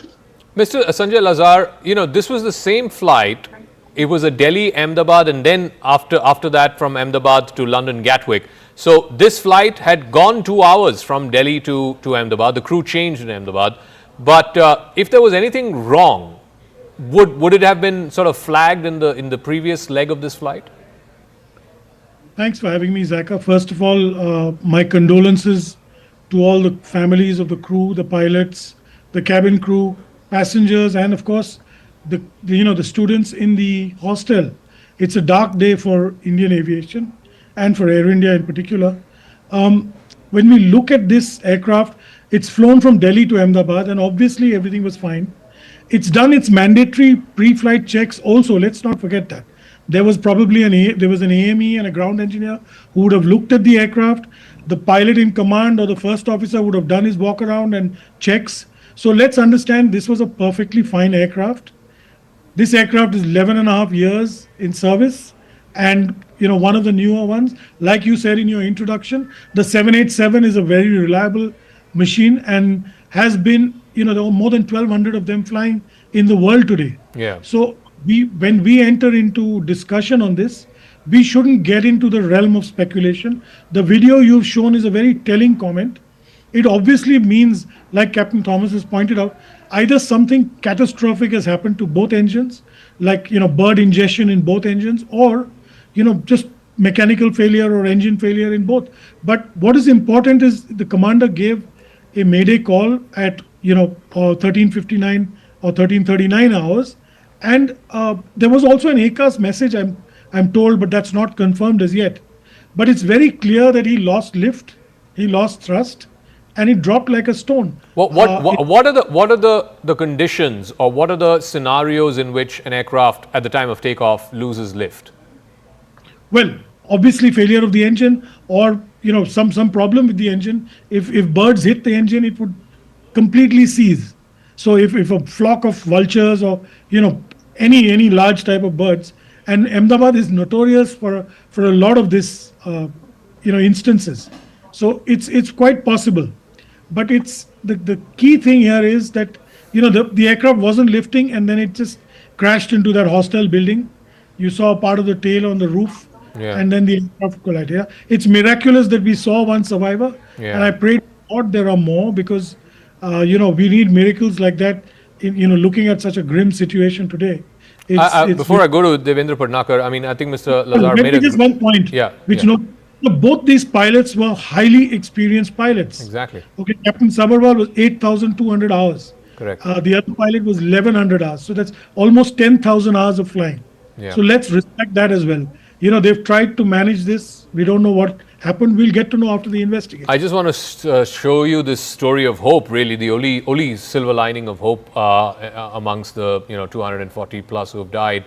This one gentleman, Ramesh Vishwash Kumar, and I want to go to Devendra Padnakar on this. He was sitting, I believe, on 11A, which is the seat that is closest to the emergency exit. It's the first row of economy. He was traveling with some of his family members. The manifest says, which is different from the boarding pass number. The boarding pass, it says 11A, but the manifest says he was supposed to sit in 11J, and a lady was supposed to sit in 11A. In any case, when the flight took off, he was in the window seat. He was in 11A, the first seat in the economy row. The flight crashes. He's closest to the emergency exit. He jumps out, and then he spoke to some reporters there, and he said, I couldn't see anything. It was just a huge ball of smoke and fire, and there were mangled remains all around me. I got scared. I started running, and then somebody came with an ambulance, and they put me in an ambulance and took me to hospital. A phenomenal story of walking away from the dead, almost cheating death. There were 200 plus others on that same flight, and all of them are dead, Devendra Padnakar, and this man survived. What a story. I mean, he will live to tell this tale till the rest of his life. Yeah, it's indeed a miracle. I mean, that would be 1 in a billion that could happen, someone just escaping death like this. But, I mean, I feel sorry for everyone who's lost their lives, right from the crew members to the cockpit crew, to the civilians the plane crashed on, to the passengers who were flying on that aircraft. It is very shocking, till the day when I flew, I was always dreading that something like this should never happen to anybody over the entire world. But today I'm seeing this, and I'm still in shock from the afternoon itself that something like that, and I still can't believe something like that has already happened. And I see a survivor like this who's escaped. He's truly blessed. But I don't know. I'm just short of words of not being able to express how deeply saddened I am with whatever's happened today. Can you also sort of understand, and from the pictures that we're seeing, within the first 30 seconds, it takes off till about 600 feet and then immediately starts dropping almost like, somebody threw a big rock from the sky. Clearly, there was no control there. What could have possibly led to this? Like Captain Thomas said, that there could be endless possibilities that could happen, and we speculating on them is really not, to be considered. But I feel that there is very little chance of anticipation when something like this happens, and it is just seconds where you fall and then you realize that you were amidst a crash, or you're not even there to even express that.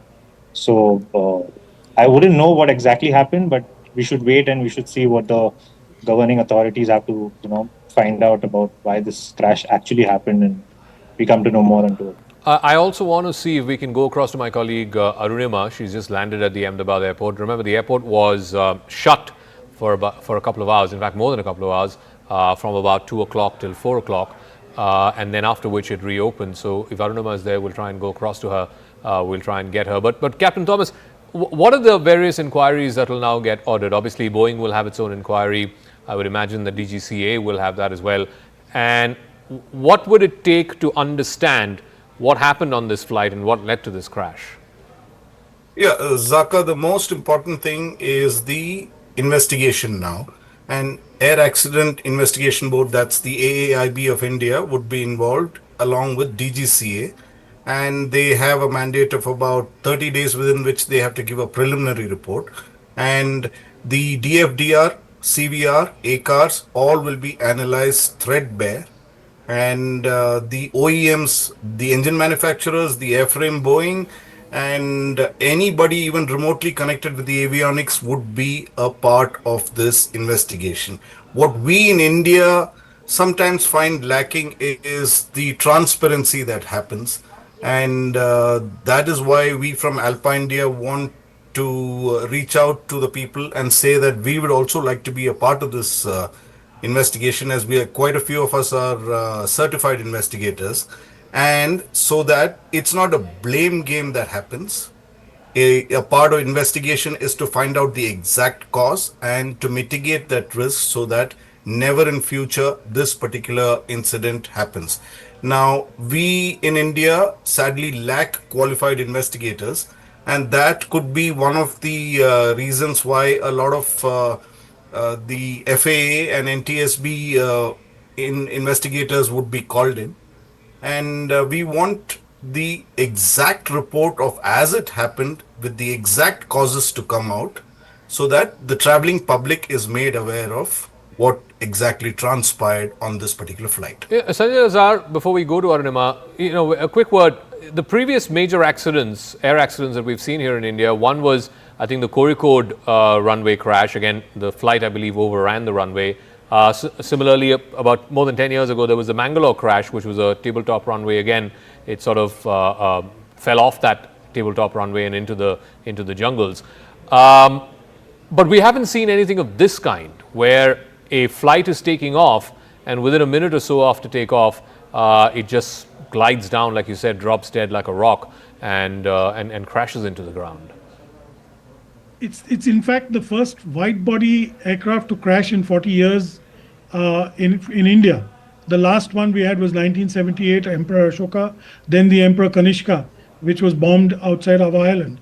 So this is really the first wide body that we've seen. The other two were narrow body aircrafts that we've had, and in between we've had a few narrow body Airbus aircrafts, in the late 80s and early 90s. It is shocking, and it's never seen. But I also wanted to point out, you spoke of the survivor being in 11A, and he was actually supposed to be in 11J, and a lady was supposed to be in 11A. The lady tweeted the picture of herself in 11J with the ex-chief minister of Gujarat, and probably her last picture, and so obviously they'd interchanged seats. It's so eerie that this would happen. It's something that none of us could ever imagine would happen. It's a scary thought. Yeah. I want to sort of go back to our guests. I believe Arunima will be patched through in just a minute as well. Mr. Sharma is still with us. So again, Mr. Sharma, taking the story forward, like obviously as Captain Thomas said, they'll have to recover the black box, the voice recording systems, etc., from the debris. Typically, how long do these investigations take? The only other instances we've seen in the case of a Boeing aircraft, at one point the 737 Maxes had to be grounded because of repeated crashes and so on and so forth. But with the 787, like I said, there's never been a crash ever in the 787. Typically, what would it take? A month, 3 months before we know what exactly happened on board AI-171? The investigation which is done by AIB is a very, very thorough process. They look at each and every aspect. And for certain things, they would require reports, equipment in some cases is sent for testing, and you get the reports from there. So the timeline, could be anything from, you could know with the FDR, you could know the most probable cause in the first 30 days itself, or it could take longer. But normally we see that these kind of investigations take, a couple of months before any kind of definitive answer can be given on what could be the cause. As the captain speaking earlier was saying, these pilots also very experienced people. The pilot in command had 8,000 hours, was an alumni from one of the best flying training schools in the country, GRUA. He's an alumni from there, I believe.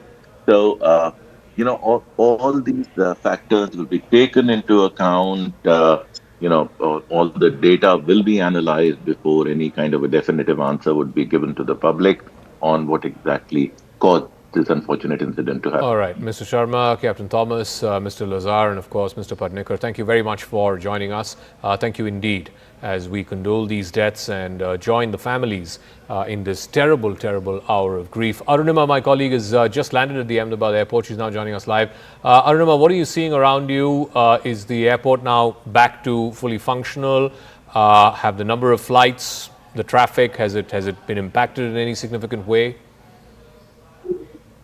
So that yes, Raju just landed. Telltale signs of the kind of chaos that Ahmedabad airport has seen over the last 6-7 hours. It's visible. We are in the arrival lounge, mostly empty. I think the first 2 flights have just landed here. But in the departure lounge, while we were coming in, we saw many passengers waiting there. There were huge queues. Many passengers were sitting on the floor. I think the airlines had provided them with food packets considering the delay. Many could not take off. Because the operationalization of the airport took time. Once the accident or the air crash was reported, I think for about 4 hours the airport was shut. So owing to the delay, there is now a backlog, and that's why in the departure hall there are kids, there are elderlies, and there are other normal-aged passengers, middle-aged passengers who are still waiting. I could also see a lot more CISF officials on duty here. Trying to ensure that the VIP movement that is happening, a number of VIPs have also landed. Home Minister Amit Shah is here. Also, Civil Aviation Minister has landed. So outside too, in fact, our vehicle is unable to get to the airport area because outside the airport and the crash site is not very far. There's a huge traffic jam outside of the airport as well, as we are told. Did you get a chance to sort of speak to people there who've just landed? Obviously, everybody's heard about this news. This has been the only story since about 2 o'clock in the afternoon. On the flight from Delhi to Ahmedabad too, this must have been the topic of conversation. What were people saying about this unfortunate tragedy? So I was on a Boeing flight as well. Boeing flight is the one that has crashed. So there was a lot of sense of anxiety, especially when the security announcements were being made by the crew. It was routine announcement, but in terms of emergency, what is it that you should do? Everybody, this time around, most people around me were listening to the crew with a lot of attention. Nobody was looking at their mobile. Nobody was looking out of the window. They were paying attention, especially the part where they said, what should you do? And we are told at least one passenger managed to jump out of the emergency door and survive. So I think that security announcement helped. Second is when the flight landed here at Ahmedabad, we saw some people clapping. Most passengers here are people who belong to Ahmedabad or who speak Gujarati. So there were some Gujarati greetings that were exchanged. Some people clapped. Many called up their loved ones. And I can tell you, the crew members also, when I chit-chatted with them, they told me that for their family members, it has been a very, very anxious last 5-6 hours. They were still on duty. When we took off from Delhi, it was not clear whether the flight will land or not because the Ahmedabad airport was not operational. But finally, when the green signal was received, the crew and their family members too spent some anxious moments before they finally touched down in Ahmedabad safe.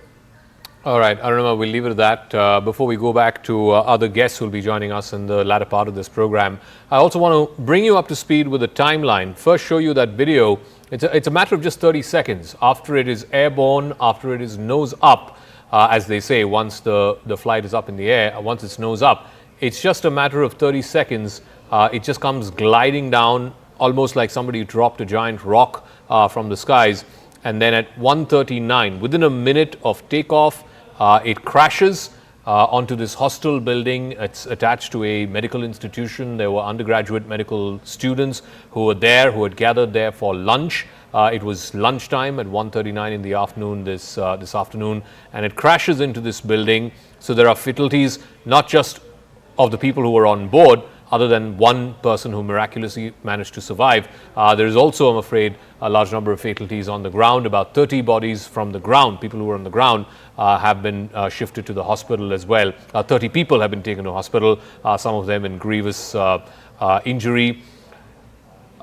It is really a matter of concern because investigators will be probing this for days, for months now. to find out what is it that led to such a crash, because it's so dramatic. It's not like this flight was mid-air for an hour or a couple of hours, or that it was something that happened at the time of landing. This is within a minute of takeoff for the captain to send a SOS message or a Mayday call to the ATC.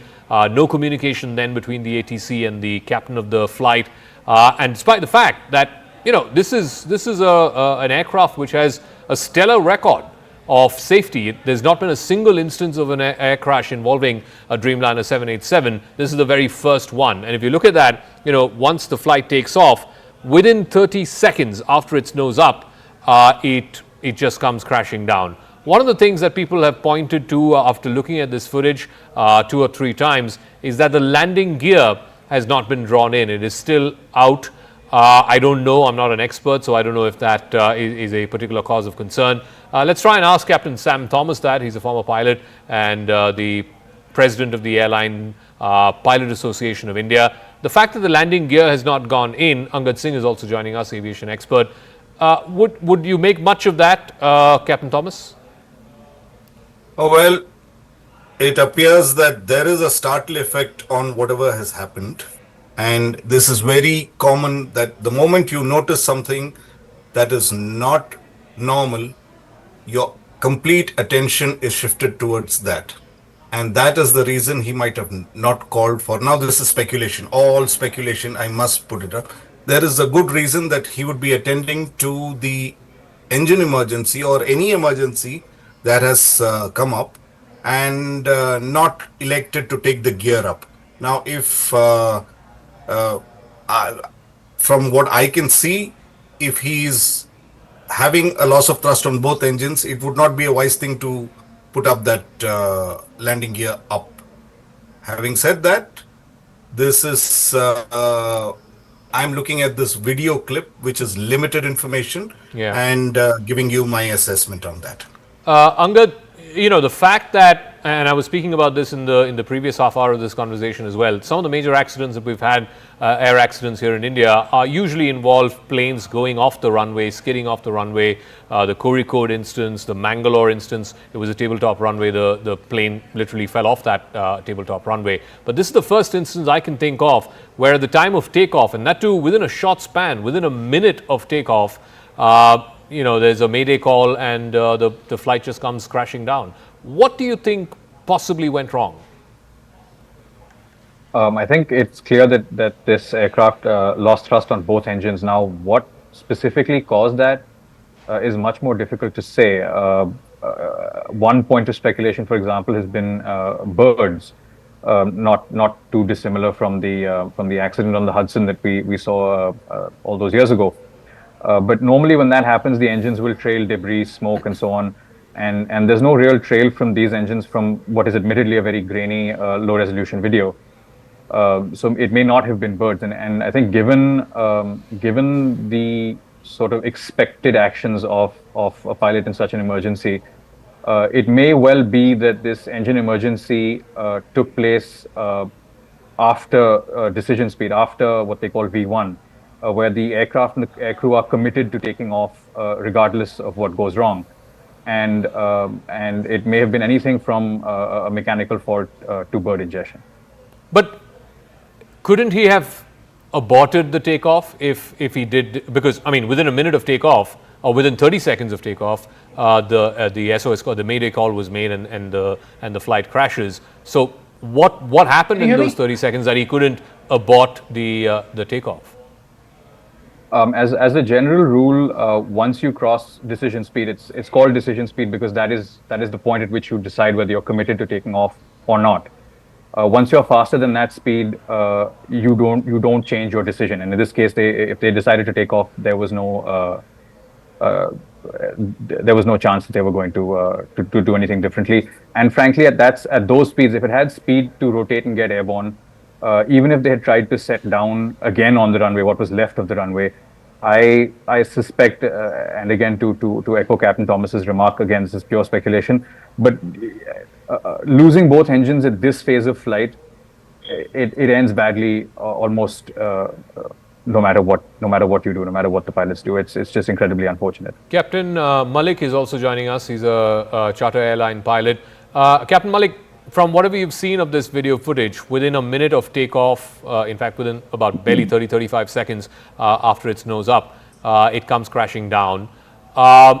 Both our previous speakers saying that clearly both the engines lost thrust. I mean, both the engines malfunctioned. Otherwise, he could have survived, at least landed it in a slightly safer place, maybe in an open field, even if one engine was working. But the fact that both engines failed at the same time, which is a 1 in a million chance of such a thing happening, what do you think led to that?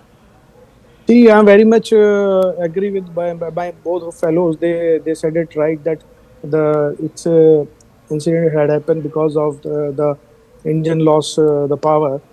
Because we can see at the time of the takeoff, the aircraft gained the right power till it's reached, I think, 300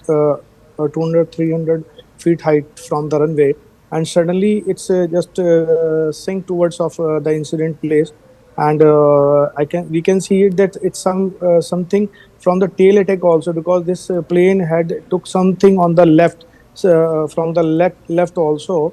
It was not on the straight gliding, descending path. So might be we can say this is the absolutely we can say this is the loss of both of engine lost the power, and it did happen. We can assume it right now, but the rest of things it will become after the investigation what exactly had happened with the aircraft and inside the cockpit. All right, Mr. Mirza Faizan is also an aviation expert. He apparently worked on the design and development of the Boeing 787 Dreamliner.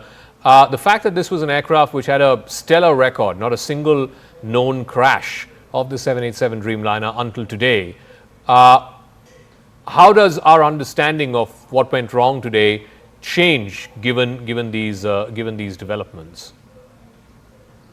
So, Zaka, yes, Boeing 787 is a stellar safety record. It's a pretty impressive bird.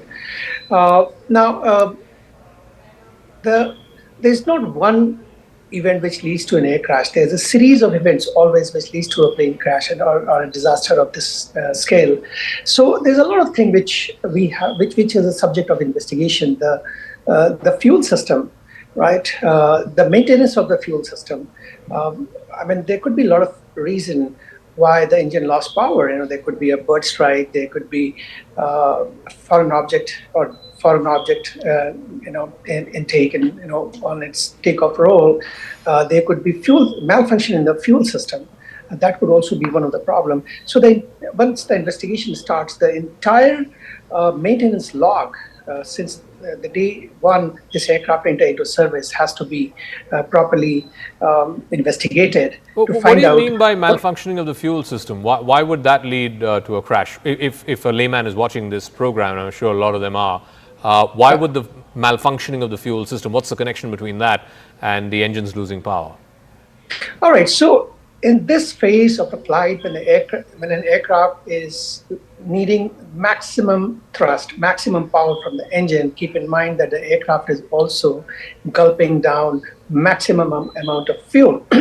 So if the fuel system, which is pumping the fuel from the fuel tanks, which is probably in the engine and its belly, to the engine, if that malfunctions, there's a very high probability that the engine may burn out. Now, since both the engine burn out at the same time, which is a very remote possibility, right? There must be some integrated cause which impacted both the engines at the same time, right? So fuel system could be one of that. What other cause could be there? As I said, bird strike, which happened when Captain Selly landed his plane in the Hudson in 2009. I just seen for the first time, I've seen the video of this this aircraft crashing from the time it took off on your channel. Yeah, let's play that video again, yeah. Yeah. As you're speaking, yeah. So I do not see that there is a possibility of a bird hit. Reason being, when the bird is sucked into the engine of an aircraft, the engine is deprived of right amount of oxygen, and it starts to sputter. It starts to give short blast, black smoke from its exhaust, which Okay. I cannot see in this situation. So bird hit is definitely not something I will speculate on at this point of time. Right? Fuel system might look one. Sometime it might happen. Now this video is from a different angle. Sometime when the pitch is too much, the aircraft is deprived of fuel as well.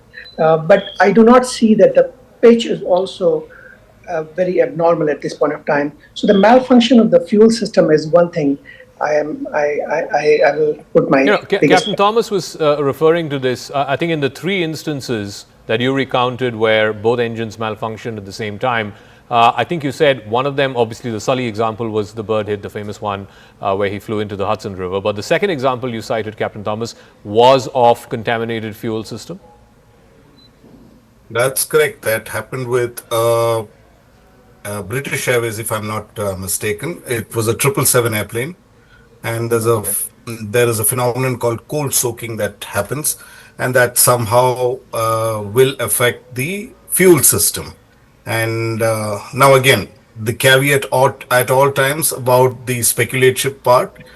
Even I do not believe that this airplane has suffered a bird hit.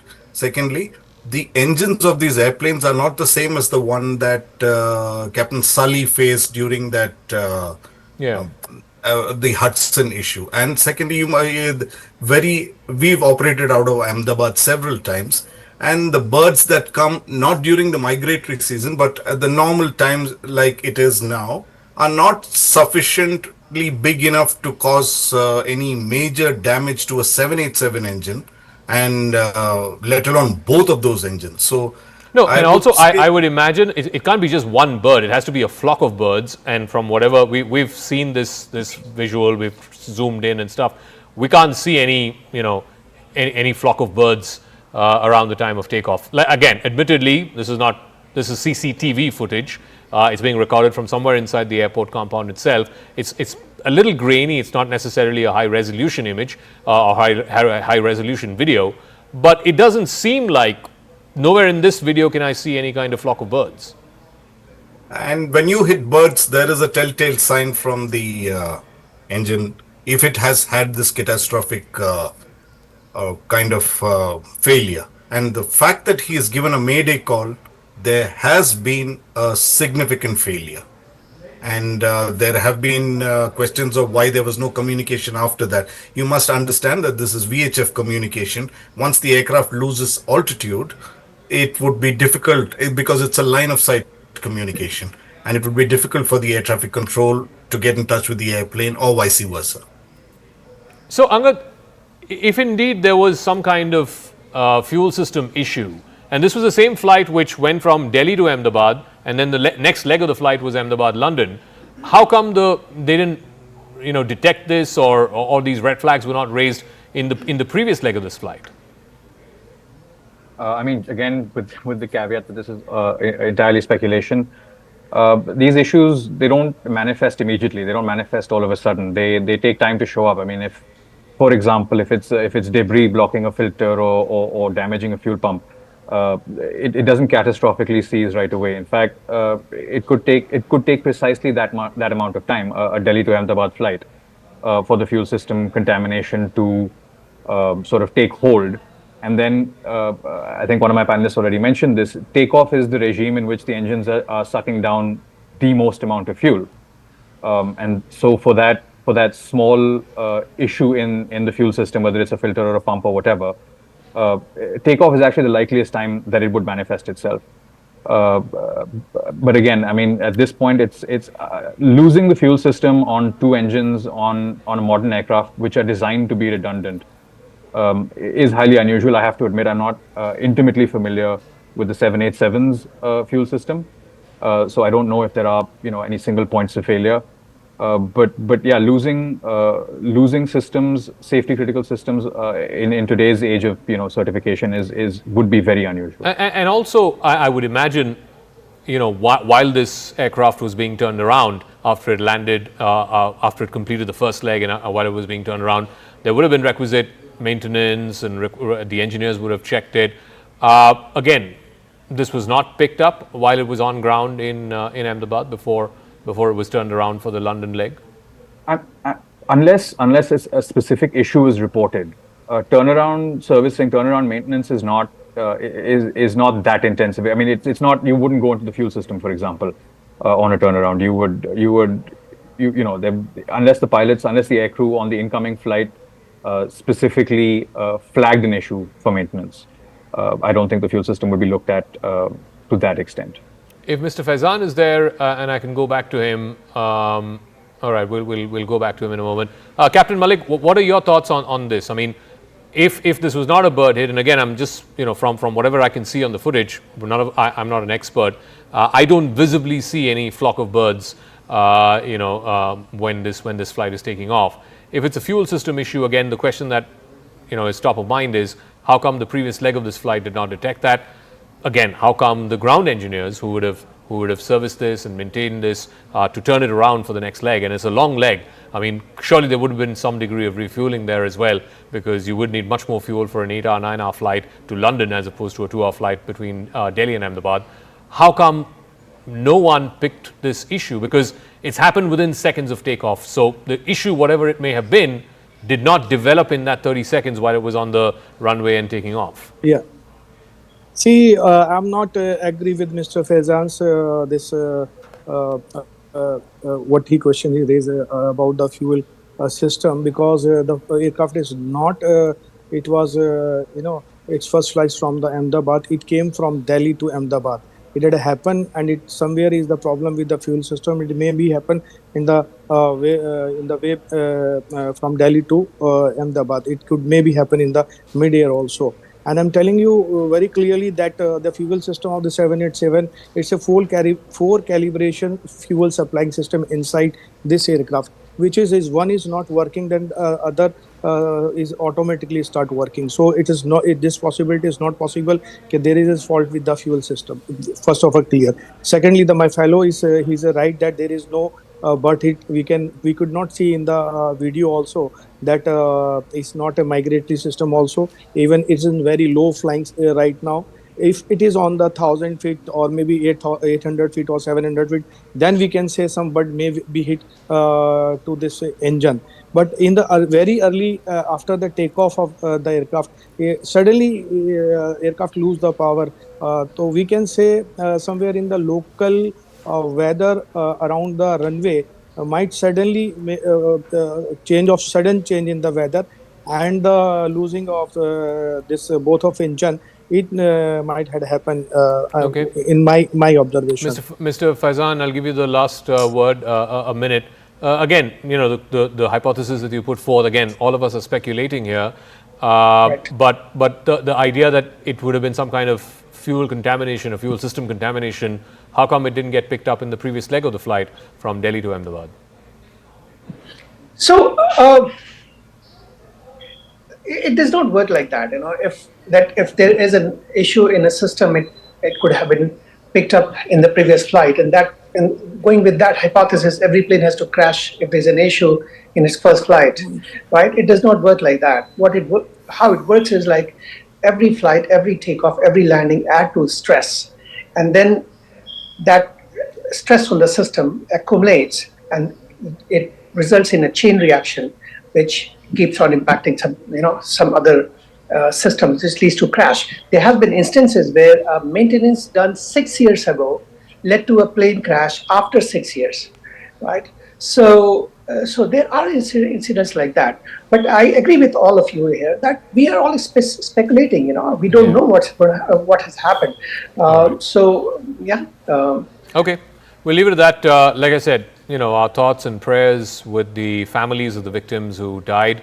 There's been just one miraculous survivor that we know of. All the others on board are feared dead. Thank you very much for tuning into this coverage. But on the other side, my colleague Rahul will take this forward.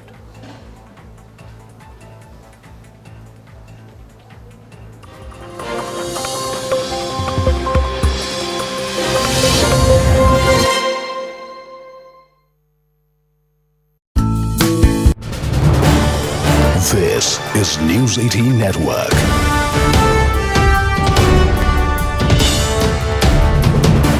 India's India's largest news network. I can assure you that Indian aviation is probably one of the safest in the world. We have all the protocols in place. Our DGCA is very robust and effective, and to find, to pick holes into our ability to manage Indian aviation would be very unfair. And I always say this, and I repeat, that aviation is either 100% or zero. There's nothing like 99.9% in aviation. And therefore, in this case also, look at the aircraft. It arrived from Ahmedabad from Delhi. Obviously, it flew without any issue. And to take a 9.5-hour journey from Ahmedabad to London, obviously the pilots would have done all the pre-flight checks. And no pilot is foolish enough to take off if he is not satisfied. The captain per se in this aircraft would have also had thousands and thousands of hours of command. And a 787 and today's aircraft per se are very robust, fail-safe. They have many backup systems. And to really think what went wrong, I would be hazarding a guess which would not be fair.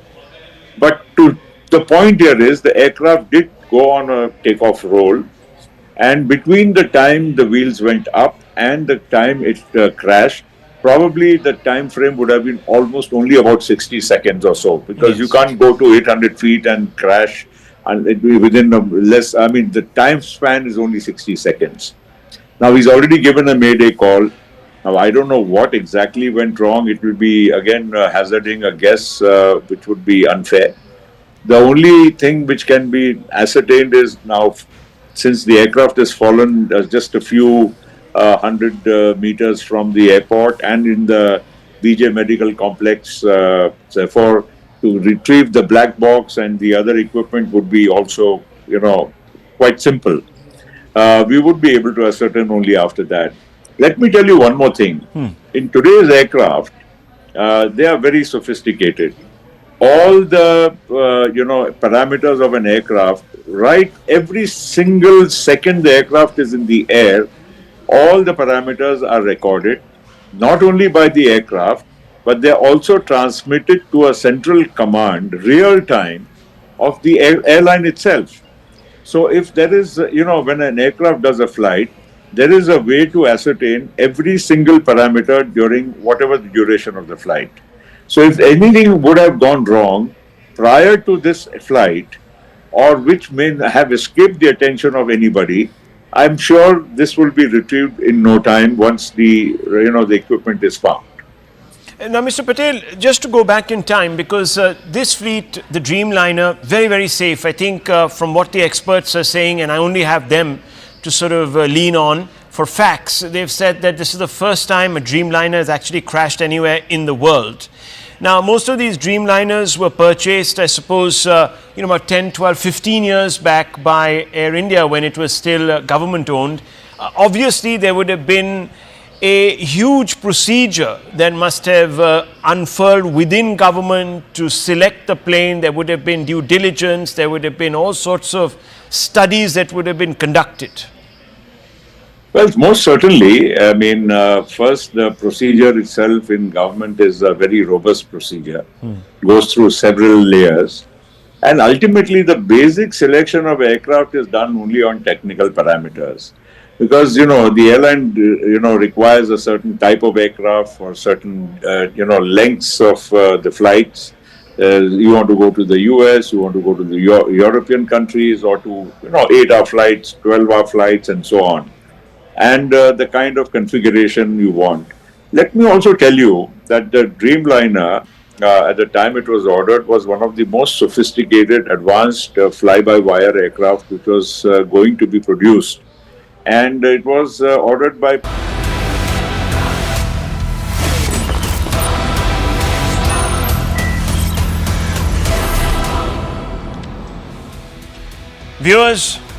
Viewers, the footage makes the heart sink. In 30 seconds, it was all over.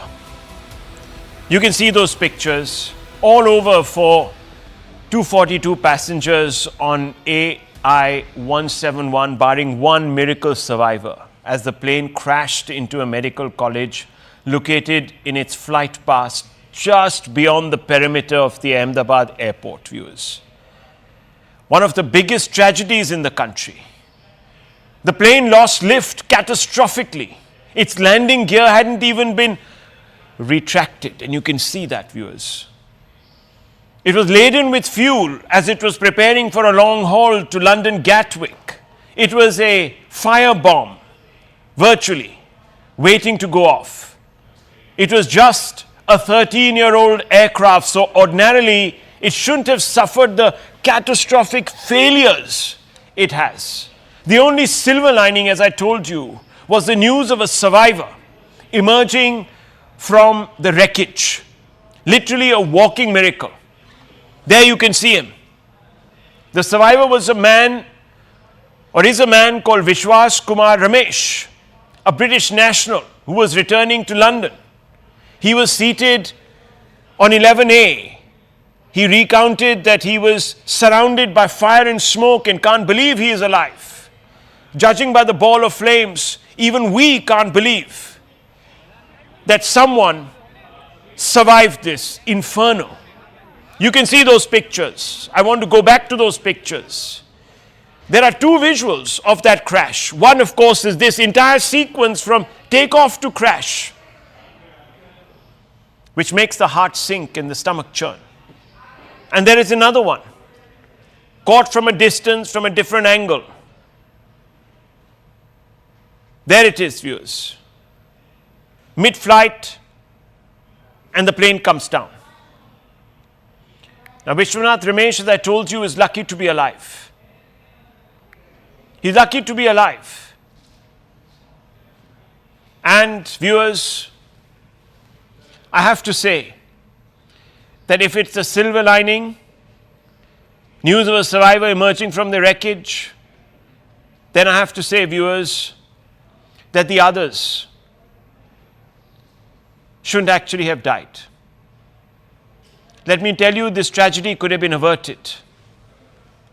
Red flags have been raised, not once but repeatedly. And in my hand, viewers, are the instances. The DGCA that comes under the central government has flagged numerous issues with Air India through show cause notices, but never got adequately satisfactory responses. That is what the DGCA has said on numerous occasions. If this is the case, why did the DGCA give such a long rope to Air India? These are questions the DGCA must answer. The Tata Group, the DGCA needs to come out and explain. At one point, for example, the DGCA said and flagged, quote, instances of unauthorized entry into the aircraft cockpit have been reported to the DGCA in the recent past, wherein persons having no authority or purpose were permitted entry into cockpit, unquote. This is a serious breach. But more than this, there were show cause notices for risky flight safety. Viewers, there are many instances, and these instances begin from June 2022, when Tata took over Air India. Now, viewers, the Tata Group came with a halo. It emphasized the fact that Tata was the one that was taking over Air India. Why? Because there's a certain brand resonance. There's a certain trust factor associated with the Tata brand. Viewers, did the Tatas squander that trust? Did they barter it for profitability? I don't know. I can only tell you the instances when it appears that it has been quite lax on the issue of safety. On January 2025, it was fined 30 lakhs for allowing a pilot to fly without completing mandatory takeoffs and landings. How could you do that, viewers? The Tata brand stands for something. How could they cut a corner such as this? The DGCA once said, quote, instances of unauthorized entry into aircraft cockpit have been reported to DGCA in the recent past, wherein persons having no authority or purpose were permitted entry into the cockpit. Air India pilots raise alarms over extended duty hours, with unions, ICPA and IPG alleging safety compromises and regulatory violations. All of this has happened. They seek immediate action to halt the coercion for extended flight duty time limitations, FTTL that is, and uphold aviation safety standards. The point is that to make Air India profitable, we are being told corners were being cut regularly. Maintenance crews were cut back. I'm not saying that these issues are directly linked to what happened tonight or earlier today, but I'm saying that there were problems in the manner in which Air India has been running its business, potentially taking its duties casually. And that's the problem. Trust is of utmost importance in this business. Did the Tata Group barter that for profitability? That's a question I'm going to be repeatedly asking. And viewers, if this was the track record, if the DGCA itself was not satisfied as it maintains on its own, and let me read out something to you, viewers, from another part of this report that I have. It said, in May 2024, the DGCA issued a show cause notice after 2 long-haul flights left passengers in stifling cabins without proper air conditioning. The notice stated the airline was time and again failing to take due care of its passengers, unquote. It is just a mentality. And the DGCA, if it found that the airline was so constantly in breach of its own standards, why didn't it do something about it? There's also something else. A whistleblower had urged the maker of the Air India Dreamline plane, Boeing, to ground the fleet. Boeing engineer Salehpur urged maker to ground every 787 Dreamliner, flagging risk of premature failure. Salehpur claimed manufacturing giant took shortcuts to reduce production bottlenecks while making the 787. He also came out with a complaint that read, gaps in separately manufactured fuselage sections faulty, reduces durability, raises the risk of a catastrophic failure. I'm not saying that happened earlier today, but between 21 and 2023, the Federal Aviation Administration of America and Boeing paused deliveries of the new Dreamliners to investigate the issue. Boeing later stated it had updated its manufacturing process and deliveries eventually resumed. Did Air India do its due diligence with Boeing? How did it satisfy itself that Boeing has taken care of the problem? What was the nature of this due diligence? Because in just this year, there have been 6 incidents involving the 787. This is the 6th aircraft incident in 2025 involving a Boeing 787 Dreamliner. Washington-bound Boeing 787-8 Dreamliner made an emergency landing in Lagos after declaring a mid-air emergency. September 2024, an Air India Boeing 787-800 passenger plane en route from Delhi to Birmingham made a precautionary landing in Moscow due to technical issues. There was another problem between an Air India plane, Dreamliner, Delhi to SF, made a precautionary landing in Siberia. Why? Because the crew detected a potential issue in the cargo hold. May 2024, Boeing warned airlines flying its 787 Dreamliner model to inspect certain switches in the cockpit after a New Zealand-bound LATAM plane dropped violently mid-flight, injuring several passengers. You might even remember that incident. There's also the Turkish angle, viewers. Air India had signed an agreement with Turkish Technic for the maintenance of its wide-body aircraft.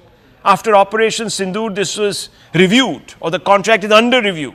I don't know the exact status. I'm not saying at all, viewers, that it did this so deliberately. But viewers, there are a lot of questions that need to be answered, specifically aimed at arriving at a conclusion. Could this have been prevented with greater care from both the DGCA and Tata? Today, the Tata Group has expressed regret. But is it nearly enough, viewers? Noel Tata, chairman of Tata Trust, said he's deeply saddened by the tragic accident involving Air India Flight 171. Heart-wrenching incident has brought immense grief to countless families. Our thoughts are with all those who have lost their loved ones, and our heartfelt condolences to bereaved families, and stand in solidarity with them during this unimaginable time, unquote. What won't go unnoticed is that the crash has taken place within days of Boeing settling a case with US Department of Justice. Two major crashes that were due to faults on Boeing new 737 MAX model. Nothing to do with this aircraft, viewers. In Indonesia and Ethiopia in 2018 and 2019, those are the two cases. Last month, Boeing paid off $1.1 billion in a deal with the US Department of Justice to avoid prosecution over the two crashes.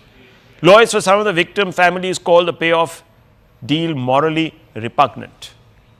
Now, viewers, some questions need to be asked. We can't simply put this down to misfortune. We can't simply put this down to an awful constellation of consequences. No, viewers. We still don't have the report, but far too many lives have been lost on the ground and in the aircraft. And I want to open this up. We have with us M.R. Sivaraman, former DGCA, KVG Rao, former cabin crew, Air India, Captain Amit Singh, founder of Safety Matters Foundation, Devesh Agarwal, aviation expert, Parvez Damania. All of these people are very well known. Suhail Seth will also be there with us in just a few moments. But I want to first begin asking some very straightforward questions. And I want to begin with former DGCA KVG Rao, former cabin crew Air India also. Now, Captain Amit Singh, are you there with us? Okay, why is he not there? Let's get him on because it's important. Mr. Sivaraman, former DGCA, what do you make of the incident today? What do you make of it? It is very difficult to come to any conclusion right now or even make a guess. Normally, when an aircraft is cleared for takeoff, it is cleared with respect to all its parameters, without which no pilot of the experience of this gentleman who took command of the aircraft would have accepted to fly the aircraft. And moreover, this aircraft has been flying for the past 11 to 12 years. And all its defects, deficiencies, everything might have been noted, and they would be on record for the DGCA to investigate them properly. Of course, now it's too late to take any remedial action in respect to the aircraft, but of course, it would be visible in regard to the action taken if there had been any deficiency reported by the pilot. In this particular case, the aircraft took off properly.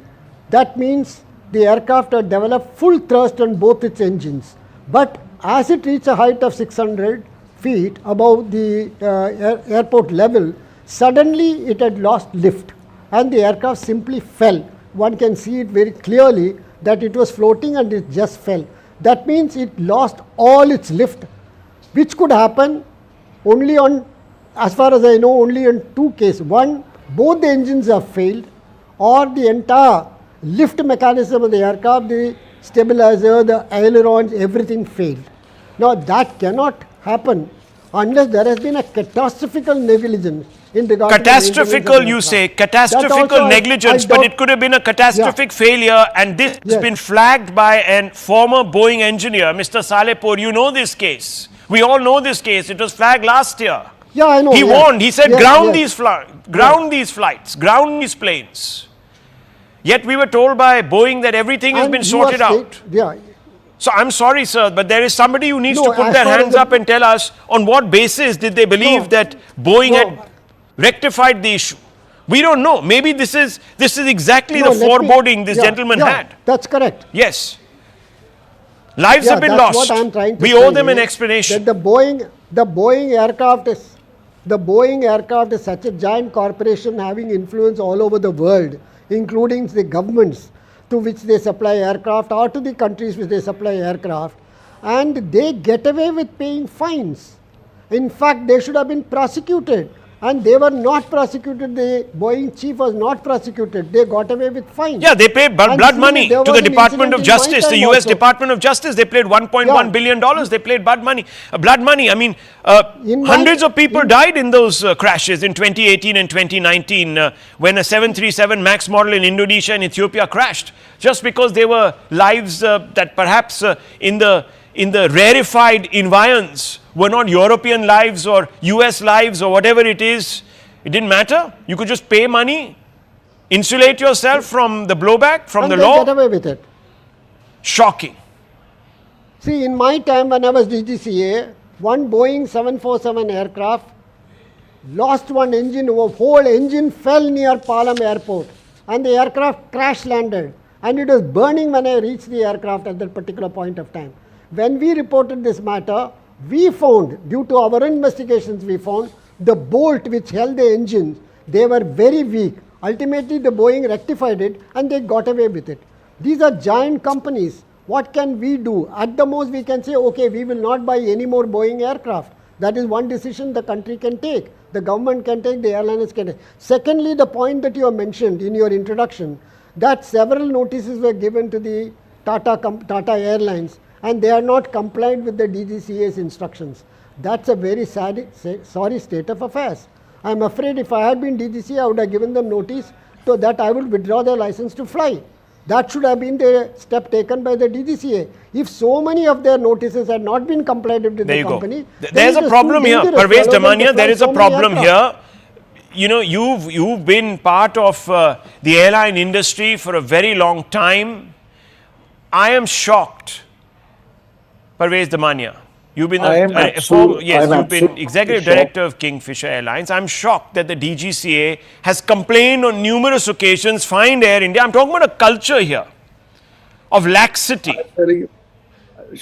DGCA is a very firm body. They're very strict. I know Shivaraman sir very well. And they would take action against any airline that would not fall in line. I am surprised that they've given so much leverage to Air India and Tata, which is quite surprising to me. And this is a very hard lesson, a very bitter pill to swallow. These people have died, so many lives have been lost, and no amount of money can compensate the situation. As far as Boeing you are talking, now the problem for the world is there are only two manufacturers left, Boeing and Airbus. So you have to choose between the two. Today, any airline in the world cannot ignore Boeing completely. There has to be some amount of competition, there's some amount of strategy. So airlines are forced to buy Boeing or Airbus. So a lot of people end up buying Boeing, and that is the reality of the situation there is. Now, I heard what you said, but I am very shocked to understand that the Tata Group, with such high moral standards, are behaving in this manner. This cannot be excused, and this is a very, very, very expensive wake-up call. So in the interest of balance, let's not jump to conclusions. Let me pull myself back, viewers, because it's easy today to go on a witch hunt without the facts, without the absolute facts. We only have conjectures. We only have past precedent. Has that resulted in the incident that we are seeing today? One survivor miraculously has escaped this absolute ball of fire. I'm switching over to the other line. Okay, just 1 second. Stay on with me. I just want to bring in Mr. Devesh Agarwal. He's an aviation expert also. Mr. Agarwal, look, what could have resulted in what we just remove these pictures of Mr. Shah and put this thing of the pictures of the plane. Yes, let's have a look at that. That's important, viewers. This is very, very important. What we're seeing is a takeoff, and within 30 seconds or so, the plane is down. Mr. Agarwal, what do you make of this? What could have happened? What could have happened to this plane? I think you're on mute, sir. Yeah, please unmute yourself. Thank you. Yes. Yeah. I can't still hear you. You're on mute. I don't know what happened between the afternoon and today, because we were hearing you very clearly and you made so much sense. He's still on mute. I don't know. Okay, let's try to come back to you, but let me bring in Wing Commander Sudhakaran. Wing Commander Sudhakaran, you've been a pilot. What do you make of this? What do you think has happened? Some people are saying that the flaps of the airliner weren't opened to a particular degree, etc., etc. Everyone's become an expert. What do you think is happening? To begin with, I'm not a pilot. My mistake, sir. I'm a nautical engineer. So I'm qualified on avionics, not a pilot. But having said that, having served in the Air Force and having been around the aircrafts and seen enough accidents, see, any accident The primary cause is generally assessed through what is called as the Swiss cheese model, and that has been brought out by many experts. It's not one reason which leads to an aircraft accident. It never happens. It is a layer of cheese which gets aligned, and all these holes, when it gets aligned, that's when that perfect accident happens. And unfortunately, today was one of the day, and my heart goes out to people who lost their lives. I stand with the families today. But if you try and assess, there is one thing that is very clear here. There is something that is catastrophically failed. Okay, something catastrophically wrong. Okay, let me bring in now Devesh Agarwal, if I can hear him. Devesh Agarwal, what do you make of this? Okay, Rahul, if you see the video with the audio on, you can hear engine sounds. So, the thoughts of people saying that there's a sudden loss of power. Actually, there seems to be a sudden loss of lift. Now, that could happen for a variety of reasons, including an engine failing. But the thing is, these GE engines, the Gen X engines, are from a family of GE engines that are over 30 years old, and they have got a solid reputation.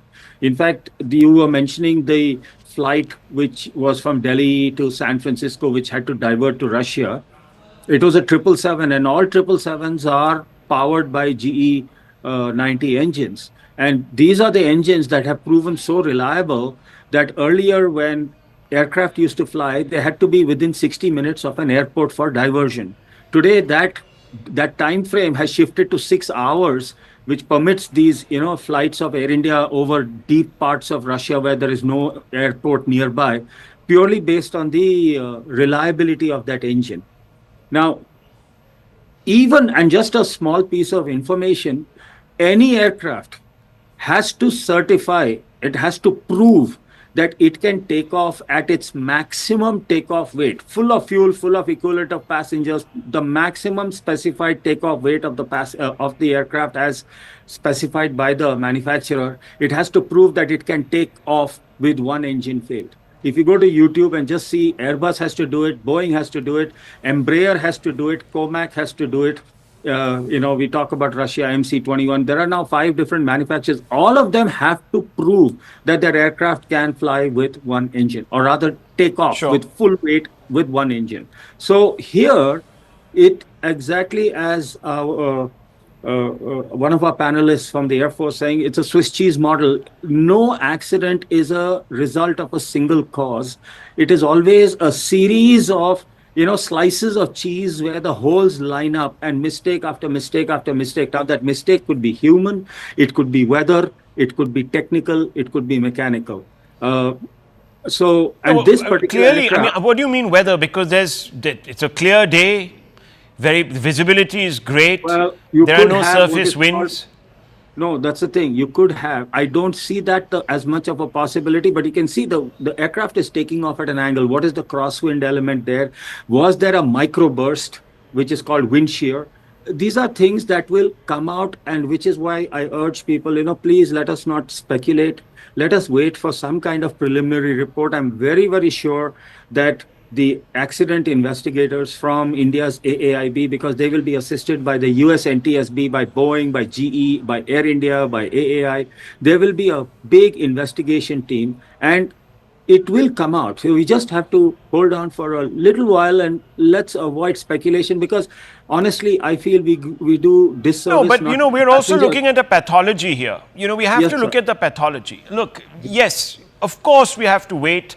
No one is foolish enough to think that the pilot would want to fly an aircraft that is compromised in any which way. No one is suggesting for a moment that Tata willingly has put passengers in jeopardy by flying this aircraft because it knew something but decided not to act upon it. I'm not getting there. I'm not talking about that kind of culpability, but I'm talking about a laxity, a lax approach towards passenger and air travel, passenger safety and air travel, and there has been enough of a history. And the DGCA, look, I don't know about the DGCA, but the little experience I've had covering news for a while now, I have noticed that the DGCA, some people here say they take a lot of action, etc., etc., but I've also seen when certain things have been permitted, which should not have been permitted. We've seen this in the past. Rahul, if I may, Air India, at least see, the aircraft may not have been maintained internally, kept clean, things were breaking, things like that. I can understand that. But Air India engineering, the actual, they have a very strong reputation. Okay, look, I mean, let me just 5 seconds, 5 seconds. They have a reputation of sending out airworthy aircraft. You see, Air India flights are not this thing. You talk about diversions and all. Hey, that happens so regularly. Okay. Let me bring in KVG Rao. He's been a part of Air India before. Mr. Rao, tell me, Air India is above blame because their brand, their values are unimpeachable. That's the sense I'm getting on this panel. Would you agree with that?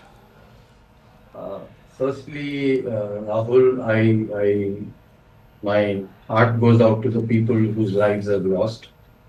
Having said that, Air India always had a very bad track record of flight safety. I have been flagging the flight safety violations since the year 2008. And there are innumerable, like I can tell you around lakhs of flights have flown illegally and contrary to rules. I'm not getting into that now. Air India got privatized under the Tatas. After the Tatas also, the culture didn't change in Air India. Profit took over the thing. I'll give you a simple example, Rahul. This is a DGCA report in July 2023. They conducted a surprise raid on the Air India and they found that the checklists were physically signed by an auditor from CMS department, which does not fall under the approval and inspection scope of DGCA. But till today, nothing has happened to that officer. She has got promotions. She has risen from GM to director and finds her way always into the flight safety department. The DGCA has been the most lackadaisical organization that I have seen from 2008. I have filed numerous writ petitions in the Bombay High Court and the Delhi High Court. Unfortunately, the courts, there are delay in the courts, it's happening. I have documented at least 1 lakh violations from 2018 to 2014. Now we come to know that in 2017, when we filed a writ petition before the Delhi High Court, that DGCA did not have the powers to make those rules also. So DGCA was actually fudging reports. And our worst sector was the India-Australia operations. Flights were operated despite a report given saying that if you operate in the manner that you are operating, the flight safety risk is 25 times the permissible limit. And it is their own report.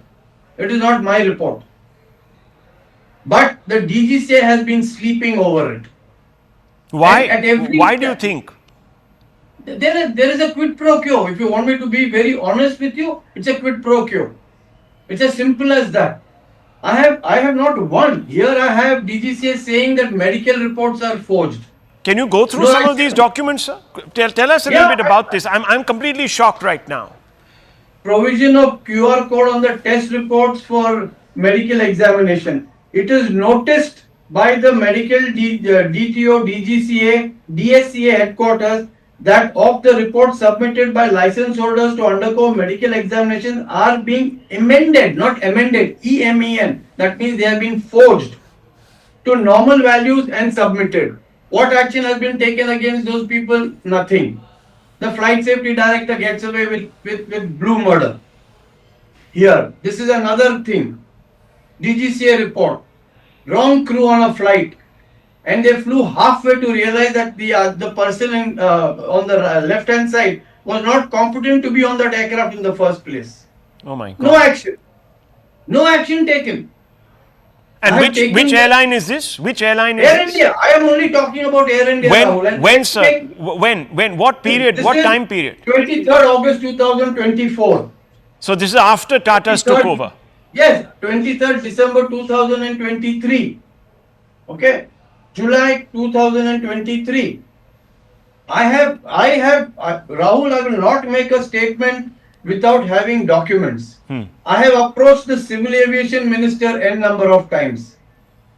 His ears have been filled by people who have committed these frauds. Which Civil Aviation Minister? You talking about Mr. Naidu, the Union Civil The Aviation present Minister? one also, I just sent a mail to him, and the earlier ones also. In fact, for violations, I have also obtained court orders to file FIRs. They have taken it to the High Court, fraudulently obtained interim reliefs. We are fighting it. I have been fighting this battle, Rahul, since 2008 on the flight safety violations. After the arrival of the 787s, all the rules were tweaked.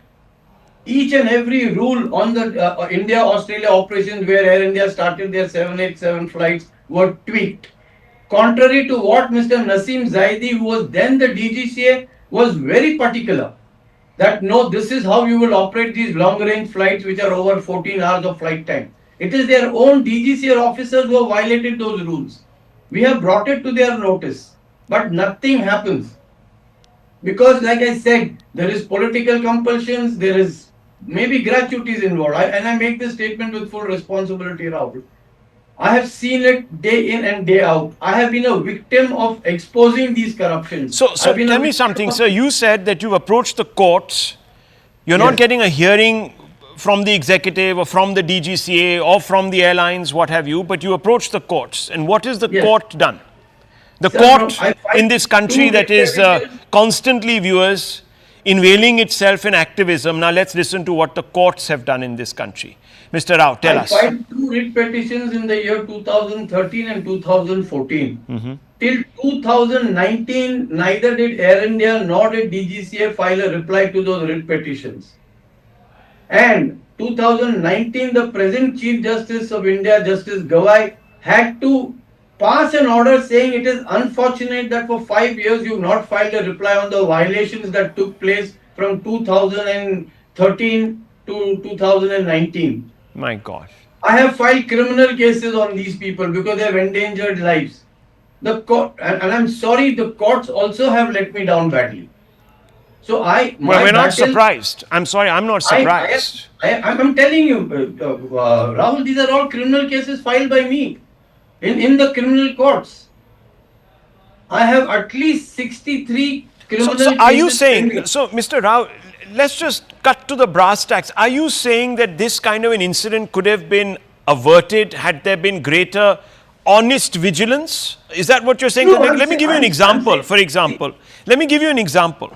On March 2025, DGCA show causes Air India 80 lakh fine for breaching pilot flight duty time limits. It's a very sensitive issue, viewers. Then, January 2024, 2 months prior, 30 lakh fine for inadequate Cat 3 pilot rostering during fog. So the person who was flying that plane did not have the adequate training, the skill set to fly in fog.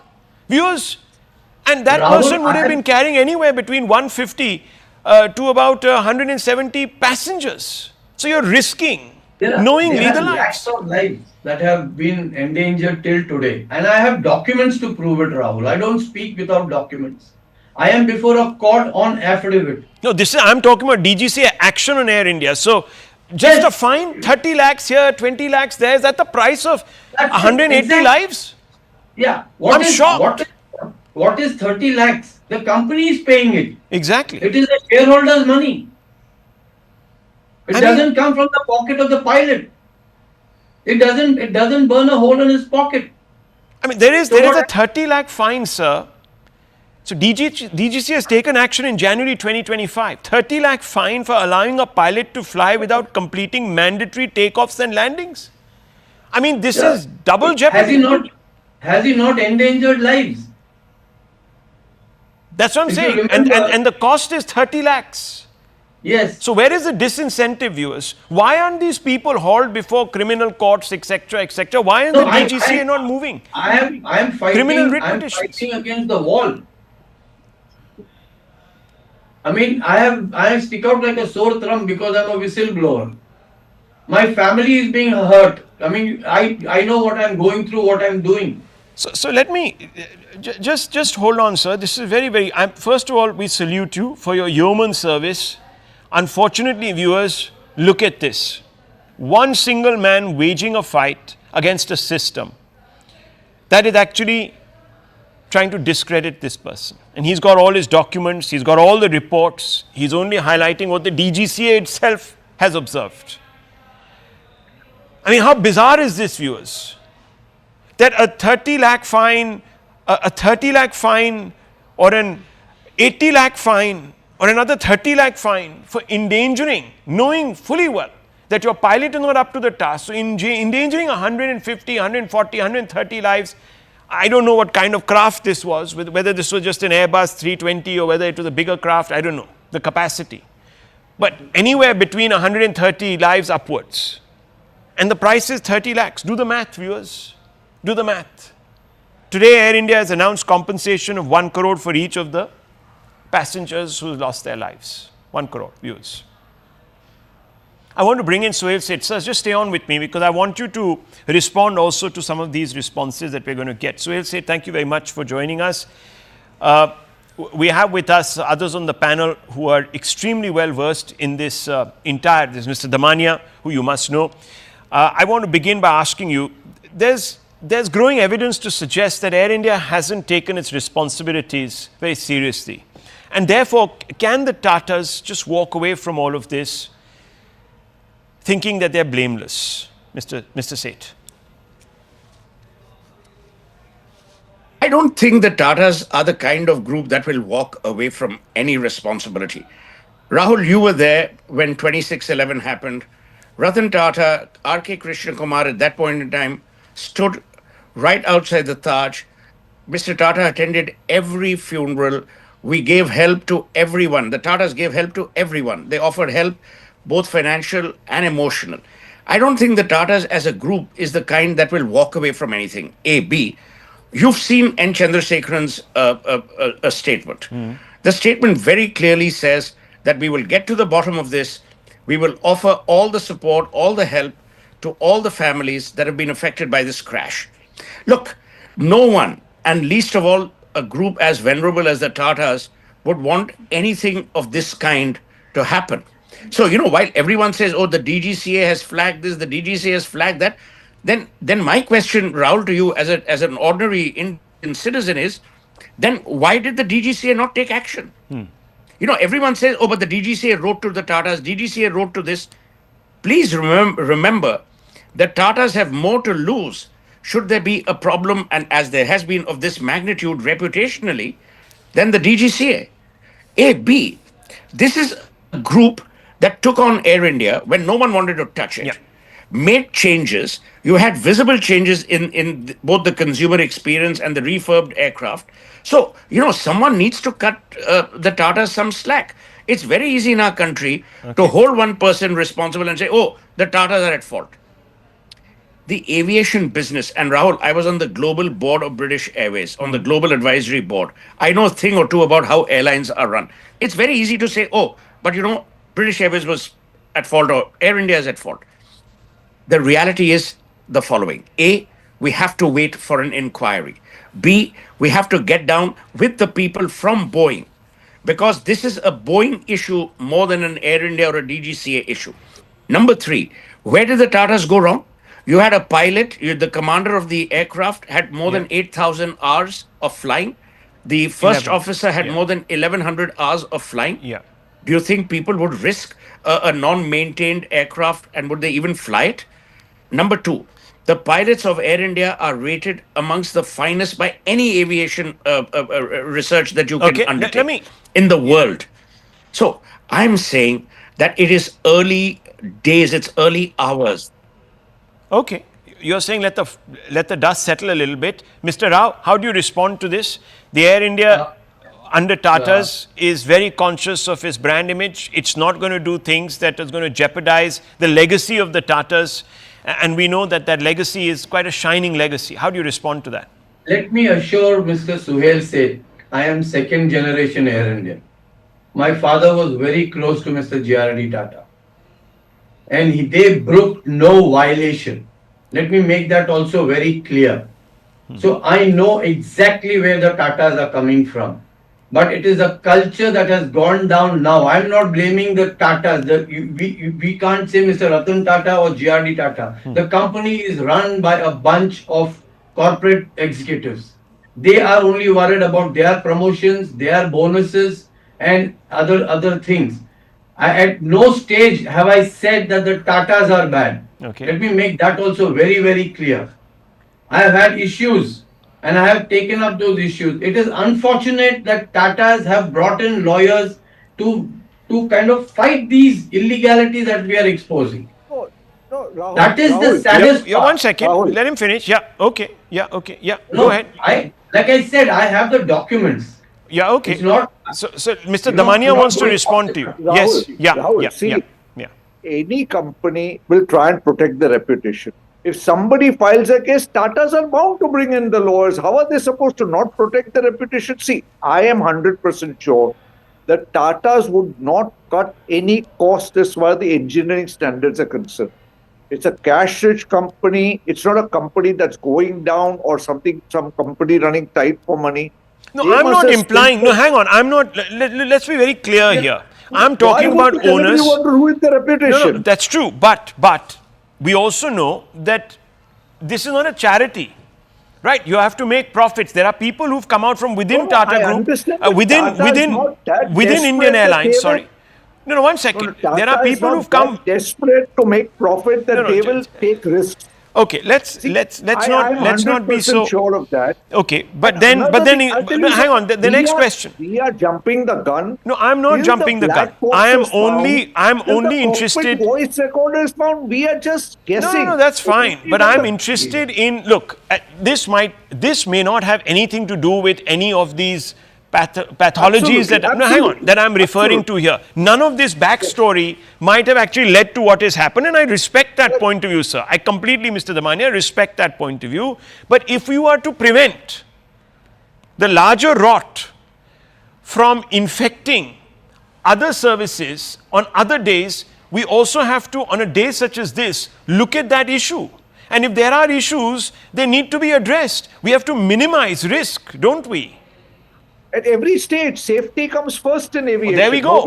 So I am looking at a track record that doesn't inspire much confidence. Now, I don't know if this is about making money, saving, the extra rupee here or 10 rupees there to boost profitability. I don't know. I'm not going into all of that. But what I'm seeing is a kind of laxity. It's a kind of culture that I think Mr. Rao is referred to. He's talking about the corporatization of Air India under the Tatas, and Mr. Suhail said, look, if the Tatas are so conscious about their image, why would they deploy, for example, pilots that aren't adequately trained to operate in low visibility conditions during fog? I mean, this was in 2023, December 2023, and they are fined in January 2024. Mr. Seth, can you hear me? Yeah. It's a great point that you've raised. Now let's go step by step. Fog is an issue with two things. Number one, the airport equipment. And now you know that one runway from June 15 in Delhi is going to be shut because they're going to expand the runway from 610 to 900 meters.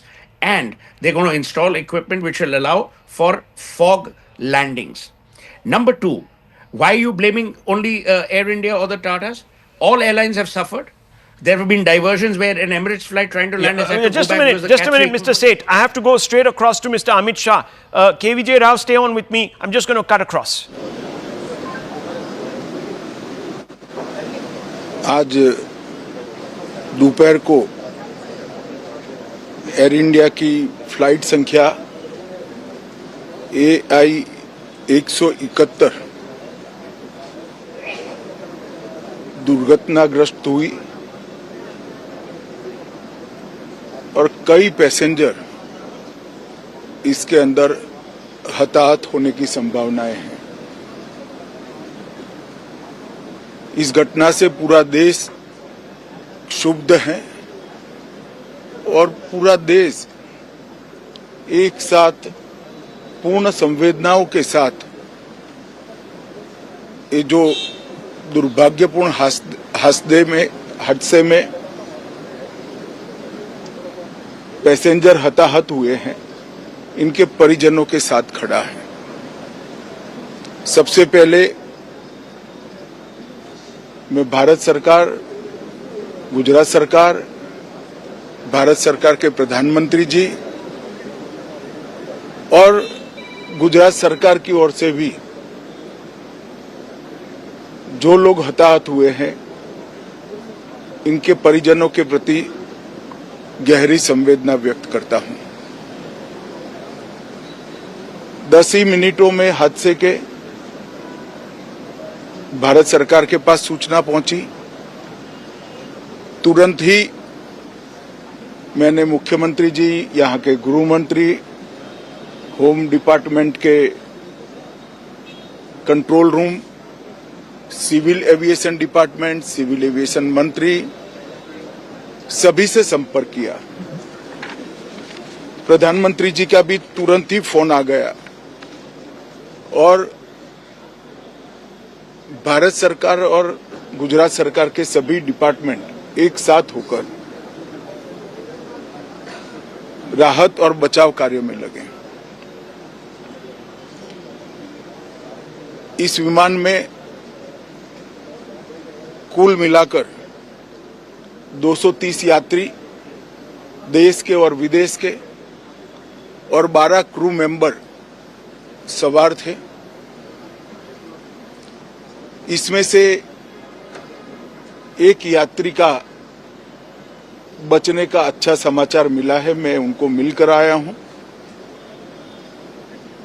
मृत्यु का आंकड़ा तो DNA परीक्षण और यात्रियों की पहचान के बाद ही अथॉरिटी अधिकृत रूप से घोषित करेगी, मगर जो यात्री बचा है उसको मैं मिलकर आया हूं। घटना के तुरंत बाद गुजरात सरकार ने बहुत त्वरा से डिजास्टर मैनेजमेंट की सारी इकाइयों को अलर्ट करते हुए, चाहे हेल्थ डिपार्टमेंट जो हो, चाहे फायर ब्रिगेड हो, चाहे पुलिस विभाग हो, भारत सरकार की भी सीएपीएफ को संपर्क कर सभी ने एक साथ मिलकर राहत और बचाव का कार्य चालू किया। मगर 1.25 लाख लीटर ईंधन विमान के अंदर ही था और लगभग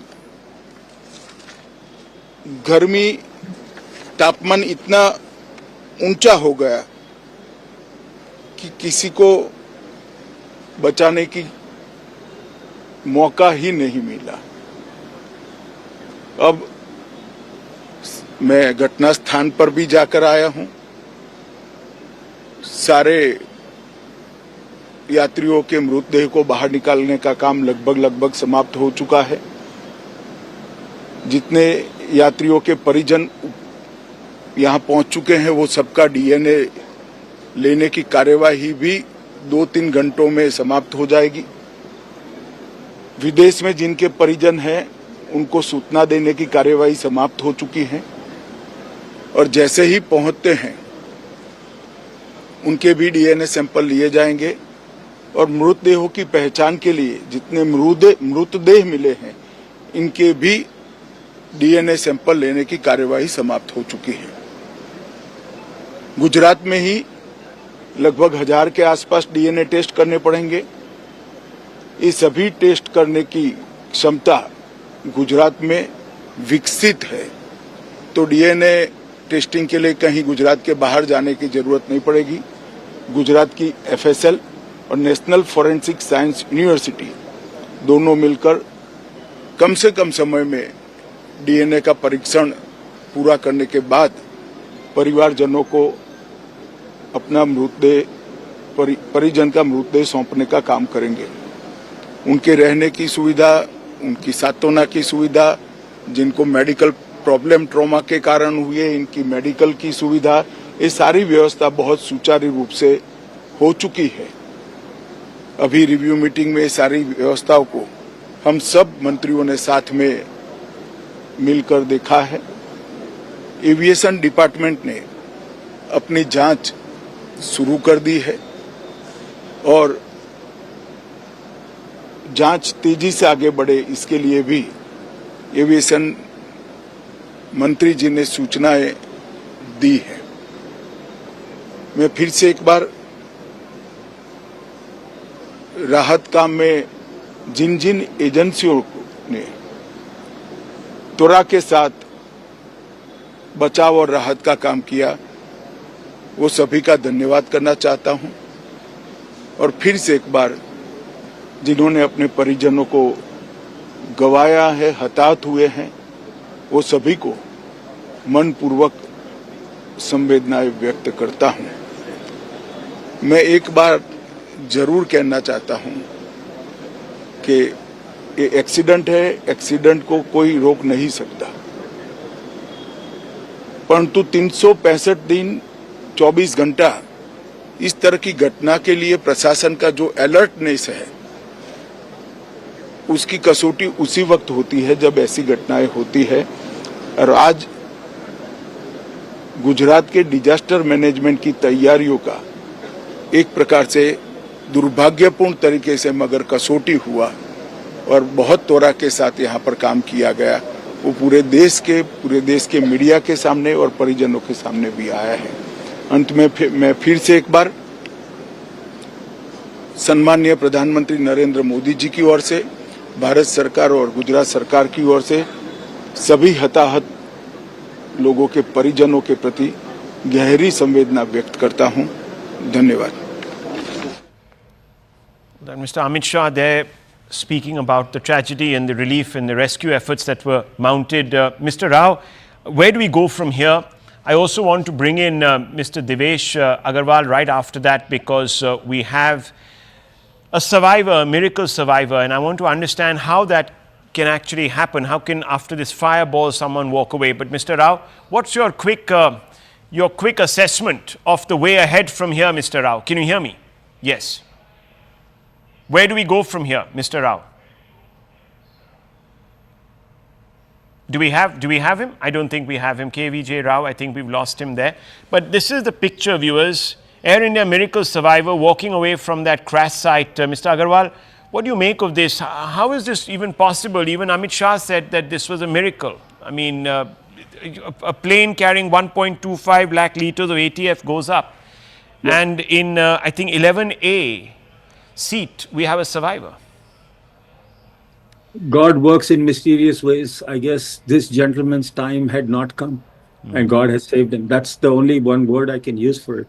But since you're talking about this, Rahul, one point I'd like to this thing. I've seen some videos that are so graphic, and I would ask all your viewers also, we are talking about, those 75 students in the hostel, yes, and the passengers, of course, who have perished.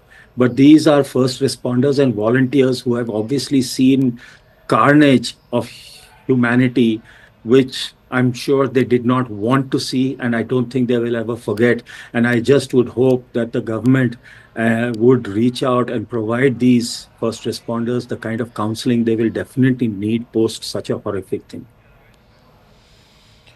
Mr. Rao, very quickly coming out to you, where do we go from here? What do you think are the next steps? Who needs to principally answer, face the press, come out and give some basic answers? Rahul, it's very simple. The DGCA needs to pull up its socks. They wanted to make the DGCA an autonomous body. It didn't happen. And we know why it was not allowed to happen. The fact remains is till we clean up the whole system, sir, it is going to be a problem. And it is getting murkier by the day. Like Mr. Seth was saying, why aren't we discussing other airlines? Let me tell you, sir, as on today, every aircraft is in violation of the minimum crew limitations. DGCA themselves have written a letter to me. But the fact remains is, where all can I go and what all can one man do? If the institution doesn't want to change, how can we get in? I can only it's take the system, Mr. Damania, that is on test tonight. It is the system, Mr. Rao says. It is, first of all, we have to admit one thing for sure. The aviation industry in India is growing very, very, very fast. It is growing, the fastest growing aviation industry in the world. We've already become third largest industry. And I am 100% sure the government is trying to buckle up and shape up and increase the capacity of the Director General of Aviation. But sometimes it's not possible. Our infrastructure is not keeping pace with the growth. Now, we may say it's good, bad, but this is the reality. The growth is fantastic. It is changing the entire country, it's supporting the country. Okay. And when an industry grows at this speed, there are going to be problems. I'm sure the government is going to do everything possible to bring this into better shape. But I think not if we don't ask the right questions. Not if we don't ask the right questions. We need to ask the right questions. Okay, no, hang on. Let me go back to Mr. Seth. I had to cut him off there. Mr. Seth, look, it all comes down to accountability. The Tata is very conscious, you say, of their image, but then we have seen aberrations. Mr. Rao has also pointed them out. I have the details here. What do we do in a situation like this? We don't ask questions. What do we do? They're going to install equipment which will allow for fog landings. Number two, why are you blaming only Air India or the Tatas? All airlines have suffered. There have been diversions where an Emirates flight trying to land has had to go back because the Cat 3 equipment is not working. The problem, Rahul, is no one understands, and you more than anyone else will understand when I say what I'm about to say. Pilots have to be type rated for Cat 3 landings. And that is why, if you see, pilots in countries where there is a lot of fog, whether you look at the Nordic countries, whether you look at some parts of America, they're Cat 3 trained. That Cat 3 training requires investment, which the Tatas have made. Which is why, if you go back to December 2024 and compare it to December 2023 and look at Delhi airport, you will see the number of diversions or the number of non-landings owing to fog were far less because the Tatas had put into place certain measures. I can only ask the questions. Here's the thing. Hang on. I'm running out of time. We can only ask those questions. Viewers, that are apparent to us. Yes, we agree. There has to be an investigation. Mr. Rao is also in favor of that. Mr. Agarwal is in favor of that. Mr. Sudhakaran is in favor of that. Mr. Damania is in favor of that. Mr. Seth is in favor of that. So we want the truths to emerge. But then on the back of that, we also want accountability. We've had 2 crashes in the past, but not much has changed really. Not many people we found were made accountable, apart from the small fry. That has to change. Till that doesn't change, viewers, there is not going to be a change in culture, and that's the real problem. We can talk about infrastructure, we can talk about this, that, the other, but if the culture improves, ways will be found. I leave it to this.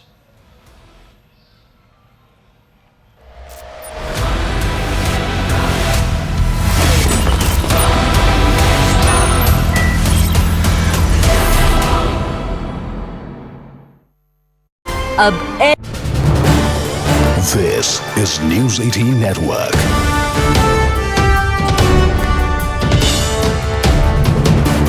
India's largest news network. I can assure you that Indian aviation is probably one of the safest in the world. We have all the protocols in place. Our DGCA is very robust and effective. And to find, to pick holes into our ability to manage Indian aviation would be very unfair. And I always say this, and I repeat, that aviation is either 100% or zero. There's nothing like 99.9% in aviation. And therefore, in this case also, look at the aircraft. It arrived from Ahmedabad from Delhi. Obviously, it flew without any issue. And to take a 9.5-hour journey from Ahmedabad to London, obviously the pilots would have done all the pre-flight checks. And no pilot is foolish enough to take off if he is not satisfied. The captain per se in this aircraft would have also had thousands and thousands of hours of command. And a 787 and today's aircraft per se are very robust, fail-safe. They have many backup systems, and to really think what went wrong, I would be hazarding a guess which would not be fair. But the point here is the aircraft did go on a takeoff roll. And between the time the wheels went up and the time it crashed, probably the time frame would have been almost only about 60 seconds or so, because you can't go to 800 feet and crash and it be within less. I mean, the time span is only 60 seconds. Now, he's already given a Mayday call. Now, I don't know what exactly went wrong. It will be, again, hazarding a guess, which would be unfair. The only thing which can be ascertained is now, since the aircraft has fallen just a few hundred meters from the airport and in the BJ Medical Complex, therefore, to retrieve the black box and the other equipment would be also, quite simple. We would be able to ascertain only after that. Let me tell you one more thing. In today's aircraft, they are very sophisticated. All the parameters of an aircraft, right? Every single second the aircraft is in the air, all the parameters are recorded, not only by the aircraft, but they're also transmitted to a central command, real time, of the airline itself. So if there is, when an aircraft does a flight, there is a way to ascertain every single parameter during whatever the duration of the flight. So if anything would have gone wrong prior to this flight, or which may have escaped the attention of anybody, I'm sure this will be retrieved in no time once the equipment is found. Now, Mr. Patel, just to go back in time, because this fleet, the Dreamliner, very, very safe. I think from what the experts are saying, and I only have them to sort of lean on for facts, they've said that this is the first time a Dreamliner has actually crashed anywhere in the world.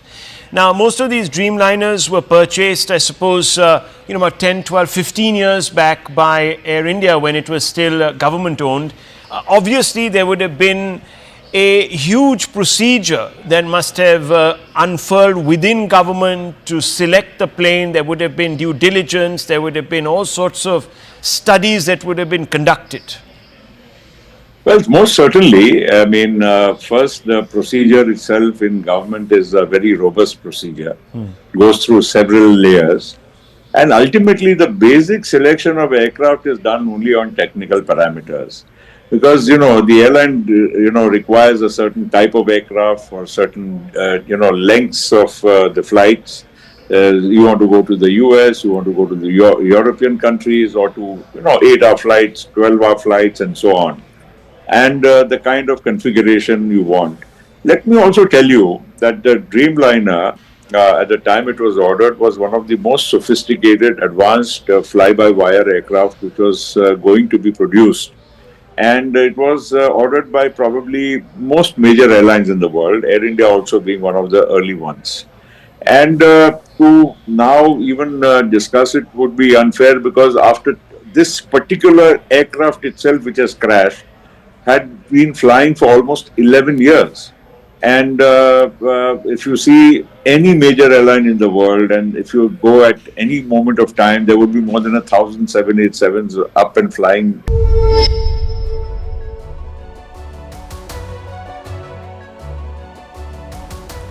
Hello, Namaskar. This is First Post and you're watching Vantage with me, Palki Sharma.